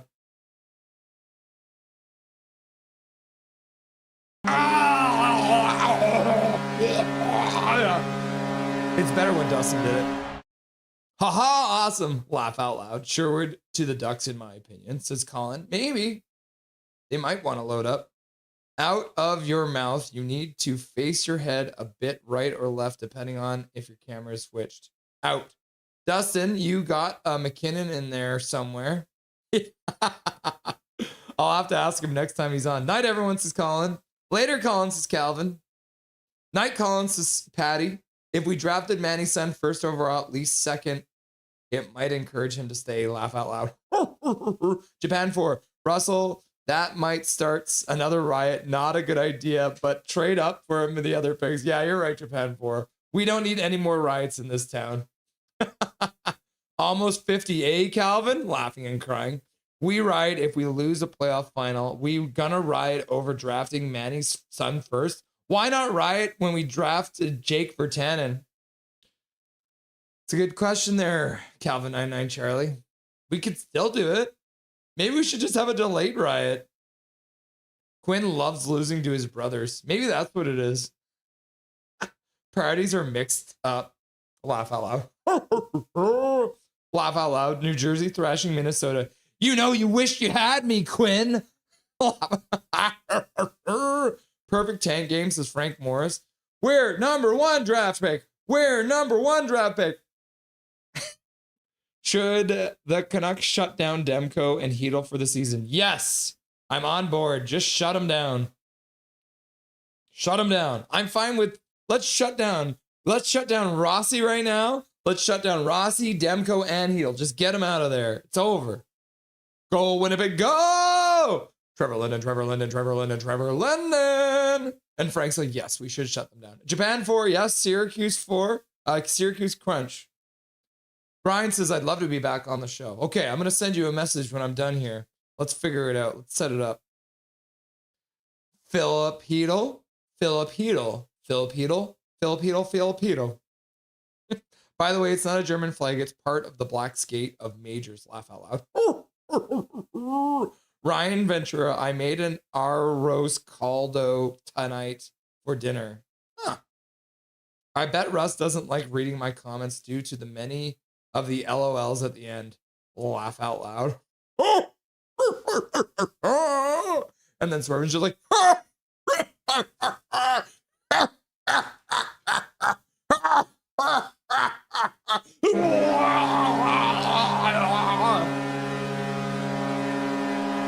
man, there's lots of tanks in here. Swervin's feeling evil. Frank's like, not like that, Irvin. Just at the end of each comment, laugh out loud. Riot for Jake 12 years later. Better late than never. This is Calvin99 Charlie. Sounds good, says Ryan. Okay. We're going to call their kids. Each of my comments, I keep missing a word. It's so annoying. I could use some of that right now, says Ryan. Okay. We are going to be live again. No rest for the weary. Like I said, tomorrow night, it's going to be the Canucks versus the Senators. 4 p.m. start. I guess we should finish the poll question too. So let's do that. End that poll question. Oh, that one popped up really quick. I like that. So the poll question was, how many points will EP40 get tonight? 1, 2, 3, or uncontrollable laughing/crying. 28% of you thought he had his point and that was all you're going to get. You were correct. 28% of you were also uncontrollably laughing and crying. 23% of you thought he was going to get 2, and 21% of you said 3. That might be the closest poll question we've ever had. Look at the split. 28, 28, 23, 21. That is crazy. That's almost an even quarter split. That's pretty crazy. I like that. And since we're here, let's look at the donos. So we had Eric Hunter with 2 gifted memberships, and Swervin' Irvin with a 279 says, Russ, they lost. You didn't play the graphic, and then I did. Just to make him happy. You'll love to see it. All right.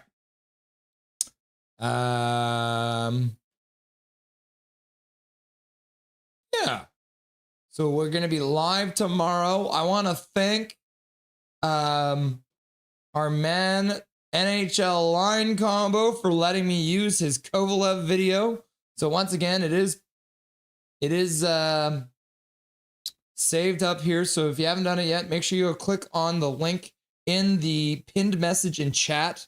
Give this man a like. Let's see if we got him some more subscribers. Yeah, we got him all the way up to 892. That's almost 10 subscribers. Good work, chat. We got this, man. Almost 10 subscribers. You'll love to see it. So good work, chat. That's very nice. Thank you to Dustin as usual, because you're an absolute legend for helping me out. Dustin's been getting really deep into a bunch of things when it comes to prospects and stuff. So keep up the good work, Dusty. Thank you to chat for being here and having a good time. You beautiful people. But until tomorrow, less than 24 hours from now, remember, my name is Russell Holiday. This is Nothing is Perfect. And make sure that you make good choices.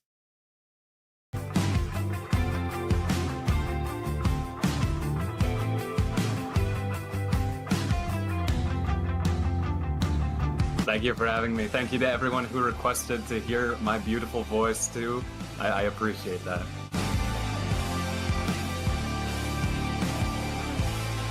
How you doing tonight? Doing good.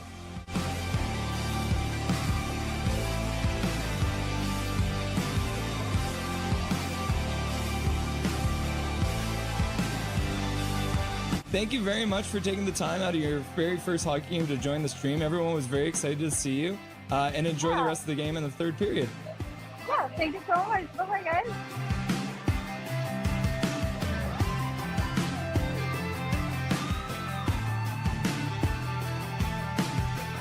Trevor Beggs joining the show from Locked On Canucks. Thanks for joining me today, brother.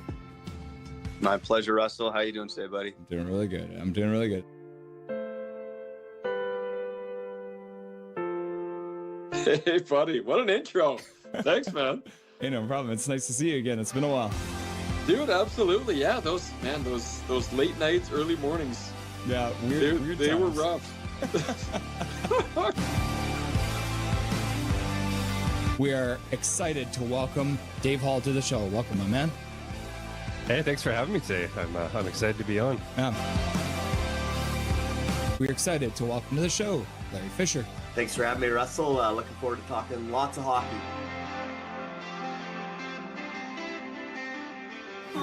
Yeah, look at that. Look at this man. He's wearing his Canucks jersey at a Montreal game. You'll love to see it.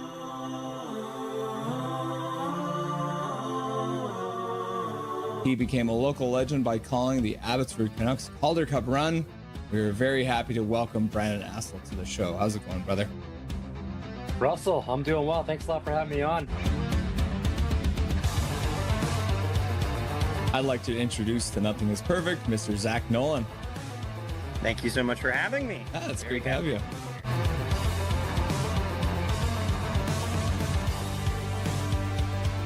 Howdy. What's up, my dude?